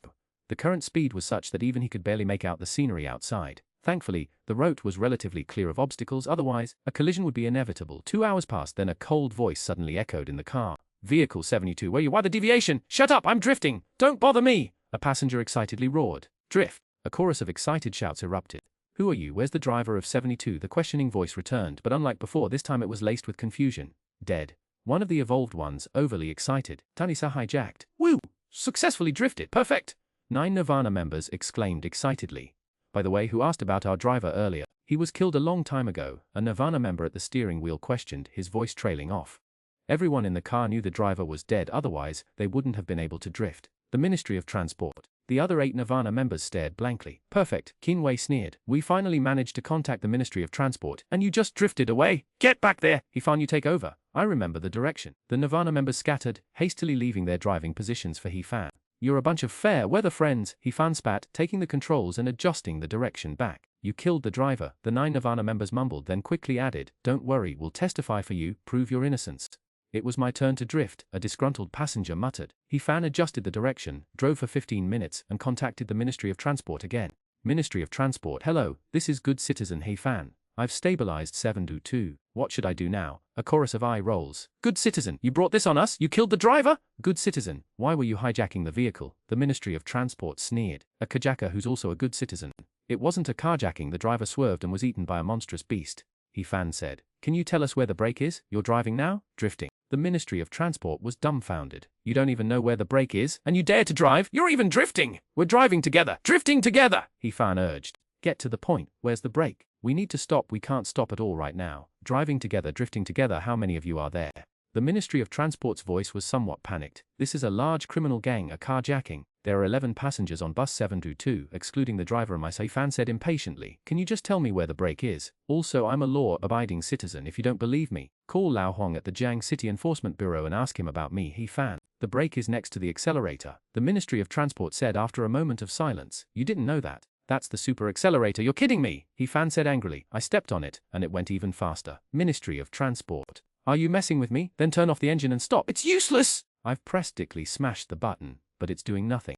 Easing off the gas pedal slows it down a bit, but it won't stop on its own. It's still going incredibly fast. He-fan sighed, defeated. I've tried everything I can think of. Then come to Tianyan City, we'll wait for you there. Or you could try emergency braking and wait for us on the spot. The Department of Transportation is going nuts. You smashed all the switches. How do we do emergency braking? Foot brake. Stick your foot out or use your weapons and channel all your evolutionary power to force a stop. It's dangerous though. Brake with caution. The Department of Transportation said solemnly. Fan, are you kidding me? Are you a time traveler too? By the way, could you give us the route? We don't know the way. Xuanhuan quickly added, Department of Transportation, I need a moment of peace. People who can't drive are driving, they can't brake, they're doing group drifts, they've smashed buttons. I won't even mention all that. You don't even know the way. Where did you even get the nerve to drive yourselves? The car has a map, never mind. Let's just use our wristwatches and share locations. The Department of Transportation wanted to explain how to use the map, but feared more buttons would be smashed, so they decided against it. Soon a call came through and both locations were displayed. The Department of Transportation would contact the Jiang City Enforcement Bureau to verify if Fan was truly the upstanding citizen he claimed to be. Chapter 39 Me from the Enforcement Bureau. Don't stick to the fixed roads, don't crash into others, stay within 10 miles of the road, absolutely don't get on the road. The Department of Transportation added, drift however you like, just don't drift onto the road and cause a major accident. They can't do anything about it now. Okay, no problem. Fan replied obediently. The Department of Transportation didn't bother replying, as the Jiang City Enforcement Bureau had contacted them. Hello, please connect me with Captain Huang. Hello, I'm Huang Shu, captain of the 2nd Enforcement Team of the Jiang City Enforcement Bureau. Old Huang had just dealt with the Chen Shan matter and was relaxing in his office drinking tea. Hello, Captain Huang. We would like to ask if there's a person named Fan in Jiang City. He's driving vehicle 722. Is he a law-abiding citizen? The Department of Transportation asked politely.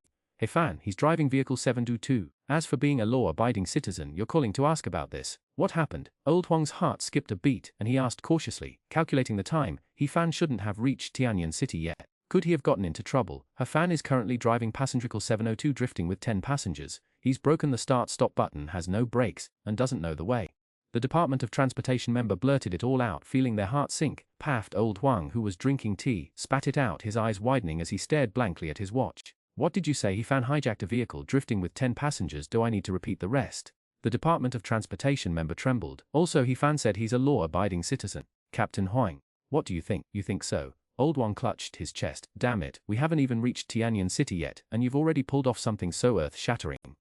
Fan, can't you just be a little more honest? You call that a model citizen? If this continues, I will notify the Enforcement Bureau. If necessary, we can eliminate him. The Transportation Department official said coldly. You should ask Xuanhuan. Old Huang coughed lightly and quickly added. Fan might be a bit unreliable, but his intentions are good. If you don't provoke him, he won't do this. He's achieved a lot in Jiang City. It's just his methods that are infuriating. Old Huang decided honesty was the best policy. If things really escalated, he didn't think Fan could stand up to the Tianyan City Enforcement Bureau. But there was a strong possibility that several members of the Bureau would die in the process. Xuanhuan. The Transportation Department's tone softened. He's connected to Commander Xuanhuan. Ask Xuanhuan yourself. He should have made the arrangements. I won't say any more. Old Huang hung up the phone, collapsing into his chair before immediately perking up again. That troublemaker's gone. Let Xuanhuan deal with it. Old Huang sipped his tea contentedly. He didn't want to get involved in this mess. If Xuanhuan wanted to get Fan into the army, that was his problem. He'd enjoy his hard-earned peace and quiet. Meanwhile, on the road, Fan was within a 10-mile radius, close to the road. A group of people continuing their turn-based drifting. Was that car insane? The driver must be suicidal, driving like that over there.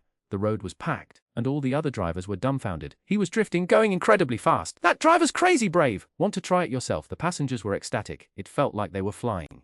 Safe driving. The driver cleared his throat decisively, abandoning the idea of another drift. In his opinion, it was pure suicide. The car drifted wildly, blinding a whole bunch of people. Several drivers on the road almost had accidents because they were too busy staring. Dusk was approaching. We're almost there. Slow down. Qinwei checked her watch and said, still a long way to go. Time for one more drift. A passenger glanced out and said, drift? The other passengers exclaimed, are you all crazy? The Department of Transportation is in the city center.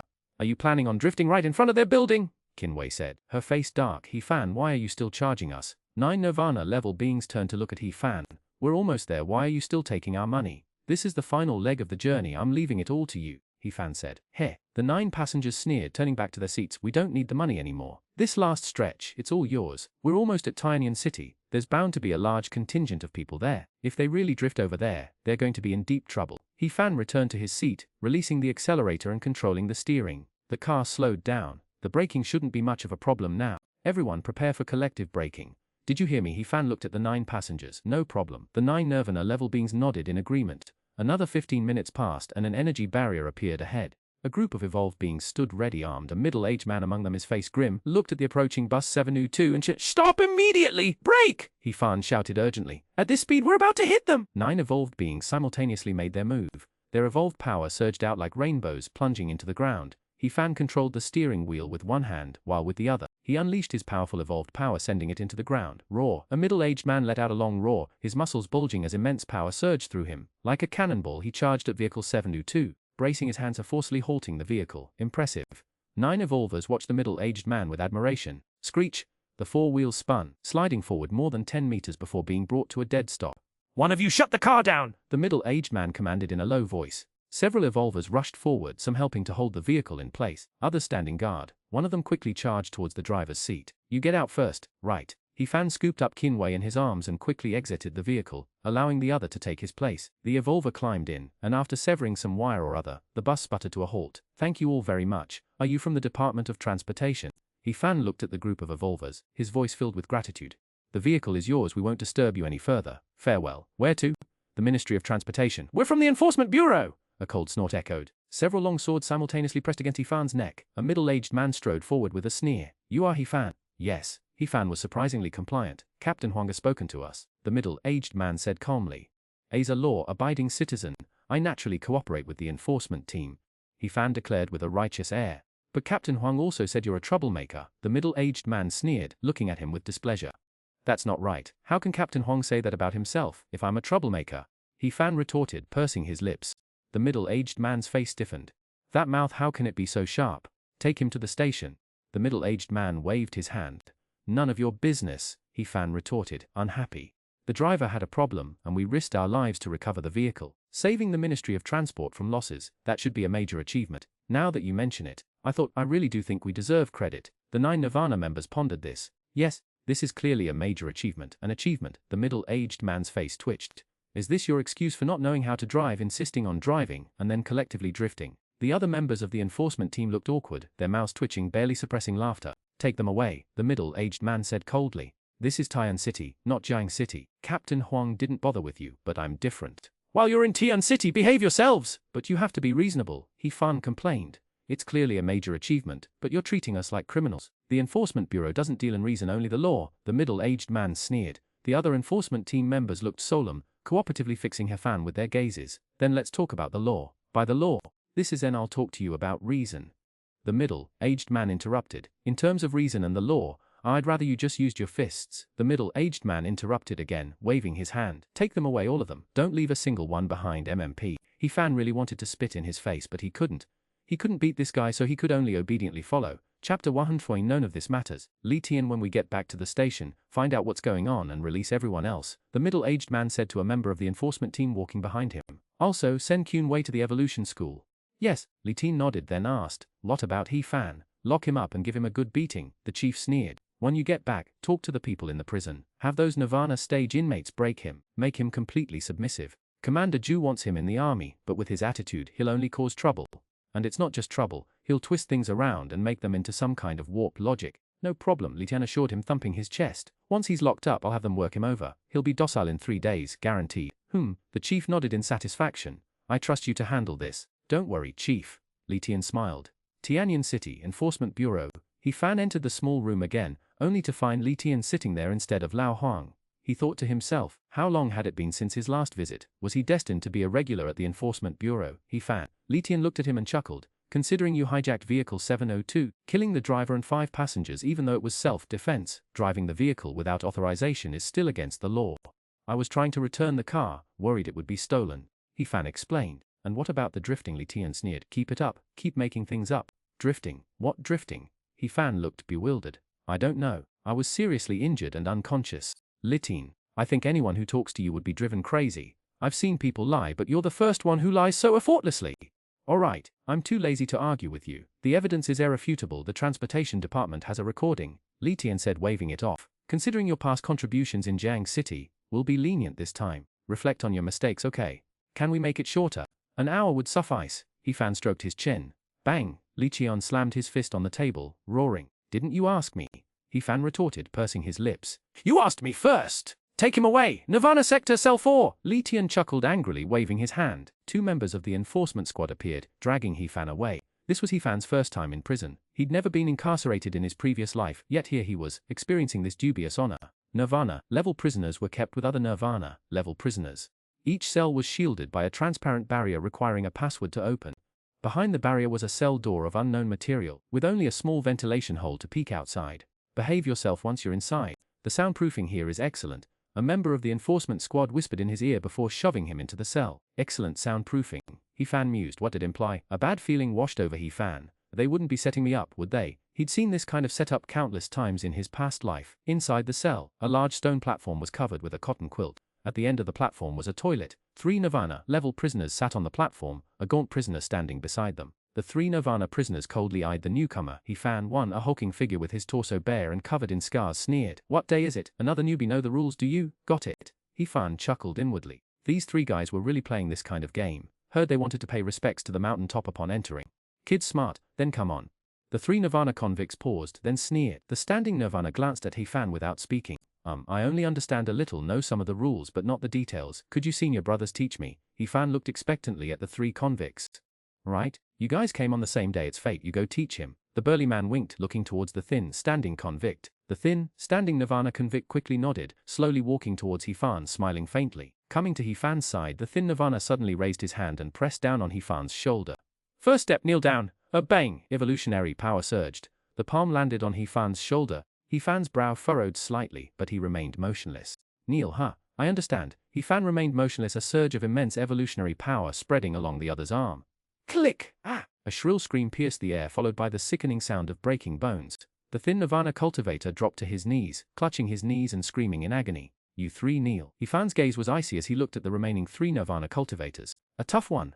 The 3 Nirvana cultivators let out a cold snort and lunged at him. A whoosh! 3 tearing sounds cut through the air, a wave of intense heat washing over them. He-Fan flicked his fingers, 3 streams of energy like cannonballs instantly blasting towards the 3. Hastily activated their evolutionary power to defend themselves. A boom! The 3 energy blasts landed, their pure yang energy burning fiercely, the force sharp and overwhelming, piercing through their evolutionary power and slamming into their bodies. The 3 were sent flying back, crashing heavily against the wall before tumbling to the ground. My legs! 3 of them cried out in pain, clutching their legs. The force had clearly entered their chests, yet their chests were unharmed, while their knees felt as if they'd been smashed by a sledgehammer. I held back, He-Fan said calmly.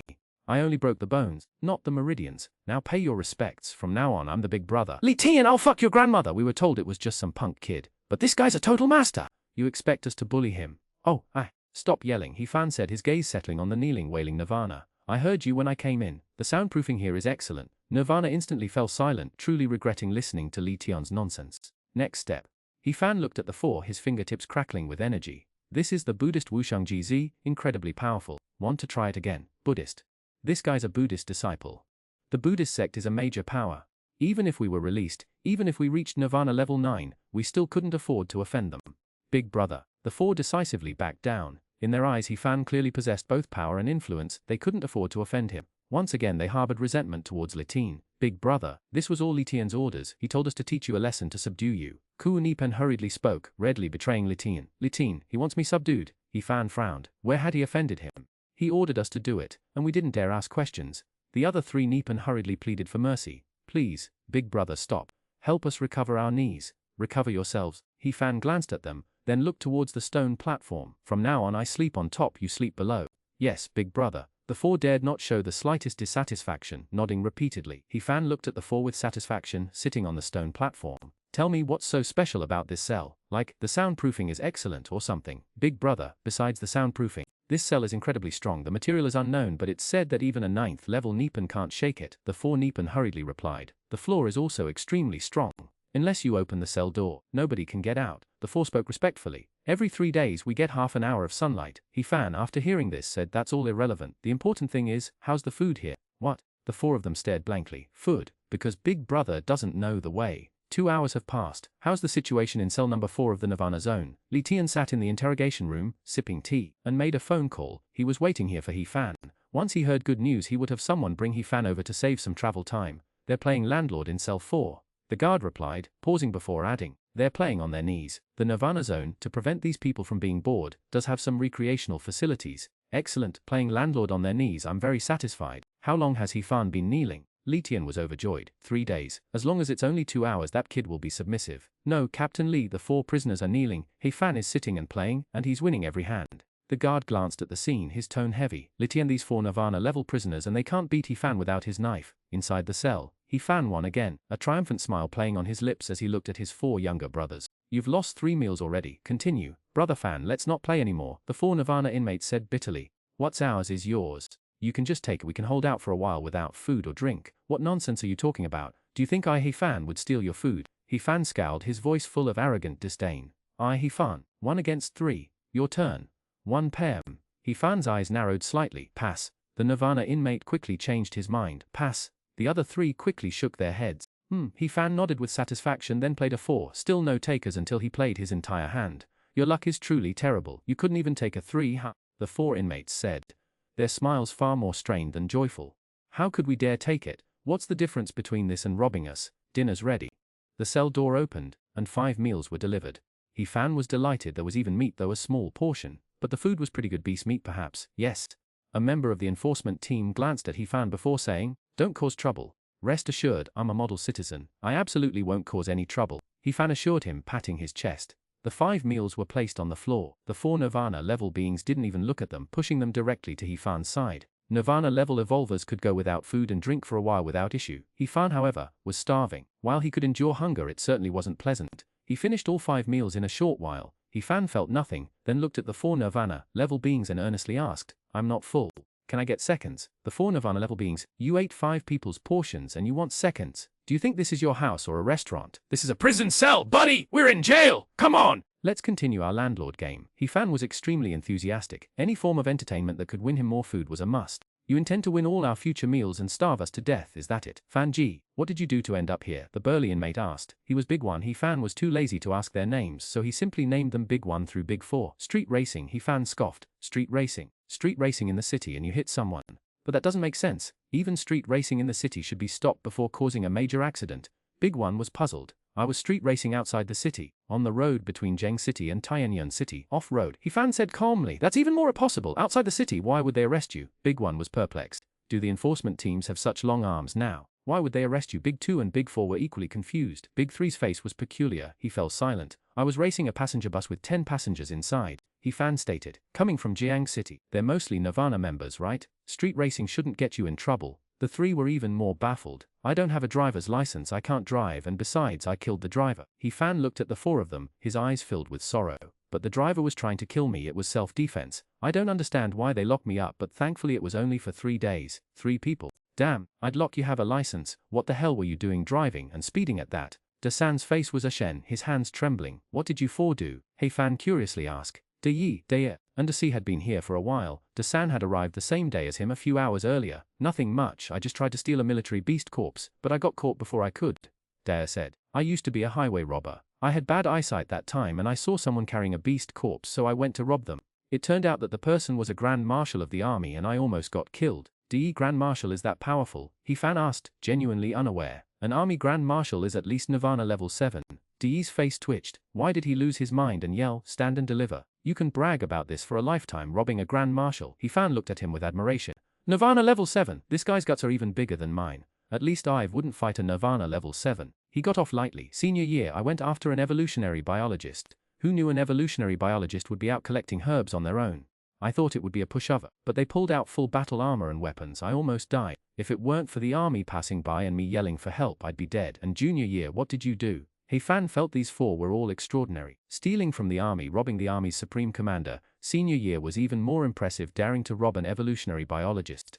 Any one of these stories would be enough to talk about for 6 months. Junior year, he looked at He Fan, opened his mouth, then fell silent. Spit it out. The 3 convicts urged. My 2 accomplices and I were robbing people. We saw a vehicle leave the designated road, traveling 10 miles off course, heading straight towards us. We burrowed underground to ambush them. When the vehicle arrived, I charged out masked and got hit and sent flying. Junior year's mouth twitched. He looked at He Fan with a pained expression. Why such a coincidence? He Fan fell silent, before finally saying, brother, I remember 2 of you, the other one didn't he die? There were 3 of us. The other one, like me, was only injured, the other one was too scared to come out. Junior year said dryly, what rotten luck. I run into a scourge like you again. Then how did you get caught? He Fan asked, puzzled. Dude, you rob a car and you don't know about dash cams. My face mask was ripped off, they saw me perfectly clearly. Junior Year covered his face and sobbed. I'd just gotten back to Tianyan and got arrested. The other two didn't come back, they were lucky enough to escape. Brother, I'm so sorry, He Fan said apologetically, patting Dasan's shoulder and sighing. I didn't know back then, that car had no brakes, only 2 accelerators. Brother, shouldn't you have arrived faster than me? Why did you come in after me? Dasan was puzzled. Because I didn't know the way. He Fan sighed, adding that he was later questioned, which wasted a lot of time. The 4 prisoners were dumbfounded. What kind of car were you driving? You didn't know the way and you dared to speed. Let's not talk about these sad things. Let's continue playing Dizu, He Fan said. Brother, you're only going to be locked up for 3 days, you don't need so much food, can we not play? Dai said with a mournful face. Alright then, we won't bet on food and your martial arts techniques and evolution methods, He Fan pondered. Big brother, I like to learn from many schools of thought and create my own martial arts. Chapter Fonsu Tuda's basic operation. He Fan planned to squeeze them dry. Evolutionary martial and evolution methods were so expensive outside, nothing was easier than playing Du Dizu. He played a 3, and these 4 guys couldn't beat it. It was incredibly easy. Litian outside couldn't sit still watching He Fan play Du Dizu with the 4 men, winning evolution methods and martial arts techniques. He had thought these 4 would subdue He Fan, but it turned out He Fan had subdued them instead. How would I explain this if the chief asked? Go tell the other cells. This time they're getting 2 hours of yard time. Get them all to beat He Fan to a pulp. Don't kill him, just injure him. Litian thought for a moment before giving the order. Yes sir, but Captain Li, cell block 4 won't be able to participate. They can't even stand right now. The guard replied. Releasing cell block 4 now would just be a waste of effort. Let them heal slowly, Litian said coldly. Yes sir, I'll go tell them right away. The guard quickly went to relay the message to the other cells. He Fan had just memorized the martial arts techniques and evolution methods, allowing the 4 men to rest while he slowly contemplated them. Beg. An hour later, the cell door opened, said coldly. Yard time, He Fan come out. You 4, get some rest. Thank you brother. The 4 men quickly said, with Big One whispering, Brother Fan, be careful. He Fan nodded and followed the enforcement officer out. The other cells opened, and one by one, prisoners emerged, all Nirvana ranked. Reaching the end, He Fan noted cell number 1 remained closed and casually asked, don't they let number 1 out for exercise? No, the officer said coldly. Then, remembering that this man wasn't a real criminal, but someone Xuanhuan favored and intended for the army, his tone softened considerably. Number 1 is at least Nirvana level 5, letting them out would only cause trouble. At least Nirvana level 5, He Fan raised an eyebrow. Serious offender. You could officer nodded. They'll be transferred soon. Alright, let's go, you have 2 hours for exercise. Good luck, He Fan scoffed. I just drove a little too fast. We don't want to either. The officer sighed. Ask Captain Li yourself later. The exercise area was a wooded area with some flowers and a large open space. Surrounding walls and an energy shield ensured no escapes. You can water the flowers, prune the trees, or just sunbathe. The officer chuckled, pushing He Fan inside and closing the door. He Fan shrugged. The door slammed shut behind him, seal him off completely. Not even a fly could get in. A dozen or so prisoners, some seated on the flower beds, others standing all clustered together, watched He Fan approach. Well, hello everyone, his evolutionary power circulating, his senses expanding. Beat him up, a Nirvana powerhouse roared, charging towards He Fan. Instructions had been given beforehand, subdue He Fan first. Wouldn't it be better if we sat down and talked? He Fan sighed, mentally adding Litian to his list of enemies. He wouldn't let this go. Facing the oncoming Nirvana powerhouses, He Fan's expression turned cold. His powerful evolutionary power surged, the unfettered calamity finger exploding forth, the scorching pure yang energy blasting through the air. More than a dozen evolvers attacked simultaneously, their evolutionary power surging towards him. At the sight of the unfettered calamity finger, their expressions changed drastically. The power was too overwhelming, far surpassing anything they possessed individually. He Fan looked at them coldly. This bunch were all weaklings. He sensed no threat whatsoever. The finger force exploded. The leading powerhouse's evolutionary power instantly crumbled as the unfettered calamity finger pierced his body. His knee buckled, and he fell to his knees. He Fan's sensory abilities reached their peak. Every movement of these people was under his complete control. More than a dozen Nirvana powerhouses attacking him. Let's see how he handles this. Li Tin watched the monitors, legs crossed, a sneer on his face. Captain Li, are you overestimating He Fan? Even though Commander Zhu favors him, the enforcement officer shook his head. The director entrusted this to me, so I naturally have to. What the hell is going on here? Li Tian's eyes widened in disbelief as he stared at the monitor. On the monitor, anyone who made contact with He Fan instantly dropped to their knees, clutching their knees in agony. Is this an act? Li Tian's face turned livid. Just a touch, and they fall to their knees. Even if they're slacking off, it shouldn't be this bad. Captain Li, don't worry, there are still 2 Nirvana level 4 prisoners. The enforcement officer reassured him. Bang! At that moment He Fan's palm became a blade, transforming into thousands of blade-like energies, shattering the evolutionary power and striking a Nirvana level 4 prisoner. Simultaneously a powerful palm strike came his way, and He Fan met it with his own palm, his evolutionary power held in reserve. Bang! Their palms collided and He Fan slid back. The Nirvana prisoner was about to pursue, but a searing knee pain and the sound of shattering bones stopped him, sending him tumbling to the ground. What kind of martial art is that? A group of Nirvana prisoners groaned in pain. Fear etched on their faces as they stared at He Fan. Oh, did I just break my kneecap? Even if I'm injured, shouldn't the point of impact be the first to hurt? Basic kitchen knife skills, He Fan calmly stated, looking at the two Nirvana prisoners still standing. Still fighting. No more. The two Nirvana prisoners quickly shook their heads. They didn't want to break their legs. This guy's martial arts were truly difficult to contend with. And it wasn't just his martial arts, He Fan's evolutionary power was even stronger than theirs. How could they possibly win? Good. Let's play Did You Fight the Landlord? He Fan produced a deck of cards and chuckled. Did you? The Nirvana prisoners were stunned, looking at him in bewilderment. What was he doing now? If you win, I'll teach you my martial arts, He Fan said. Really? More than a dozen prisoners looked at him in surprise. Absolutely, He Fan assured them. The two Nirvana prisoners who were still standing quickly said, "We'll go first." Okay. He Fan smiled, pulling them aside to deal the cards. Who wants to be the landlord? Grab it. You try grabbing one. He Fan looked at him coldly. Believe it or not, I'll break all 4 of your limbs. Alright, you're the landlord, you're the landlord. The two Nirvana cultivators suddenly regretted playing landlord with this guy.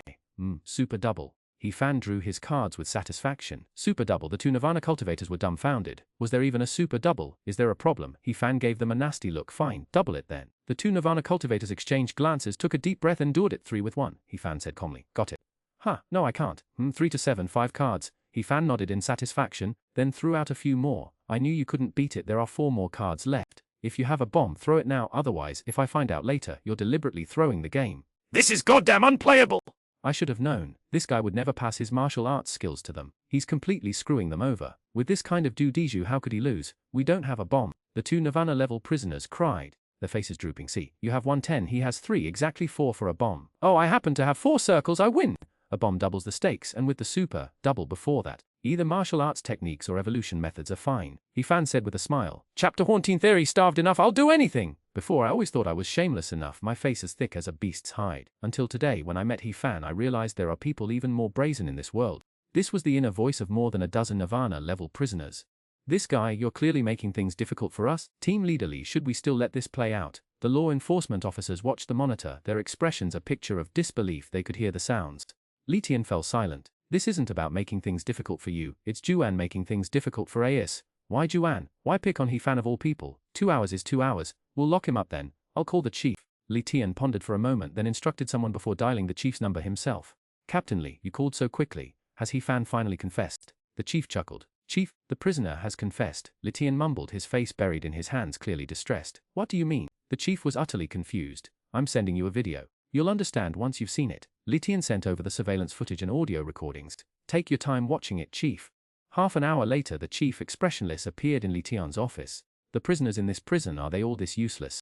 Ahem, chief, perhaps we don't know He Fan well enough. Maybe we should contact Captain Huang in Jiang City and ask about him. Li Tian hastily poured tea and offered it. I already did, the chief said, taking the tea, his face still grim. He Fan has an enormous appetite, and he's a cook specializing in medicinal cuisine. He can't stand hunger. We'll just keep him locked up and starve him for a few days. Let's see if he cracks. Chief, if we cut off their food, everyone in cell 4 will be affected. He Fan is the boss now. Li Tian sighed helplessly. Cut it off completely. A bunch of Nirvana-level cultivators, they won't starve to death, the chief said coldly. But chief, I said I'd lock him up for 3 days. If they're hungry, they can definitely last 2 or 3 days.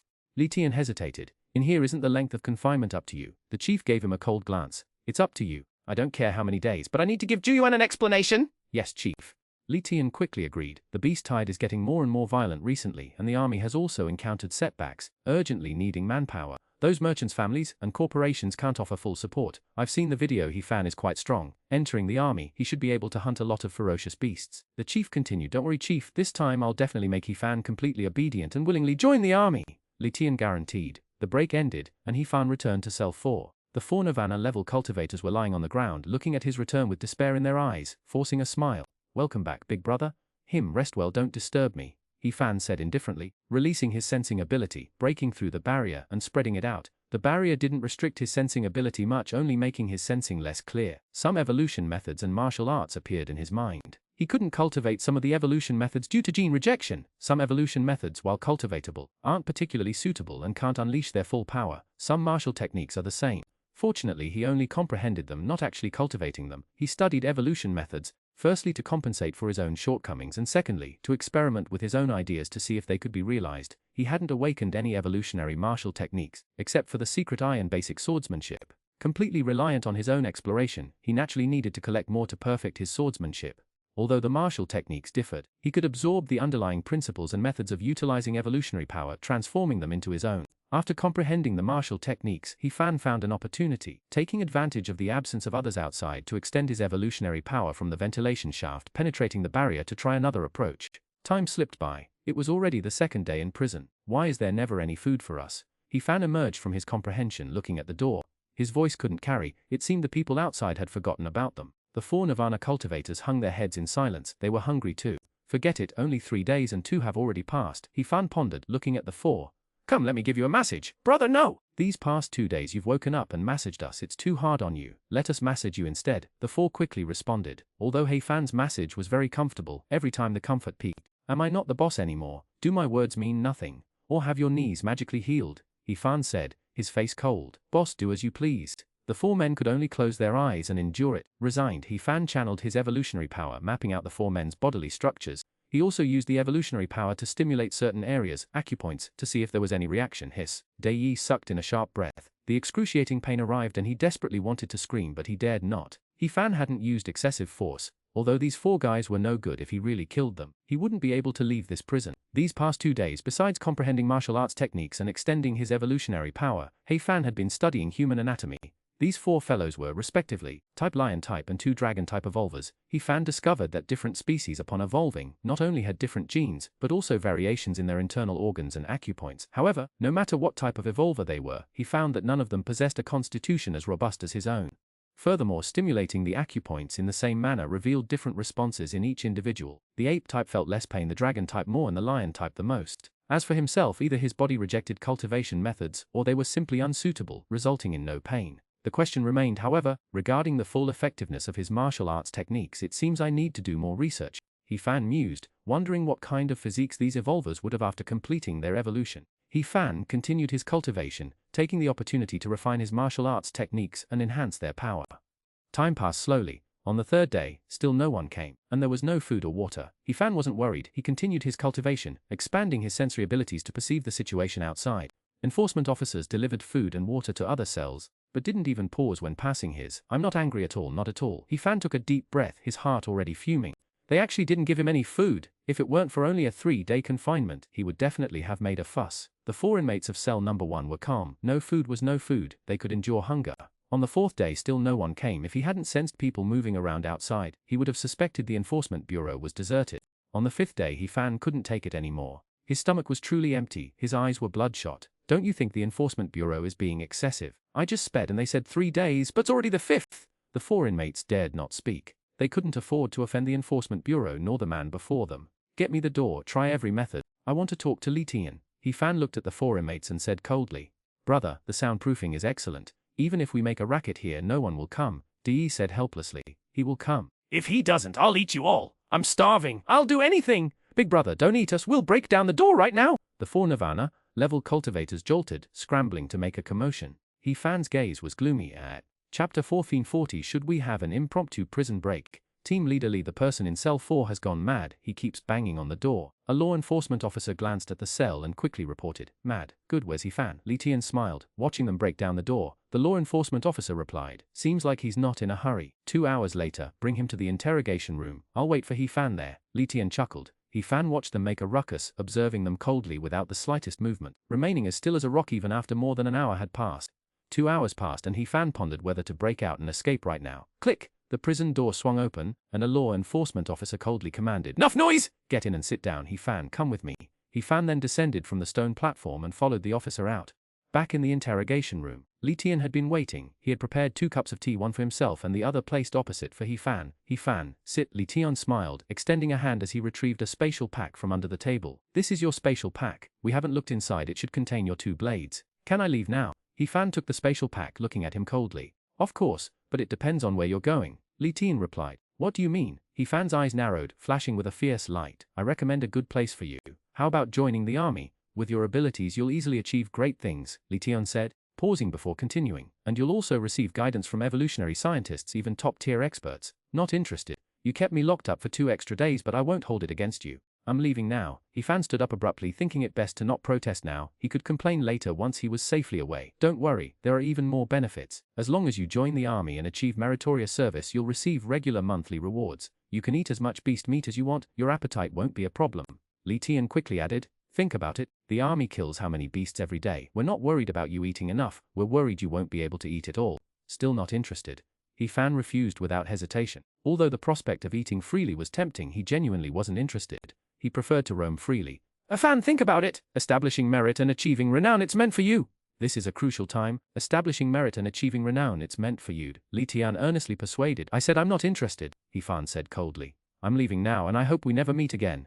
Fan, with your strength, don't you want to establish merit and renown, hunt beasts and contribute to humanity? And according to your file, your evolutionary path is still being explored. Once you reach a high position, there will even be evolutionary scientists who will tailor an evolution plan specifically for you.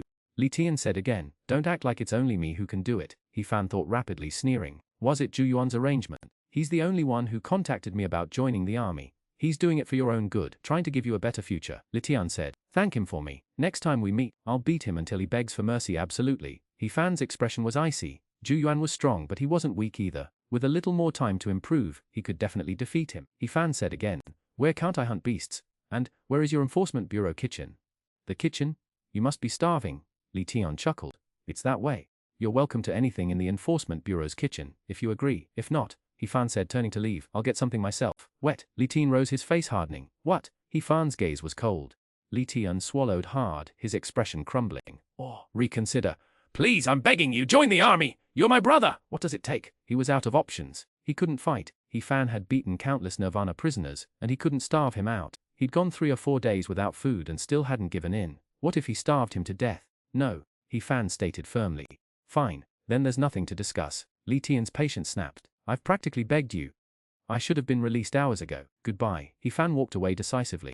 Get him, Li Tian roared. What do you mean? He Fan exploded with anger. Let me think it over, and I'll get back to you once I've made up my mind. Li Tian said indifferently. Keep your spatial bag, it's a special exception for you. I really don't want to join the army. Why are you forcing me so hard? He Fan sighed, exasperated. I can't stand being hungry. You've starved me for days. At least give me a decent meal. Whenever you've made up your mind, that's when you'll eat your fill. Li Tian waved his hand dismissively. He Fan caused trouble in prison assaulting other inmates. He'll get a few extra days. Take him away, cell number 1. Number 1, He Fan was furious. That's where the level 5 Nirvana inmates are kept. Li Tian, let me tell you, I'm starving, He Fan, I'll do anything. Brother, don't blame me. It's that damn Xuanhuan who forced my hand. Li Tian was helpless. He was also afraid of He Fan's retribution later. This guy's martial arts skills were truly frightening. He Fan didn't resist, allowing the officers to escort him to cell number 1. He watched as they keyed in the password to open the door, and didn't put up a fight. Oh ho, haven't seen one of these in a while. Another one. A cold laugh echoed, and 3 figures sitting cross-legged on stone platforms opened their eyes, staring at He Fan. He Fan said nothing. He was still fuming. One of them spoke. Kid, do you know the rules? Rules? He Fan rolled his eyes, unsurprised by it, coldly at the 3. I am the rules. Phrasey. Huh, what's your actual strength? The 3 couldn't quite gauge him. Anyone capable of being confined to cell 1 was at least a Nirvana level 5. A Nirvana level 7 monster wasn't impossible, especially with one right beside them. You think you're the rules. The Nirvana who had been keeping his eyes closed opened them. A flash of golden light momentarily illuminating his eyes. He spoke calmly. Kid, you're not strong enough. Come back when you reach Nirvana level 7, then you can talk about the rules. Need to be Nirvana level 7, He Fan scoffed. Nirvana level 7, watch your tongue, kid. 2 Nirvana cultivators' expressions shifted, simultaneously shouting a warning. The one beside you, he's brutally ruthless, brave. It's been a long time since anyone spoke to me like that. The Nirvana level 7 cultivator chuckled, his voice chilling. Even the enforcement bureau chief, Long An, wouldn't dare talk to me like that. You think you can get away with anything? He Fan's eyes narrowed. Killing 1 or 2 here? I can manage that. The Nirvana level 7 cultivator's voice was icy. He Fan smiled, slowly walking to the stone platform. He looked at the 3, their faces grim, then crouched down, whispering, fancy a spontaneous jailbreak. The 3. Jailbreak, Chapter 45. He Fan led a prison break. Want to have an impromptu prison break? A Nirvana level 7 cultivator was taken aback, then excitedly said, you can open this cell door. 80% chance. He Fan whispered. Brother, what is your name? The Nirvana level 7 cultivator looked at him seriously and bowed. My name is Anya. Brother, if you can really open this cell door, I will lead you out. Little brother, He Fan. Picking locks and opening doors is my profession. I'm quite familiar with the Enforcement Bureau's doors, He Fan chuckled. Think carefully, even a Nirvana level 9 cultivator can't break through these walls. There's a barrier outside. If you can't open it and you're just playing us, be careful, you won't be able to escape the consequences. The other 2 Nirvana level beings said coldly. 80% chance. If I can't open it once, if I can't open it after 3 tries, He Fan will kill myself on the spot, He Fan said confidently. Good, try it. If you really can open it, and we get out, brother will owe you 3 favors, Anya promised. Good, let's wait until after midnight, He Fan whispered.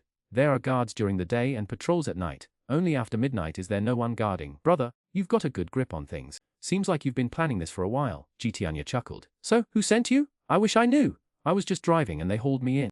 Who am I supposed to? Anger flared at the mention. They starved me for days. I was going crazy. If they hadn't withheld my food, I wouldn't have even attempted a jailbreak. Oh, tell me more. Jityanya raised an eyebrow, his eyes narrowed. It all started in Jiang City. I was a perfectly law-abiding citizen. He fan settled into a comfortable position, beginning to recount his unfortunate tale. The three men didn't interrupt. They'd been isolated for a while, just the three of them, bored to the point of madness, so they didn't mind He Fan's rambling. I mean, they said 3 days, but they kept me for much longer. Is this even humane? He Fan exclaimed, indignant. Inhumane. The three nodded vigorously, condemning Li Tian's despicable actions. Excuse me, elder brothers, but what did you all do before you ended up here? He Fan was curious, especially about Jityanya Nirvana level 7 master. One more level, and he could definitely go head to head with the Golden Peng bird. One of the Yarninia replied calmly. Due to special circumstances, I killed a commander and was imprisoned. I need to get out and find out the truth. An army commander. He Fan's heart skipped a beat. Was he destined to encounter the military? Juan desperately wanted him inside, and now in prison, he meets a former army commander.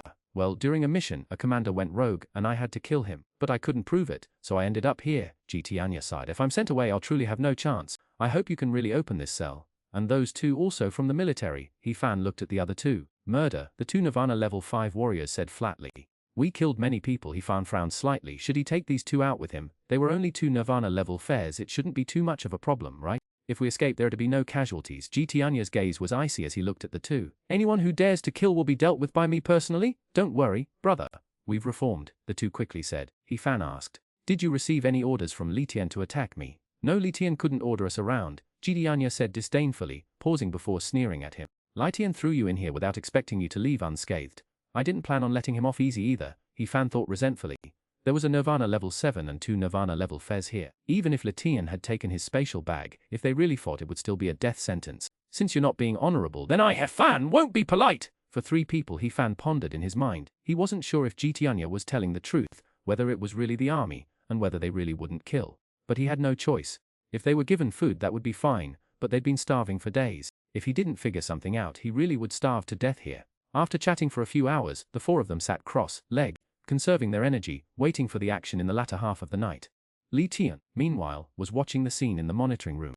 These 3 guys hadn't even fought, and they were sitting together. Cell Block 1 housed serious offenders, equipped with surveillance, constantly monitoring them and He Fan's situation to prevent him from being killed by Jityanya. An unexpected turn of events, mistakenly killing the army commander. Li Tian looked at the data before him and sneered. Jityanya, is it really okay to deceive He Fan like this? It was you who lost control and you who killed the commander, not as you claimed a commander killed in a change of events. A prison break. Let's see if you, He Fan, really have the ability to open cell. Li Tian sneered. If he could open the cell, then He Fan truly had no way out. No one could help him. The solidity of this cell is such that even a Nirvana level 9 couldn't break in, and there's a barrier. Unless you know the password, no one can open it. Li Tian guessed that He Fan was probably saying this deliberately to temporarily appease Jityanya, to avoid being killed. Let's see how long you can keep up this deception. And that self-inflicted death act. Do you think I can't hear your conversation? Li Tian chuckled, poured himself a cup of tea, watched the monitor, and waited for the latter half of the night. He didn't inform the chief. This was completely impossible. Informing him would be making a fool of him. Time slipped away, and He Fan still hadn't eaten. His arrival meant that Jityanya and the other 2 hadn't eaten either. Hunger followed them everywhere. In the late hours of the night, the patrol ended, the cell doors were sealed, and the 4 figures sitting cross-legged simultaneously opened their eyes. Thanks to you, brother He Fan, Jityanya said calmly. A clang, a flash of blade light erupted. 2 blades tore through the air, golden blade energy flashings, the powerful evolutionary energy within him surging forth. With both blades, 2 beams of blade energy burst forth, rushing into the ventilation shaft of the cell door, followed by a pure stream of evolutionary energy. 1,000 blades, no 2 alike! The golden blade energy blazed, bathing the entire cell in a golden light. The blade energy pierced through the ventilation shaft, directly striking the barrier. Ha-hum, the barrier trembled, showing no sign of breaking. However, the blade energy wasn't forceful. Instead, it flowed like water, merging into the barrier, transforming into threads of blade energy that permeated the barrier. The pure evolutionary energy followed suit. Escape, with just those 2 blades. In the monitoring room, Li Tian laughed, amused by He Fan's audacity. He scoffed at He Fan's presumption at his ignorance of the barrier's level. He dares to say he'll commit suicide if he fails 3 times. A crack, the golden light dissipated, the barrier vanished, and the cell door swung open. He Fan sheathed his twin blades and turned to the 3 others. Let's go, he said. Time for a prison break. It's really open. Jityanya was stunned. He Fan, your twin blades shouldn't be that powerful, should they? To GT Anya, those blades seemed capable of subduing anything with a flick of the wrist, yet they had actually broken the barrier and opened the cell door. No's not the time for that, He Fan said, already moving. Let's get out of here. I'll open the other cells. He unleashed his 1,000 cuts and 10,000 slashes. A torrent of blade energy illuminating the entire corridor. Beneath the sharp energy, however, flow evolutionary force like countless fingers tapping out a code. Holy crap, we really broke out. Li Tian was dumbfounded. He leaped to his feet, trembling, and frantically dialed a number. Chief. Li Tian. Is it He Fan who? A chief's voice cracked through the phone. No, Chief, you have to come back. He Fan is escaping with GT Anya. He's opened the other cell doors. Li Tian cried out in terror. Chapter 4 2016. Where did this shit? A prison break? GT Anya! The chief exploded, his voice a mixture of shock and rage. What's going on? What the hell is happening? And how is He Fan in cell 1? Chief, I can't handle this situation. I'll explain later. Li Tian was close to tears. This is freaking GT Anya! Nirvana level 7, one of the former army commanders. He was only being held here temporarily. And now, He Fan actually opened the cell and let him out. Nirvana level 7, who can beat him? In the entire Enforcement Bureau, only the chief could even attempt to suppress him. And even then, it's just an attempt. GT Anya, an army commander who killed countless ferocious beasts, an evolver who honed his skills in the Beastlands for 10 years. If it came to a fight, Li Tian thought, even the chief would be in trouble. Prison break evolvers, let's use our own hands to win our freedom! He Fan stood in the corridor, shouting loudly. He Fan. A group of Nirvana level convicts stared strangely at He Fan. Yes, I'm leading you in a prison break, and we have Nirvana level 7 G Anya leading the charge. But no killing, just knock out the Enforcement Bureau personnel. Let's move quickly. He Fan waved his hand.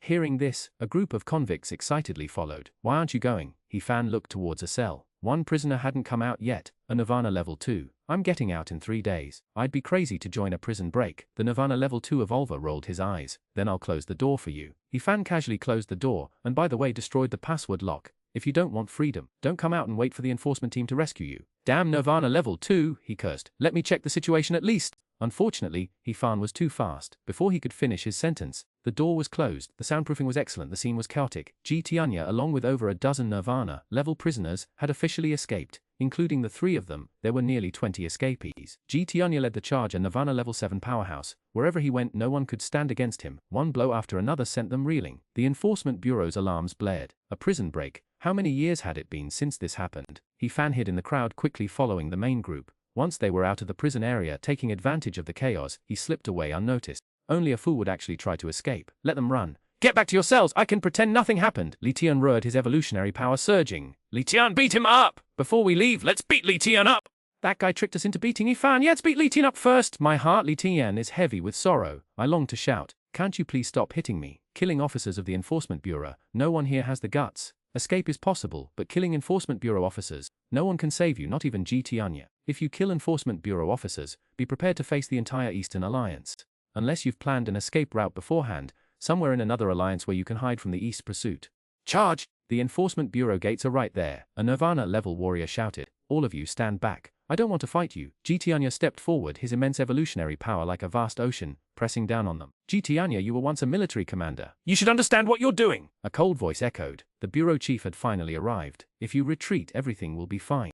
But if you persist, no one can save you. Longan, we're old acquaintances, you're no match for me, GT Anya said coldly. I only need a month. Regardless of the outcome, I will return. Impossible. Bureau Chief Longan's face was icy, his eyes filled with cold light. Retreat. In that case, let's see if you can stop me. GT Anya coldly snorted, making the first move. His palms unleashed boundless evolutionary power, engulfing Longan. This is the Enforcement Bureau, you can't beat me! Longan sneered, waved his hand, and the entire Enforcement Bureau trembled. Strange ripples flickered and sword Kai erupted from the ground, sweeping across all the Nirvana prisoners. You sure? GT Anya sneered, his figure flickering as he subdued another person with a single strike. Today I'm getting out. I didn't expect you to learn such despicable tactics in just a few days. Longan's face darkened. It's not me being despicable, it's that you have the authority, GT Anya said coldly. Let me go or we'll have a fair fight, 3 strikes to decide the victor. If I win, give me a month. During that month, you can put whatever final measure you want on me. If I lose, I'll return automatically and offer no resistance. Longan's expression was complex. Looking at the enforcement personnel under GT Anya's control, he couldn't decide. A Nirvana level 7 like GT Anya, once released, he had no confidence in recapturing him. But he couldn't leave these people to die raw. At that moment, a beast's roar echoed through the entire Enforcement Bureau, shattering the night and causing everyone's faces to change. A beast. That roar, it's definitely pure blood. Where did this beast come from? Longan's face also changed. A pureblood escaped from the Enforcement Bureau. Seems your Enforcement Bureau has quite a few problems. GT Anya chuckled. Don't waste time, make a decision. I promise you 3 strikes it is, Longan said in a low voice. Let me out. Even if I win here, I still can't leave. Jityanya knew that without leaving the enforcement bureau, even killing everyone present wouldn't get him out. The truly terrifying thing about the enforcement bureau wasn't the evolvers, but the evolutionary weapons here. Once activated, even those beyond nirvana might not be able to cope. Long and snorted coldly. The enforcement bureau returned to normal, the strange ripples disappearing. Jityanya, carrying the enforcement officer, quickly rushed out, throwing the man away the moment he was outside. Come. Jityanya didn't seize the opportunity to escape but stood outside, watching Long An activate the evolutionary weapon again. Gentleman's agreement, 3 strikes. Long An's expression softened slightly. Not here. Come with me to a quiet place. With the evolutionary weapon activated, Nirvana level evolvers were directly suppressed. Only Jityanya and Long An's situation remained unknown. Hurry and go take a look! What was that beast roar just now? Li Tian, his face bruised and swollen, crawled up from the ground, shouting angrily. The beast roar came from the kitchen, said an enforcement officer. The kitchen? How could there be a beast in the kitchen? The enforcement officers were utterly bewildered. A group of people rushed to the kitchen. Regardless of what was going on, a beast had to be dealt with. He Fan, arriving in the kitchen, the group was dumbfounded. No beast was in sight, only He Fan gobbling down food while simultaneously cooking. Weren't you supposed to be escaping prison? The prisoners who were just sent back, He Fan wasn't among them. You finished so quickly? I told you a prison break wasn't that easy. He Fan looked at them in surprise, then ate even faster. Don't worry, I'll go back myself once I'm full. Sending me back, then having to open the door again to come back, it's such a waste of time. You orchestrated a mass prison break just to eat here. Chapter 0047. Stop humiliating yourself. Wait until you're full to go back yourself, otherwise, you'll have to open the door again to come back. What do you think this place is your home? You caused such a commotion just to eat, not to escape. A bruised and swollen Li Tian was baffled. He wanted to strangle the guy. Why run? Everyone here is talented and they're so pleasant to talk to. I love it here. I'll go back once I'm full. He Fan stuffed another piece of meat into his mouth. You know, the enforcement team's food is amazing. There's a lot of purebred beast meat. My dimensional bag is full. 4 bags? Li Tian's eyes were filled with sorrow. The other law enforcement officers wore complex expressions. To get a meal, they let those prisoners escape. I don't know what to say. Li Tian, what do we do? A group of people looked to Li Tian. Let's wait for the bureau chief to return. Li Tian sighed. What to do? Put them back in now, as that guy said, and then let them out again. Then we'll go clean up. Li Tian will watch over them here. The law enforcement officers exchanged glances and left one by one. What was that roaring sound just now? Li Tian looked at He Fan. My cooking secret technique. I'm a medicinal chef using gene guiding methods. He Fan looked at him with disdain. Such a lack of knowledge. If I wasn't weaker than you, I'd beat you up right now. How did you open the prison cell door? Li Tian took a deep breath, restraining himself. He had to restrain himself. He couldn't beat him. Just opened it. Extended my evolutionary power, that's all. He Fan said. Your evolutionary power can break through barriers and input passwords. Li Tian was shocked, incredulous. Even so, how did you accurately locate the password lock? How did you know the password? Is entering a password that difficult? He Fan scoffed, picked up a cabbage, and activated his evolutionary power, washing away the dirt like flowing water. I use it to wash vegetables? Li Tian, why do I feel like you're messing with me? Evolutionary power is used to wash vegetables. As for the password, it's very simple. Old Huang didn't tell you I have strong sensory abilities. Every time you enter a password, I'm watching. He Fan said calmly, although the sensing isn't very clear, I can still determine a few keystrokes. As for the barrier, do you think I've been wasting my time all these days, extending my evolutionary power all the time for fun? Li Tian, watching every time the password is entered. Does this mean he could open the door and leave as soon as he entered? Let me tell you, your enforcement bureau's prison needs improvement. He Fan ate another piece of beast meat and criticized. What kind of cell is this? It's a good thing I'm a good citizen. If it were someone else, they'd be in big trouble. Can you stop mentioning good citizen? You have anything to do with good citizen? You'd better pray that nothing goes wrong. Pray that Jityanya comes back, otherwise I will. So, what? Are you going to lock me up again? He Fan blinked, looking at him curiously. Eat your food. Li Tian glared at him, practically collapsing. What else can I do? Lock him up and he'll just escape again. Want a chopstick full? He Fan looked at Li Tian, feeling a little embarrassed, eating while the other man watched. When the chief gets back, I'll deal with you properly. Li Tian uttered a threat, then turned and left, calling over 2 officers to keep an eye on things. He felt uneasy leaving He Fan alone. Back in the monitoring room, Li Tian reviewed the footage of He Fan's escape. He'd been too shocked before. He'd notified the chief as soon as the cell door opened and hadn't looked closely. This time he saw it clearly, a gentle force like a finger, inputting the password and opening the cell door. That guy. Li Tian's face was livid. He didn't care that it was the middle of the night. He immediately called Xuanhuan to inquire about his condition. Tianyan City Enforcement Bureau. This is Huang Shu. The phone was quickly answered. Xuanhuang's tone was unhappy. It was the middle of the night. He'd finally gotten a good night's sleep only to be disturbed by a phone call. Captain Huang, I'm Li Tian from the Tianyan City Enforcement Bureau. I'm very sorry to bother you so late, but I wanted to ask, is He Fan's sensory ability very strong? Li Tian asked. Yes, what about it? Xuanhuan frowned. After all these days you still haven't subdued him. I'm about to be subdued by him. Li Tian twitched his mouth. This guy, I can't do anything with him. At this rate He Fan will drive me crazy sooner or later. What do you mean? Lao Hong stared blankly. This sounds the taming plan isn't going so well. He Fan led a group of convicts in a jailbreak. I'm here to ask Captain Huang what is He Fan afraid of? Li Tian gritted his teeth. Jailbreak. Lao Hong's eyebrows jumped. They actually pulled off a jailbreak. It's a good thing I didn't recruit He Fan back then, otherwise I don't know where I'd be crying right now. He thought for a moment, then said, He Fan is afraid of hunger. He can't stand being hungry. He only broke out because he was starving mad. He's still in the kitchen eating. Li Tian's heart ached. Lao Hong fell silent listening to Li Tian's gnashing of teeth. He sighed. Brother, why bother yourself with this troublemaker? Don't torment yourself, Li Tian. I don't want to torment myself, but how do I fix this mess? Who's to blame? He Fan, or myself? Blame the chief for agreeing to this lousy job for Xuanhuan. If he'd just let He Fan go, this wouldn't have happened. Li Tian hung up the phone muttering viciously. 2 hours later, Long An returned, his face grim. Looking at the seemingly normal enforcement bureau, he roared, Li Tian, get out here! Chief. Li Tian quickly ran out, his head bowed low like a child who had done wrong, not daring to utter a sound. What in God's name is going on here? Long An glared at him, his voice laced with fury. I leave you in charge of the precinct and you let a prisoner escape! Director, we all underestimated He Fan. We didn't fully understand him. So you put him in cell number 1. Long An stared at him coldly.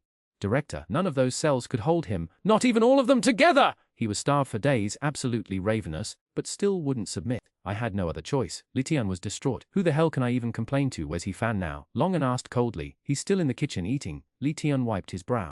That guy can really eat. He still hasn't finished. Still eating. Don't you know how to lock him up? Long An exploded. Director, I can't lock him up. Even if I did, he'd still get out. Li Tian was exasperated. I want to lock him up too. But is there even any difference between the prison and He Fan's home right now? None whatsoever. Tell me everything from the beginning. Tell me everything in detail. Long An found a chair and sat down, summoning the rest of the officers. He looked at Li Tian expecting a full account. He Fan was starving and he got 4 inmates to break down the door. So I brought him out to talk. Li Tian recounted the events slowly, omitting no detail.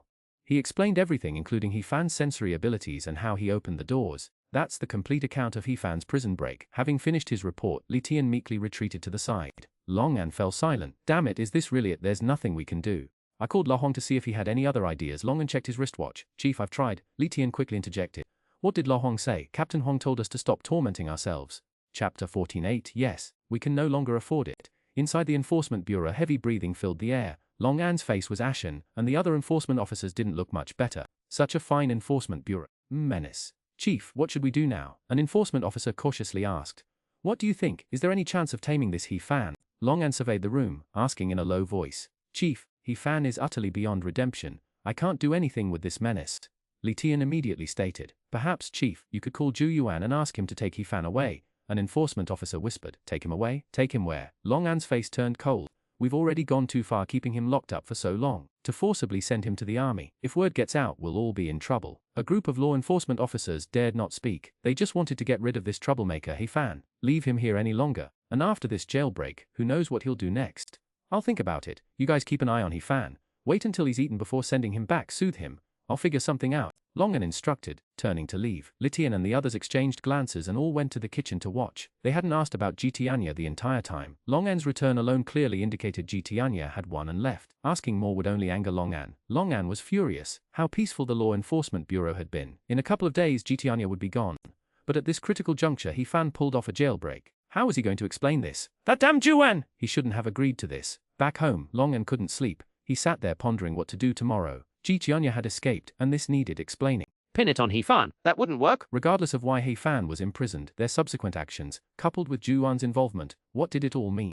The army and the law enforcement bureau colluding to oppress someone. Even more frustrating was the fact that He Fan, while not exactly a model citizen, had actually performed meritorious service, had quite a few achievements under his belt. Was this how you treated someone who'd done good? After much deliberation, Long An sadly discovered he was truly helpless against this guy.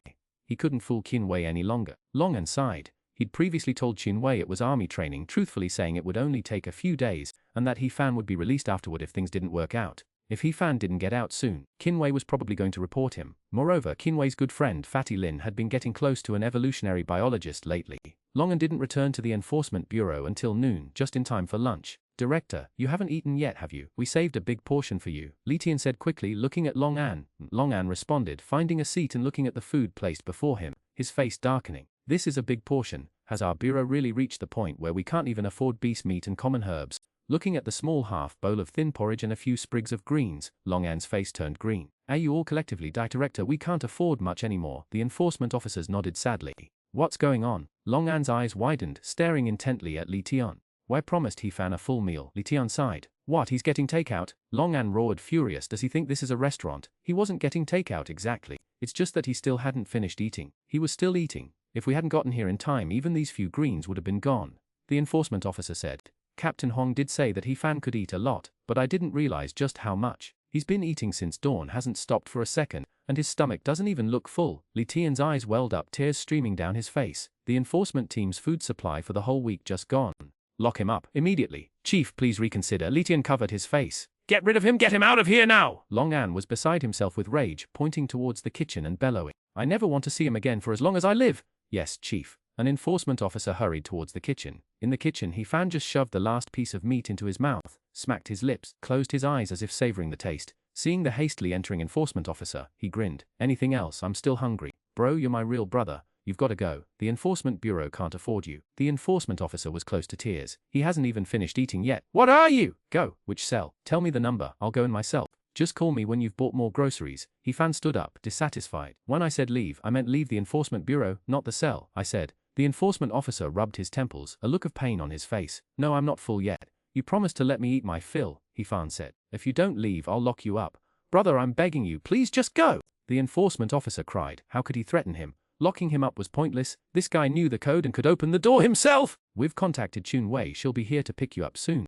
Just cooperate and leave, the enforcement officer pleaded. The enforcement bureau really couldn't afford to keep this troublemaker. Let me see if there's anything else to eat. He Fan started searching the kitchen. Qingyuan would still be a while. No rush, you're not in a rush, but I am. The enforcement officer stared blankly at He Fan. After searching for ages, he found not a single grain of rice left and had to give up on finding food. Half an hour later, Qingyuan arrived at the enforcement bureau. Seeing the neatly lined up enforcement team members, she politely said, Bureau Chief Long An, where's He Fan? I'm here to take him away. He's in the kitchen that way, go get him yourself. Long An said listlessly, not even bothering to lift his eyelids. The kitchen. Are you keeping He Fan here to cook? Qingyuan muttered, heading towards the kitchen. What about the plan to train He Fan for the army? Do you intend to make him a cook? Qingyuan entered the kitchen. Seeing He Fan picking his teeth and a law enforcement officer with a bitter expression, she quickly approached. A Fan, you've had a rough time lately.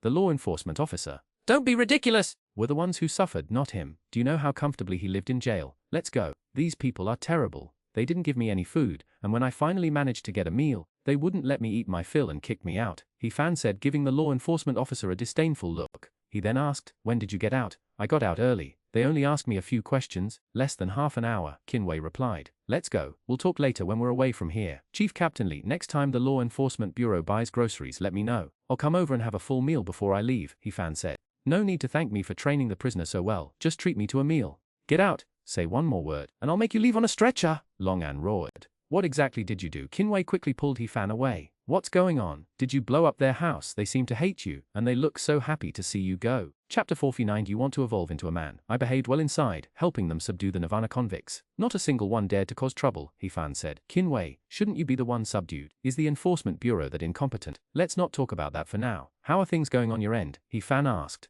I've got new information. The blessing sacrifice is different from ordinary evolvers. There are several suitable species genes, and I'm struggling to choose one. Qingyuan said. Several suitable ones. He Fan was astonished. For ordinary special evolvers, the path is set in stone. This blessing sacrifice actually has several options. Yes, male and female, humanoid and beast-shaped. The humanoid ones are basically half human, half beast. Qingyuan said. Half human, half beast. Could it be the upper body is beast-shaped and the lower body is humanoid? He Fan was shocked. Can you be a little normal? Qingyuan said in a bad mood, pausing before continuing. However, no matter which one is chosen, the physique needs to keep up to complete the evolution. Which one are you going to choose? Male. He Fan, considering Qingyuan's line of thinking, tentatively asked. He Fan. Qingyuan glanced at He Fan, her eyes narrowing. If I weren't weaker than you, I'd beat you to a pulp. He Fan breathed a sigh of relief. Good, it seemed Qingyuan hadn't developed any thoughts of becoming a big dick cute girl. Otherwise, he'd really have to keep his distance from her in the future. Different genders, while selectable, haven't seen a successful evolutionary path. The alliance also prohibits cross-gender evolution, Qingyuan stated. Phew, good thing. I almost thought I came to the wrong place. He Fan was relieved. Otherwise, like a certain big shot in his past life, he'd go to a certain country and wouldn't know if he slept with a man or a woman last night. He Fan, are you going to join the army? Qingyuan suddenly asked. The enforcement bureau kept you for so many days. How did you decide? Looks like you know everything. They all begged me to leave. So what do you think of the outcome? He Fan said calmly. What exactly did you do? I don't believe you tamed the prisoners and they just let you go. Qingyuan was curious. Nothing much, just took the prisoners on a prison break. He Fan said lightly, as if it were a trivial matter, a prison break. Qin Wei froze. Is there anything you can't do? So, you want to join the army? He Fan asked. Of course I want to, but they don't want me either. Qin Wei sighed. I need to strengthen my physique now, so I'll follow you for now. You can guide me. The Yi Jingjing cultivation will greatly enhance my physique. Once I'm reborn and develop well, I'll repay you. Of course I'll take you. I also want to see if you can unlock your shackles yourself, He Fan said. This is also my test subject, so I naturally need to pay attention. He paused, then added, by the way, can you let me massage you? What do you want to do? Qin Wei's face changed drastically. I just want to study the characteristics of the blessing sacrifice evolution. He Fan chuckled dryly. Absolutely no other thoughts. You did this in the prison cell too. Qin Wei's face turned pale. I've basically studied all the prisoners in the prison cell except for 3, He Fan said. And I've also gained some martial arts and evolution methods. I'll teach you later. You dare not defile my pure body. Qin Wei decisively refused. I just want to study the structure. He Fan twitched the corner of his mouth. I'll cooperate with you later. Find other blessing sacrifices for you to study, but don't have any ideas about me. Qin Wei said dryly, your massage is too terrifying. Alright. He Fan gave up on the idea of studying Qin Wei. He could only look for another opportunity later. Tianyan City is perfect for you to study various evolver structures, Qin Wei said. There are exchange students from other alliances here. The army hunts many ferocious beasts every time they're deployed. If you join the army, don't mention the army, He Fan interrupted. I keep running into army personnel lately. Alright, let's go out. I bought some body tempering potions. I hope to train myself to be no worse than a combat evolver. Ideally, I want to be physically comparable to one, Qin Wei said. You're not joking. He Fan was astonished. You, a weakling, want to defeat a combat evolver physically. I'm not joking. The species gene I chose requires a strong physique, Qin Wei said. You really want to switch directions? Won't your blessing priest path be wasted? He Fan frowned. It's not about switching directions. After my blessing priest evolved, I tried to contact the species gene. When I forced the connection, my body felt like it was tearing. If I really push it, my body might not be able to handle it and just split apart, Qin Wei explained. You want me to help you train? He Fan frowned. Yes, Qin Wei nodded. Once I succeed, my combat power will definitely be no weaker than a combat evolver. Then let's train, He Fan said. But do you know the formula for the body tempering potions? Constantly buying them is too expensive and requires too many merit points. No, let's wait for Fatty Lin to contact the geneticist. We've made some progress. Once we get in touch, we should be able to get these, Qin Wei said. Gene-infused medicinal bath liquid will also work, although it's a bit harsh on the throat, He Fan commented, recalling the taste. I wonder what the body tempering potion would taste like with ferocious beast meat. Not all medicines are meant to be eaten. Qin Wei sighed. Can't you just use it externally the normal way? Let's go to Tianyan City's protectorate first. We'll hunt some pure-blooded ferocious beasts there. You should try to eat as much as possible, it'll be helpful, He Fan said. Tianyan City doesn't have a protectorate, only a fortress, a military base, Qin Wei stated. Then let's go to the fortress, He Fan urged. Let's go quickly. I haven't caught fresh ingredients in ages. They bought tickets and took a bus out of the city. Along the way, Qin Wei told him what she had found out. Outside Tianyan City, it's a chaotic mix. It's best not to offend anyone casually, because that person could be from the army, or they could be someone from a geneticist team, or even from some powerful group. He Fan understood this. Several of the guys locked up in prison messed with the wrong people and almost lost their lives. Here, the people of the Taoist sect are the ones you absolutely cannot offend, Qin Wei said gravely. The Taoist sect keeps a low profile, but their influence here is enormous. In the ferocious beast territories, there might be some old Taoist hermit cultivating refining pills or something. He Fan nodded, somewhat curious about the Taoist sect. Besides the Taoist sect, evolutionary scientists are also not to be offended, and then there's the military. Though the military sometimes recruits people to help transport corpses, offering some rewards. So who can we bully? He Fan asked. Lone wanderers and some international students. Qin Wei rolled her eyes at him. Why are you always thinking about bullying people? Alright, I'll keep a low profile. I've always kept a low profile, to be honest. He Fan felt he wasn't the type to cause trouble, pausing before adding, if I was strong enough, what would happen if I beat up a military commander? A few days in jail. That I haven't looked into it. You just said you'd keep a low profile, and now you're talking about attacking a military commander. Qin Wei's face turned pale. Can you be a little more sensible? I have a vendetta. Juan screwed me over so badly, I have to get a chance to beat him up. Don't worry, I won't kill him, He Fan said angrily. When I'm strong enough, I definitely won't let him off the hook. Chapter 50. The military fortress was located tens of miles away from Tianyan City. Buildings of unknown material stood within high walls, shrouded by energy shields. The gates were open, guarded by military personnel and some evolvers who sat around chatting casually. The two got out of the car and entered the fortress, where a soldier blocked their path. Were they here to transport corpses or to go solo? Solo, He Fan said. Transporting corpses was out of the question. He was afraid he wouldn't be able to resist eating the beast's carcass. Go that way and don't enter any buildings. The soldier pointed in a direction. It was an open area, but the ground was already covered with sleeping bags. There's no space left. He Fan frowned. The sleeping bags are all full. Where are we supposed to go? The soldier shook his head, indicating he couldn't help, and walked to the side. Let's go and take a look. The two exchanged a glance and walked towards the field filled with sleeping bags, new arrivals. As soon as they reached the open area, a young man emerged from a sleeping bag looking at them and waving his hand. It's full here. If you're going solo, go to the Lone Walker Alliance, don't come here. Lone Walker Alliance? He Fan was puzzled. What's that? Haven't been in Tianyan City long, have you? The young man raised an eyebrow. It's an alliance formed by a group of lone walkers in Tianyan City along with some corporations and family forces, including many students from evolutionary schools. How do we get to the Lone Walker Alliance? He Fan asked. That way, the young man pointed. You'll find it if you head in that direction. Right? What if we want to stay? The fortress distributes merit points, which is very convenient. If you want to stay, you'll have to wait until one of us leaves, or you can stay up all night and find a spot to stand. The young man shrugged, pointing to a space about the size of his hand. You can't wander around here at night. Activities are limited to this open area. We're going to the Lone Walker Alliance. He Fan had no intention of staying. This place was only a safe resting area and it was restricted, unlike the outside. Alright, Qinwei nodded. I need to temper my body. How can I do that here? After finding out the location of the Lone Walker Alliance, He Fan and Qinwei left to find this so-called Lone Walker Alliance. Actually, with my strength, as long as I'm careful, I only need a place that distributes merit points, He Fan said. He was confident that as long as he didn't encounter a pureblood at its peak, he could protect Qinwei. I don't want to stay in the fortress either, Qinwei said. I can't take out my relics to cultivate inside. She still needed to cultivate the Yi Jinjing. Cultivating the Yi Jinjing could accelerate evolution and strengthen her physique, which was crucial for her current situation. Leaving the fortress and traversing the beast territory, silence reigned. He Fan's senses were constantly on high alert, yet he couldn't find a single beast, his frustration evident. Blood, he muttered. The army really wiped them out. Let's ask around at the Lone Walker Alliance, Qinwei suggested. According to their directions, we should reach there in 3 hours. He Fan nodded, and they quickened the pace. 2 hours later, He Fan stopped, a slight smile on his face. There's a target. Wait here. What kind of beast? Qinwei asked excitedly. He Fan glanced at her and placed a hand on her shoulder. Let me smash it. Fine, a pure blood in its growth stage. Go ahead and smash it. He Fan gestured to the left, 300 meters ahead. You go. Qinwei rolled her eyes. Even if I were crazy, I wouldn't go after something like that. He Fan dashed forward, covering the 300 meters in the blink of an eye. A pure-blood, mature savage beast appeared before him, mountain-sized, with inky black fur resembling a black bear but crowned with a single horn. Roar! Sensing He Fan's arrival, the black bear savage beast roared and charged, its massive paw descending like a millstone. He Fan's eyes blazed with golden light. The black bear before him transformed, its body seemingly translucent, its internal organs and bodily structure appearing in his mind. He had slain numerous savage beasts, including many bears. His secret technique eye instantly analyzed its structure. While he couldn't be 100% certain, he was at least 80% sure. Perhaps one day, after studying all savage beasts, he could achieve 100% accuracy. His body a blur, He Fan moved several times faster than before, dodging the paw. The Xuanhuan cleaved the air, aimed directly at the black bear's navel, its most vulnerable point. Powerful evolutionary energy surged, the blade's aura piercing the air, a dazzling golden light. Boom. The paw slammed down, the earth trembling, the ground cracking. He Fan's blade accurately struck the black bear's navel.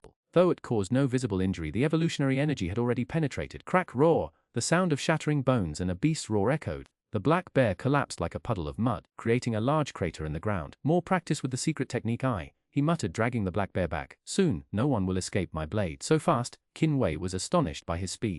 You dealt with a pure blood growth stage beast that quickly. It was only a growth stage beast, He Fan said calmly. Mature one might take a bit more effort. See, it's not even dead yet. Go ahead, beat it up. Qinwei looked at the limp black bear and sneered. Qinwei will defeat beasts with true strength. Beasts like Ace this. Are you going to beat it or not? He Fan rolled his eyes. I'm fulfilling your wish, you know. Fine, this time I'll claim a Pyrrhic victory. Qinwei punched the bear a few times only to discover with dismay, I can't kill it! Is the skin of a pure blood beast really this thick? There's not a single scratch. A chef's knife skills never ruin the ingredients, He Fan said proudly, pausing before continuing. Unfortunately, your bones lack the necessary wonder. You're not suitable to become a successor of the culinary Tao. Just get cooking already. Qinwei snorted, heading off. I'll gather some firewood. He Fan chuckled softly, his Xuanhuan slicing through the black bear's carcass. He expertly skinned the beast, revealing the complete hide, before taking out the purple gold pot. Using his evolutionary power to wash the vegetables, he prepared the meat. He Fan! Just finished. Qinwei ran over in a panic, pointing ahead. There's another beast! I didn't sense it just now. Did it go take a look? He Fan's eyes narrowed slightly. He put away the purple gold pot and the bear skin and followed Qinwei. 100 meters away, 3 pure white feathers swayed in the weeds, with wisps of milky white energy swirling around them. The feathers were crystal clear like crystal. I sense considerable power within these feathers. You should stand back. He Fan sensed a force masking something, making it difficult for him to discern clearly. He didn't bother to think too much, quickly stepped forward, grabbed 2 feathers and pulled sharply. Poo-ow! A scream erupted. and a figure shot out from the weeds, wailing. A person. He Fan looked at the 2 feathers, momentarily stunned. Qinwei was confused. How did a person come out of that? Ow my god, what the hell are you doing? I finally grew 3 feathers, and you just plucked 2 of them. The figure, gritting its teeth in pain, glared at He Fan, speaking in a peculiar blend of Eastern and Western accented English.